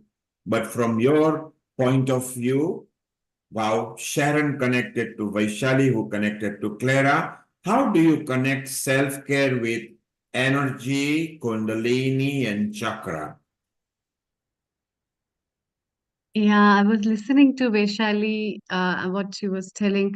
There are a lot of facets of energies that body holds, and in fact, in most of my lectures, I talk about, because It is all about the laws of physics, which talks about law of conservation of energy.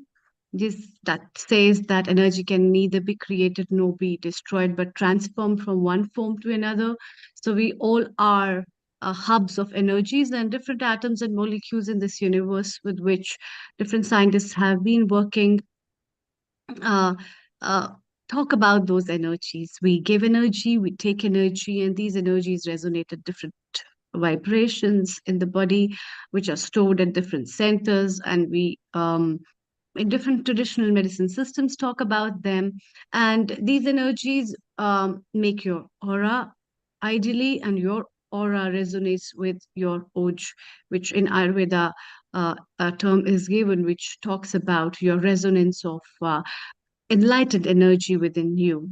And that which resonates in your face, that comes up as an external beauty and also comes up as an internal beauty. So that's why you can see, especially, there's a glow on people's face who are very spiritual. There's a glow on and serenity and calmness, and innocence as well, to every individual thing that is pure and natural. And that's what it is about. And as an Ayurvedic expert, I would advise people, especially women, to take care of your diet and your gut health, because your gut health is a very big door for your skin as well as your mind. And if you stay hydrated, if you design your diets that suits you very well, you will be able to manage a lot of problems that are related to skin issues. And another big tip that I would like to give is, don't go by the advertisements of cosmetics and the hub of market of cosmetics, as we are bringing to you various beauty experts who are well potentially capable to give the credibility of the cosmetic products that are well versed and good enough. It's very important to use the products that are very healthy. As in our last episode, which we covered, where we were discussing about the kidney issues and organ transplantation through kidney, the nephrologist panel of doctors had mentioned about the use of cosmetic products and beauty products that caused kidney failures. So all these things have a greater impact, especially the lipsticks that you use, as well as the skin foundations and sunscreens people use, might have those heavy metals as chemicals that are getting absorbed from skin and are flushing off towards your kidney, that might damage your organs and also can be a leading cause of cancers. So you have to be very aware about the different ways, what all things are beautiful for you that can enhance or is required or not. That's also an important thing. So your resonance with energy basically is pretty much dependent on what are your right choices in life, and therefore it's very important to keep up those things and work with them. And exploring your inner self will help in finding you new ways and new solutions to the problems that you tackle up. And I think women itself have got a great power to know about themselves, and being a part of those genesis, the evolution part, they already are framed in a way to have that power to resonate at a very high potential that other people cannot. So be powerful and confident in what you have, and be beautiful from inside and outside. That's what I have to say. Thank you, Dr. Amrita. You particularly mentioned for various things when you came to physical appearance and the makeup and the ingredients and metal and etc. Well, we've got a beauty expert here. Let's take a bit of tip, and then our Riddhi is also ready, smiling and beaming. She's going to lead us through a mini session. Then we'll go back to Alexandra, Sharon, Lakshmi, Mala later. Vaishali, for women, so they get the tip, because self-care external is as important as internal. What are your tips when selecting makeup and products? What to watch out for, because that's your specialist subject. Which kind of, don't mention any brands or we don't malign any brands, but what are the basic things to look up in foundation, lipstick, just the basic makeup, not the complicated one. Just give a few tips over here and we'll move on to reading. So first of all, it's a very good question, because whenever we want to select our makeup or skincare, number one, we have to look for certain aspects. Like number one, if it is a non-comedogenic. Now, what is non-comedogenic?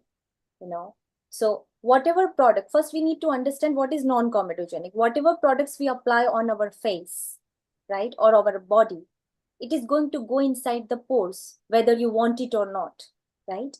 And if it is not non-comedogenic, it will clog your pores. Once the pores are clogged, it will lead to comedons, which is one type of an acne. So basically, the skin would not look smoother, it looks like a sandpaper, you must have seen every skin is not smooth. So these are the things which is responsible. So number one, look for non-comedogenic products. Second, it has to be fragrance free, because nowadays so many products are available and we like to, we first, like to smell. Oh, it smells really good. But no, we have to look for fragrance-free products, so that added fragrances can damage your skin, your organs, like Amrita mentioned, which is true. But when you select your makeup and skincare, again, non-comedogenic, fragrance-free, phthalate-free, and paraben-free.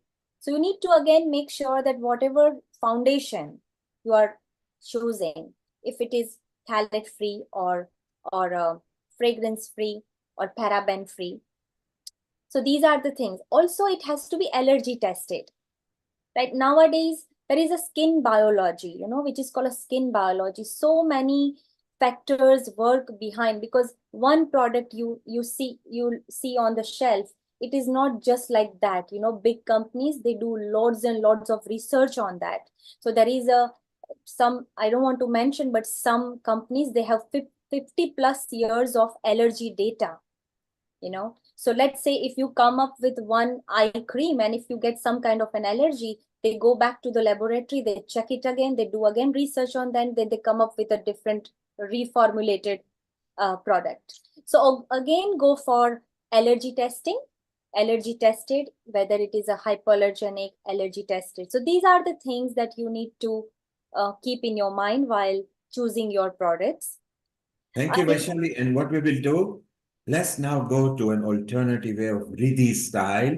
We bring peace and calmness to us, and then you can come back and we can discuss further on this. You, Amrita, Sharron, the whole panel, because again, for self-care, as much as internal beauty is important for female, even external is important. Riddhi, global namaste to you. And what have you got lined up for us? And then we'll go back to the panel. Over to you, Riddhi. Global Namaste. So I just wanted to take you through a couple of really simple exercises. I'll be taking you deeper through these exercises next week, but just a couple for today, which will actually help us to get started, that can help to set the mood. So first of all, when we're actually in that state of menopause, perimenopause, PST, or we're getting problems with our menstrual cycles, it's usually because our hips aren't open. So during these times, it's really important to maintain a strong core. Now, what are one of the relaxing ways in which we can actually achieve this? I'm going to show you, right? Okay. So come down, lying down on the floor, bending your knees up, just opening them to the side, keeping your feet together, palms facing upwards. Now you may find that you've got a gap between your knees and the floor. That's not a problem, you can use blocks. So we literally place the blocks underneath the knees, open up, keep the core nice and strong, and open up the palms towards the ceiling. This in itself helps to open up the inner thighs, it helps to open up the outer hips, and it's just really relaxing to enable the body to do what it needs to do, because the body already has its own wisdom that we are tapping into. So that's exercise number one. Exercise number 2, bringing these back together, is we can also do that one knee at a time. So if we do that one knee at a time, we literally just open up, keeping this nice and strong by the thigh, opening up the knee and just relaxing. And again, the benefits of this, they're working the front of the thigh muscles just here, as well as the hip muscles at the back. So we're really careful here that we're not turning the hips at all, and we're just opening it up. This is similar to the tree position that we can do when we are standing as well. And we can do that on both sides. So doing that on the left side, just opening it up. Can use a rock if you want to, you don't have to. And just relaxing, just easing into that position. And as you push your foot towards your leg, you're activating the muscles at the back as well. You've got a nice strong core that you're holding, and you're just relaxing. These exercises that you're doing are supposed to be restorative. They're supposed to be nice and relaxing. Coming back again.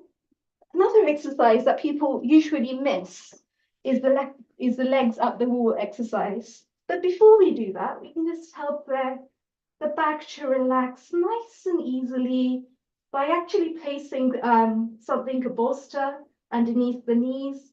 We're enabling the back here to be nice and relaxed. Usually people have a gap between the back and the floor. By doing this, we're relaxing the legs, we're relaxing the ankles, we're relaxing the hips, and the back is nicely on the floor. And again, we can stay in this position. One that people usually miss is the legs up the wall exercise, which again is literally what it says on the tin. It's just enabling the legs to be higher. And what this does is, again, it just relaxes the body, it relaxes the mind, and it also forms a form of equilibrium. It relaxes, and as well as that, it's a form of Shavasana, and Shavasana is actually really good. It's really meditative as well, in order to be able to get the blood flowing properly around the body, in order to be able to get one to fully relax into that whole system. So a couple of exercises there. Another exercise that we could do, if we have enough time, I'll show you, is to open up the chest and open up the shoulders. Usually when we're sitting for long periods of time, we tend to miss this, but it's a really simple one where we can place a block just underneath. And what we're doing is we're opening up the shoulders and we're opening up the back. So the buttocks stay on the floor, the head drops back, and we open up the shoulders and we're stretching back.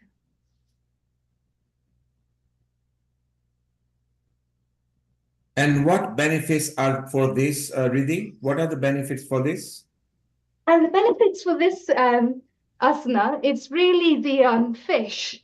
So the fish is what we do to enable the shoulders to open up. It enables the back to open up.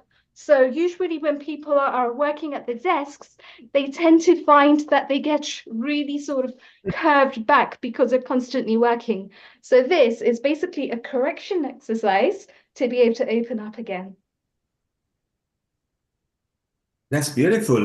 We'll move on to people's opinion. Vaishali, our kitchen producer, episode producer, Seema has posed a question on a chat, and I think she's referring to the wild harvested, organically sourced, cruelty-free skincare. In the skincare product, do you have those kind of ranges with some of the companies, which are organically harvested and no cruelty to animals?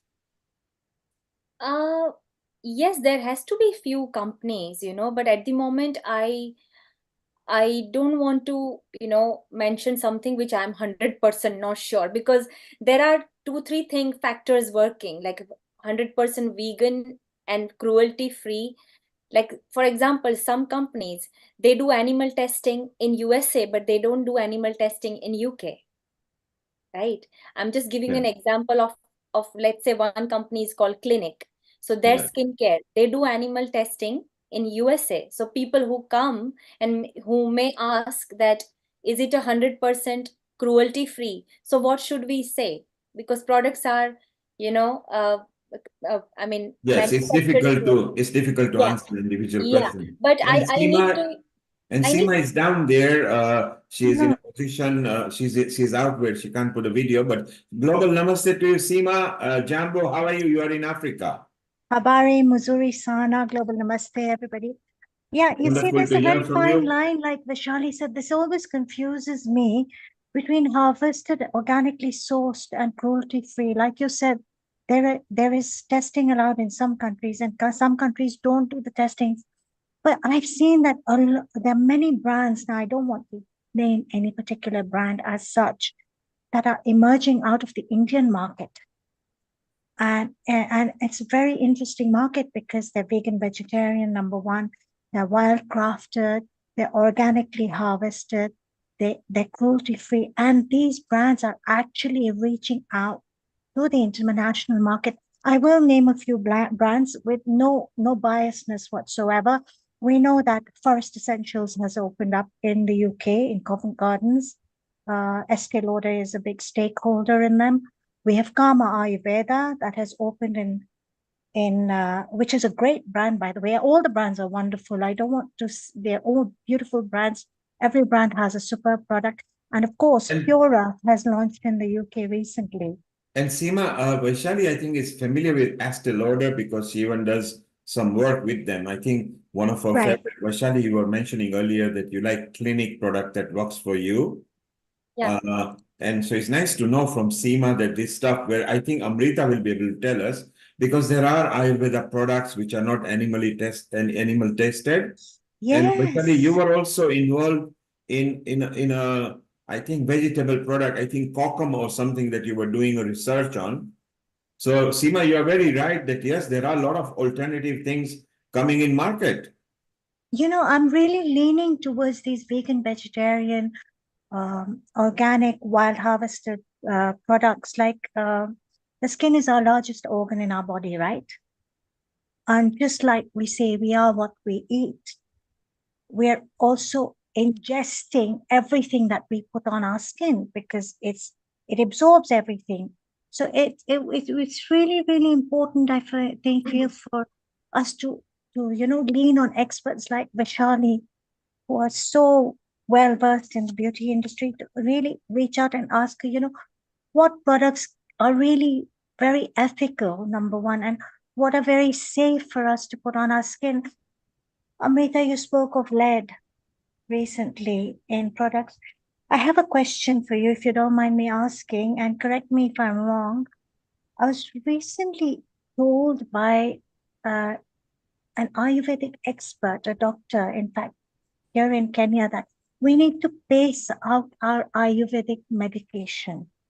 You cannot have it continuously because you can also affect your kidneys with a lead overdose with Ayurvedic medicine. Can you throw some more light on that?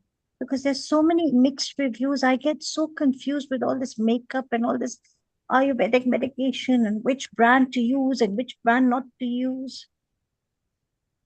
Can you throw some more light on that for me, please?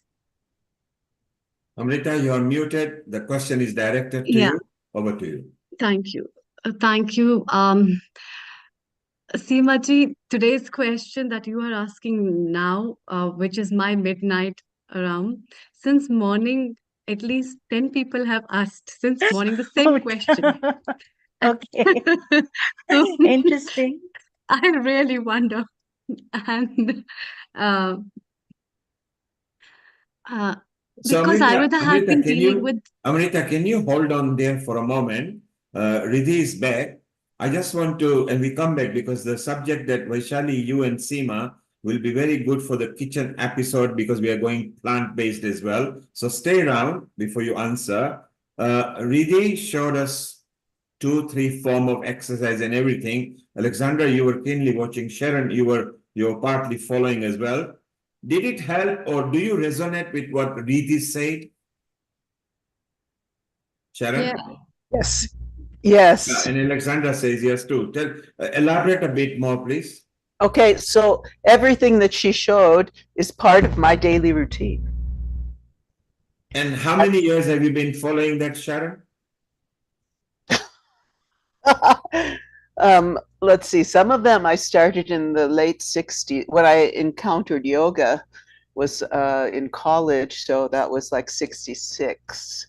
So that's way over 50 years. So Riddhi, you were not even born then, and Sharon has been following. So you have a testimony that yes, Riddhi, the exercise you showed, the female who are watching on social media, if you do suffer with some of the points that Riddhi was mentioning, give it a go. Who knows? It will work for you. Sharon, over to you more, and Alexandra. Yes, and working with the props, I first learned, let's see, when did I encounter? In the late 70s, I think I encountered Iyengar yoga and was really, I was a dancer. I was a modern dancer too.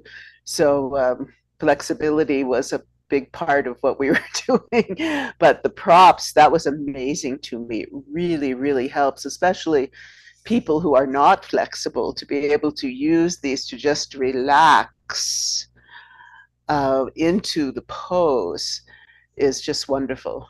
Right, And Lakshmi? Sharon, asking to you and Riddhi, does this have to be done under medical supervision or is fairly safe? What if you got a spinal injury? Should they be putting what you did on the last exercise, a pillow under your body, or is it okay? So the first thing that I would actually recommend there is to work with your body, work with your body's wisdom. Don't overdo any of the exercises. The last exercise that I showed you was literally so that you could start to work with your breathing.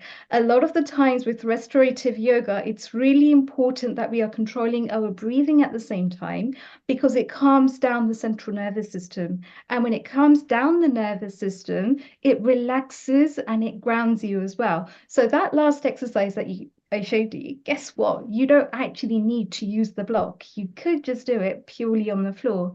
And the great thing about it is when you combine the asanas, which are the physical postures, alongside the pranayama, which is your breathing, you start to unlock your mind-body connection.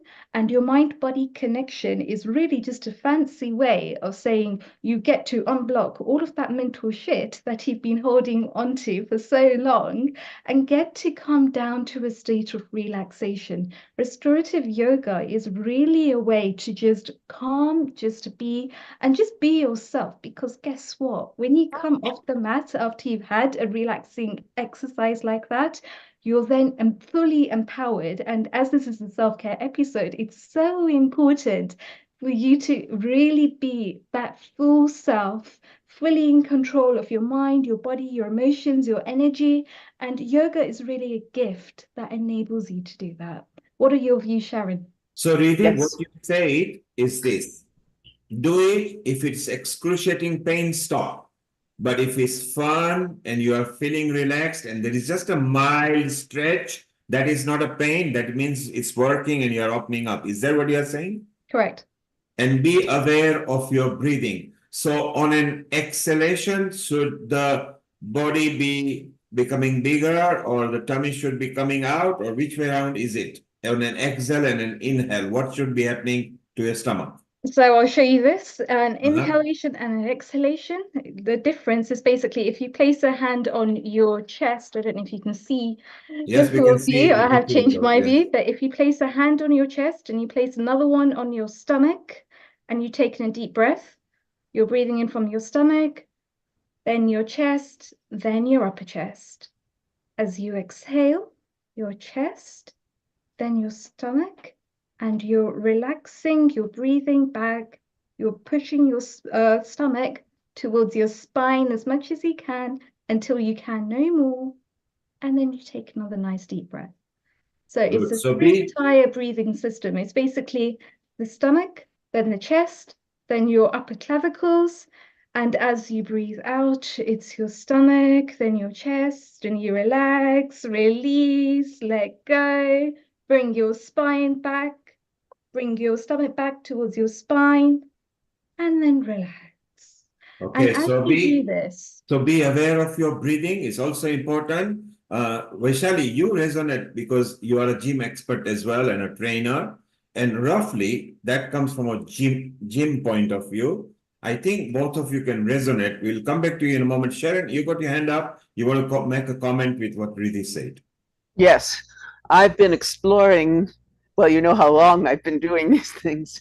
What's clear to me, so if I'm lying in one of those postures, and I'm breathing, and then all of a sudden my mind will go off into some thoughts, some problem, and then I notice that those thoughts will tense the body, right? So we really need to look at those relationships between the thoughts and what I call the holding patterns of the body, and to really become aware. In my own practice, you know, I will catch myself that I'm off doing this and sense that I'm tensing, and then just breathe and let it go and let it go and let it go. So Sharon, again, you came into breathing, and you're very right.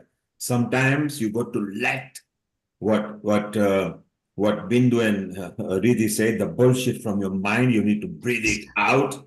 Okay, take it out, let it go, because as you let go or surrender to those things which shouldn't attack you, I think it works. So both of you are recommending be aware of your breathing. Breathing is also important part.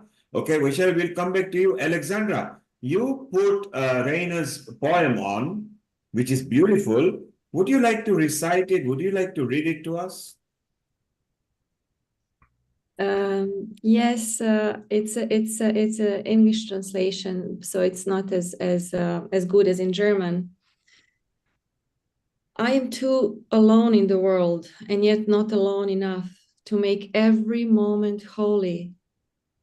I'm too tiny in this world and not tiny enough just to lie before you like a thing, shrewd and secretive. I want my own will, and I want simply to be with my will as it goes toward action. And in those quiet, sometimes hardly moving times when something is coming near, I want to be with those who know secret things, or else alone. I want to be a mirror for your whole body, and I never want to be blind or to be too old to hold up your heavy and swaying picture. I want to unfold. I don't want to stay folded anymore, because where I am folded, there I am a lie. And I want my grasp of things to be true before you. I want to describe myself like a painting that I looked at closely for a long time, like a saying that I finally understood, like the picture I use every day, like the face of my mother, like a ship that carried me through the wildest storm of all. Wow, and you obviously got emotional because you have got very good affinity, just like Sharon, and you want to set up a nice forum, a nice platform where you can educate people, and we could see why you're emotional, because mother, you can see even Vaishali getting emotional. I think mother are that being that we cannot replace, because we had umbilical cord tied with the mother. Sharon still loves. In fact, Sharon and I were connected when she went to the hospital where she thought she might not have a chance. And I said, don't worry, put your hand on her forehead. I will be connected. You will be connected, and we'll feel mom. We actually felt her. And then we were peaceful. It was like the fear of losing mom was not there then. It was just the ricochet that comes with losing a mom. And Sharon did fantastic. And look how lip and bound. Now Sharon is actually connected to her mother with the fond memories, as are you, Alexandra. Suddenly mom came in your dream, and now you feel connected to her. So it's beautiful. And I love the poem. This is very nice. Shortly we'll be winding up. We have been there. Amrita, you've done amazing. I mean, in your country where you are, in India, you've gone past midnight and you are still fresh. I don't know what makeup you use or what Ayurveda you use, but it's beautiful.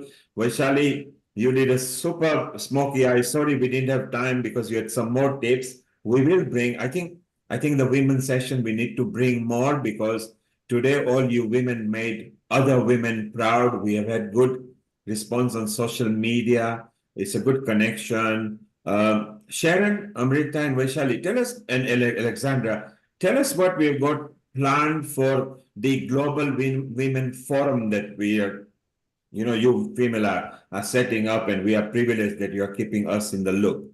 So Sharon, your thought first, and then we'll go Amrita and Vaishali and Alexandra. I feel like it's a time where, what do they say, women rising. And the way we can do that is all coming together, bringing our thoughts, bringing our experiences, bringing our feelings, our emotions, and our perceptions of what's happening in the world, and what can we do to assist each other in really realizing our full potential. I like that they assist each other, which means let's work in harmony and help each other and promote each other and uplift each other and make each other rise and elevate to an angle that we can actually uplift our environment. Is that what you're trying to say? Exactly. You've got it. Exactly. Wow. Alexandra, your thoughts on the new offering that is going to come pretty soon, the Global Women Forum? Yeah, I think this is what Sharon said, what she went through, just staying open to what is happening. And I think this is happening at the moment. We really want to turn toward ourselves and to the even pain. We don't want to go away from the pain. And what Lata mentioned about mindfulness, it's really about staying present, just staying present. And this expansion, just like what Riddhi did in Supta Baddha Konasana with the knees, when we were lying down with the knees apart, opening hips, it's making room and making space for all the even unpleasant feelings, sensations, urges, memories. So we want to create a space for everyone to come, whatever is currently relevant and happening, so that we can just create a new environment where people are not judged and where they can love themselves. And it's not a luxury, it's not selfish to love oneself and take care of oneself. It's actually a sanity, I think. So you are saying a non-judgmental forum where everybody can come and we'll together try to heal each other. Is that what you are saying? Exactly. Okay. No, I love that tone. So what from Sharon says to what Alexandra says, that it's time that we did that. It's a time where we stop judging people. It's a time where we unite, I think, for the women, of the women, by the women, and the men who are willing to should be helping towards the women. Amrita, your thoughts on the new forum that is being in formulation? Okay, while Amrita is unmuting, Vaishali, what are your thoughts? I would just say that, like Sharon also said, the rising, there is an evolution. I can see the change, the shift in the humanity, shift in the thought process of every single being, every single human being. It's not just women, but look at the change of thoughts in men, So, but being a woman, I feel that this platform would certainly help, and every woman across the globe. And the main idea should be being empathetic, seen and heard, pain, accepting the pain as well, because it's the glory through pain. It's always appreciated, and without pain there is nothing that, and every woman have gone through certain kind of a pain in their life. No one's life, I can say, that without pain. So this platform, I would say that being more empathetic, able to help each other in every single way, that whatever way we can, because women from all walks of life, professionals, whoever. So it's a community, like we are going to build something that is going to help next decades, generations and generations. It's not for us, it's about, we are building a legacy, for the next generations. And I think we all are here, we all are coming together for. Thank you, Vaishali. Thank you, Vaishali. Sharon says We've got a lot of experience. Let's rise. Alexandra says, let's not judge. You say, let's leave a legacy for the generations to come. So we are not selfish. I love that. And before we go to Amrita and Riti and Dr. Lakshmi and Lata, the point where I stopped Seema, why I say to Amrita that there is an episode coming on 21st of April, which is the kitchen, vegan vegetarian kitchen, where there will be a bit of plant-based recipes also discussed by Seema. Vaishali, it would be a good idea, you and Amrita also together with Seema for half an hour. If we can go plant-based food-wise, why don't we go plant-based equipment-wise, okay? So maybe we can bring that thought where Seema can also be part of it. Seema, your thought on that for the 21st and your thought on the formulation of women, global women platform. I think the platform is going to be superb. We have these dynamic young girls here who are going to do a fantastic job.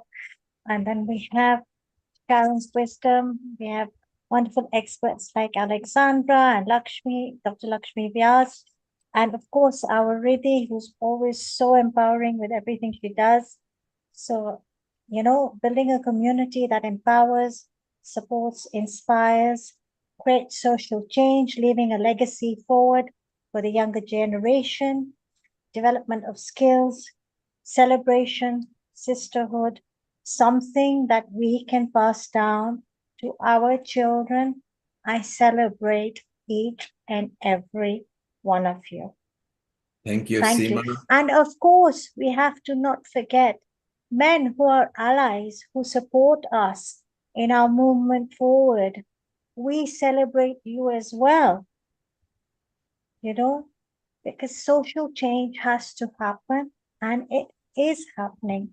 And the more I look into the outer world, the more I'm seeing all these communities, these sisterhoods, these women's movements moving. And it's not only UK centric, it's not only Europe centric, it is worldwide.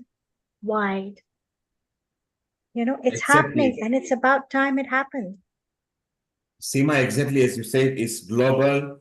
I know you particularly are connected to the Far East countries so well. Some of the people that you brought in Healing Our Earth who have become my friends as well now. Alexandra is so nice. She has already made her list and submitted her list already to me with already several countries and different age and different nationalities in there. Amrita's list is ready. Vaishali's list is ready. Sharon's list is ready. In fact, if you're not part of the steering committee, don't worry, because there is a steering, then there will be an outer steering, and then there will be a global expansion of a forum pages and everything. Please allow at least 2-3 months, because the full formulation will be shared. You are all very important. Some of your team leads will be contacting you soon, asking for your list, for your contribution, what you want, and we'll take your inputs, because each one of you are very important, not just those who are in the private Zoom here, but those who are in a social media. For example, Lata wants to focus on one particular subject where she has gone through and have got contacts, so she will be there. Then we've got like Dr. Lakshmi Vyas, who is already a multi-faith leader in many places. So we got faith leaders. Then we got people like Alexandra, who are so well connected. We got Sharon, who goes back 6 decades, you know, of women, different parts of the world. We got Amrita in a different part of a zone. We got Vaishali, whose connection varies between different genres and different backgrounds. And I think just within Healing Our Earth, we got several thousand women who are there. So it's so nice we are connected. My one request to this new forum that they are in touch as well is to also start involving 16 plus. So they are good enough, because, you know, they might be so trendy technologically, you will be surprised what they bring for you. So the Gen Z population that we are talking about, 16 plus, is very important. We already know 2-3 who are hosts at Healing Our Earth, who are now, one has become 14-year-old, but is already has passed exam of 17 plus in acting and everything. So it's so beautiful that we involve all those people. Amrita, now your points on the forum, what are you thinking of? And then we go to Lata, and we go to Riti, and then we go to Lakshmi. Over to you, Amrita. Thank you, Neil Kumar. Thank you, everyone, for giving your inputs, and uh, the global 22nd Century Women Forum that we are planning to make basically has an aim to promote um, women and broaden their perspectives for their outreaches in different parts of the globe, for building up grid connections, addressing solutions to the problems that girls, uh, the young girls, the adolescent girls, the women they face in general, cherishing and nurturing life in different ways, as well as building up a positive attitudes to look into, so that because women have always been the pillars of their families, on whose support most of the families run,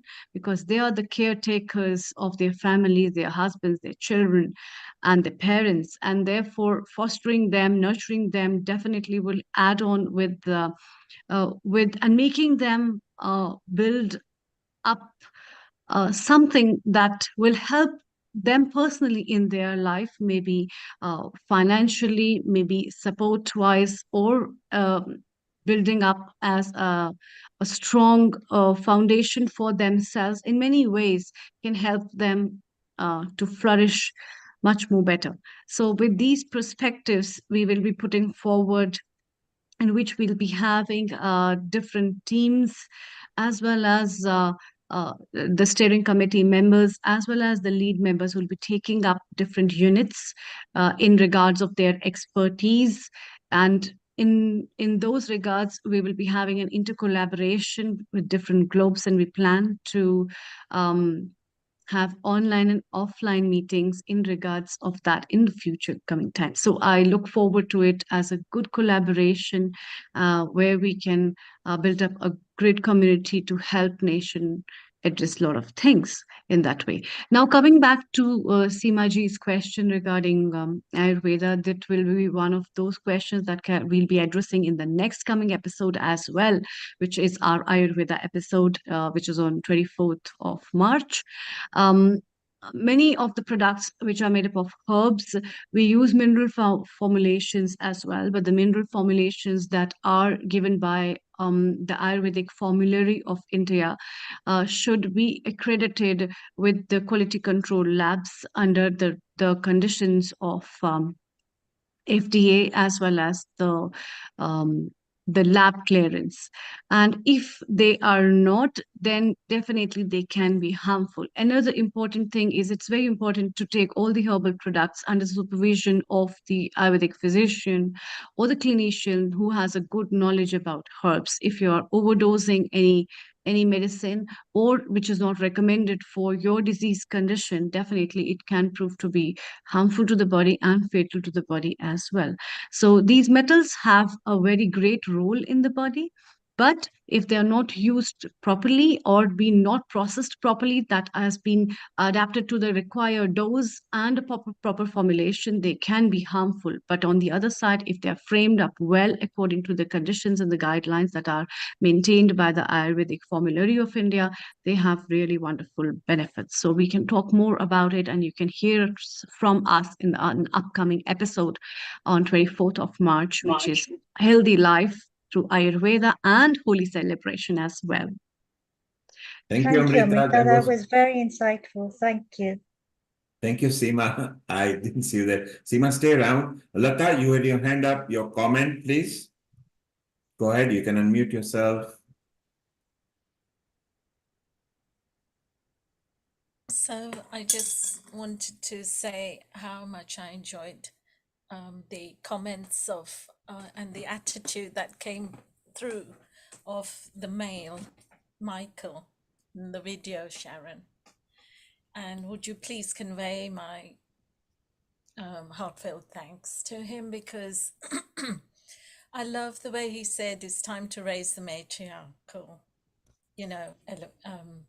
vibrations, and we can feel the shift, can't we? We all can feel something, and the divine powers are using us to do this kind of hold the vibrations and elevate us. So yeah, we're divine divas and we should be proud of that. And I love the way he's also commented on protect them and give them all the support, which Neil Kumar you're doing.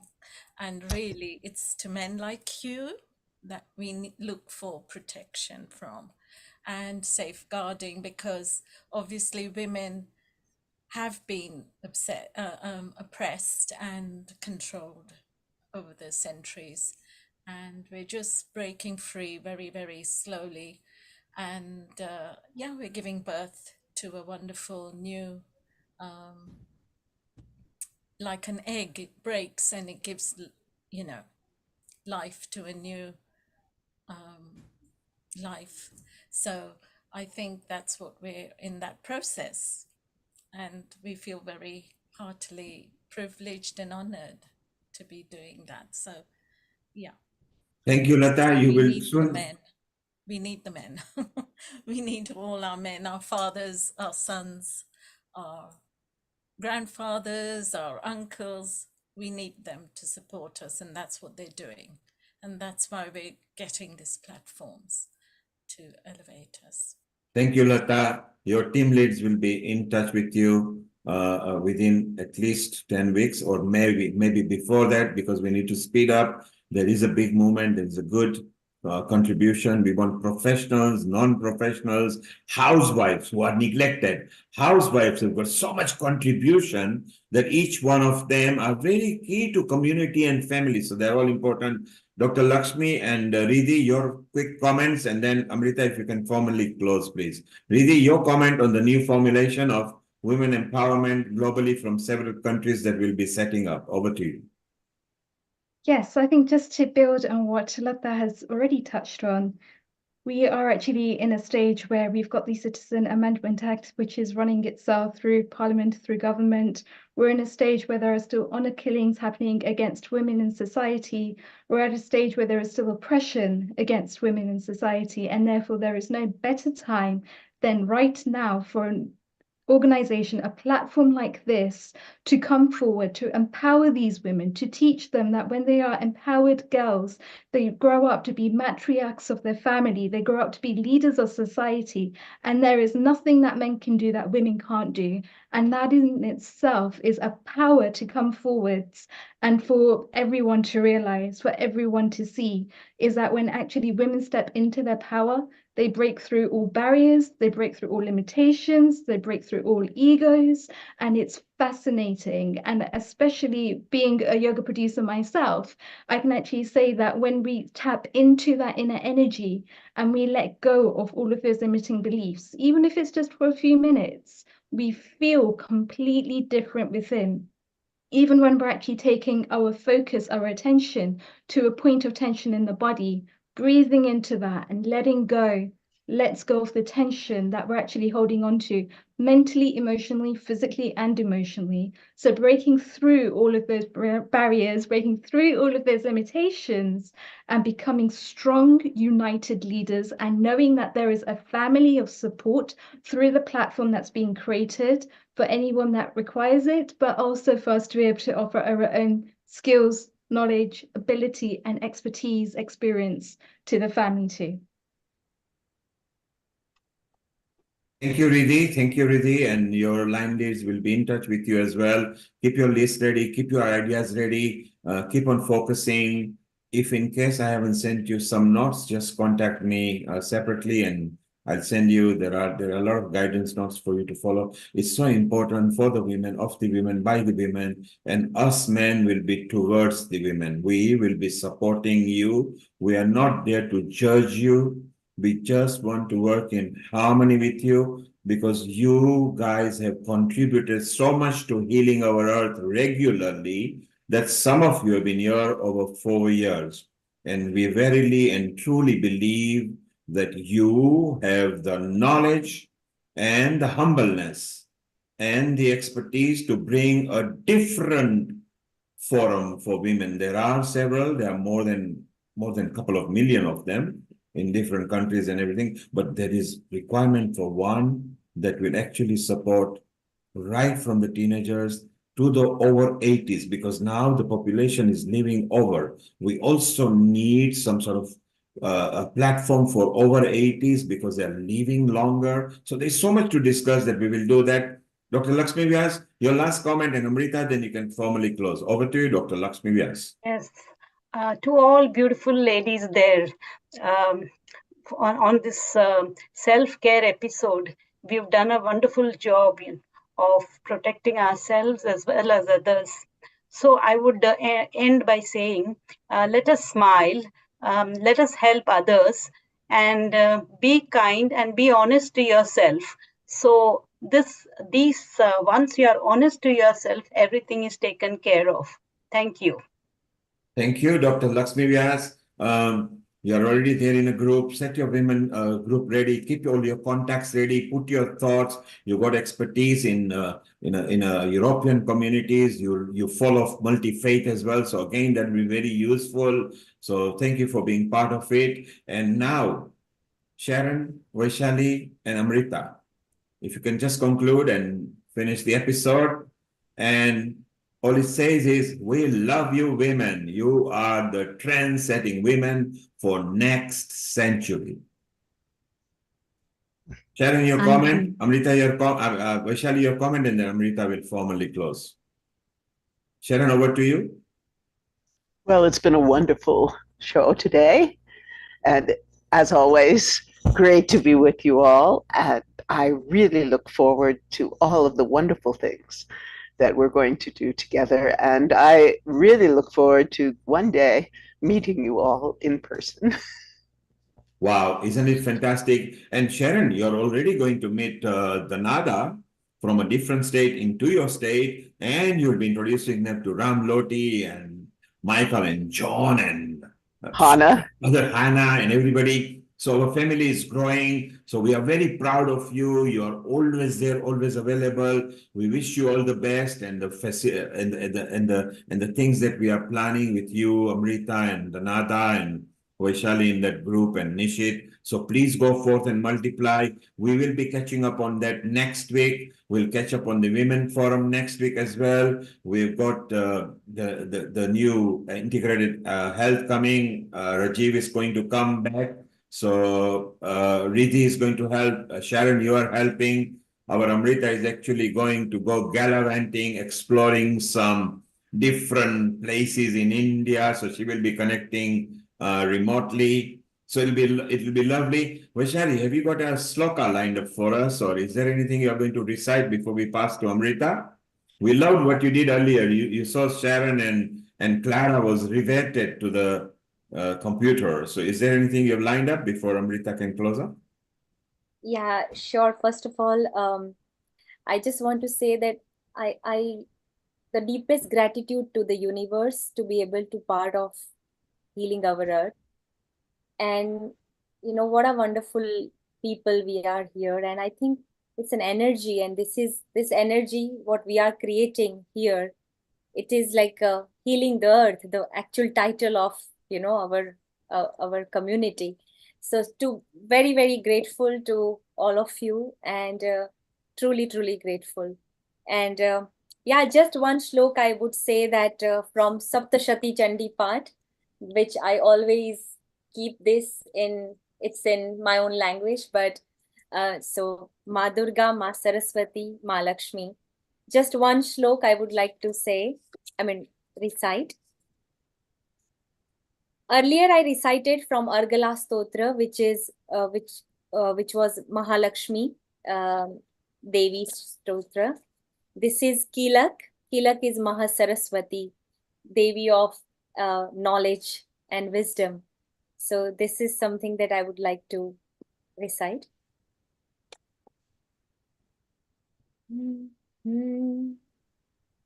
Vishuddha Gnana Dehaya Trivedi Divya Chakshushe Shreya Prapti Nimittaya Nahma Somardhadarino Sarvametadvijaniya Mantranantranamabhikilakam Sopi Kshema Vavapnoti Satatam Japya Tatparaha Siddha Chuttatanadini वस्तुनि सकलान्यपि एतेन स्तुवतां देवी स्तोत्रमात्रेण सिद्ध्यति न मन्त्रो नौषधं तत्र न किश्चिदपि विद्यते विना जाप्येन सिद्ध्येत सर्वमुच्चाटनादिकम् ॐ श्री सरस्वत्याय नमः ॐ श्री सरस्वत्याय नमः ॐ श्री सरस्वत्याय नमः Amrita, over to you. Wonderful. Amrita, over to you. Thank you. Wonderful, Vaishali ji. That was really wonderful closing. And we would like to thank all the viewers, all the contributors who have contributed and made today's episode a very successful one. And special thanks to Vaishali Acharya, Sharron Rose, Sharon Lloyd, and Lal Goelji, who have given the wonderful contribution as always. And we will be coming up again next Sunday, bringing up to you a new episode of Healthy Life, especially on Ayurveda and Holy Celebration, with the upcoming episode on 31st of March, which will be Integrated Health episode, where we will have experts from different medical fields discussing about fitness, health, and healthy life. And the following Sunday, which will be the 7th of April, we'll be having our 4th anniversary celebration of Healing Our Earth. And let's jovially celebrate this time together. And I'd like to thank all the viewers for watching us for today. And keep joining us, keep sharing, stay happy and stay blessed. A very good morning, good afternoon, and good evening to all of you, wherever you are connected to us on the globe. Keep watching and keep loving it.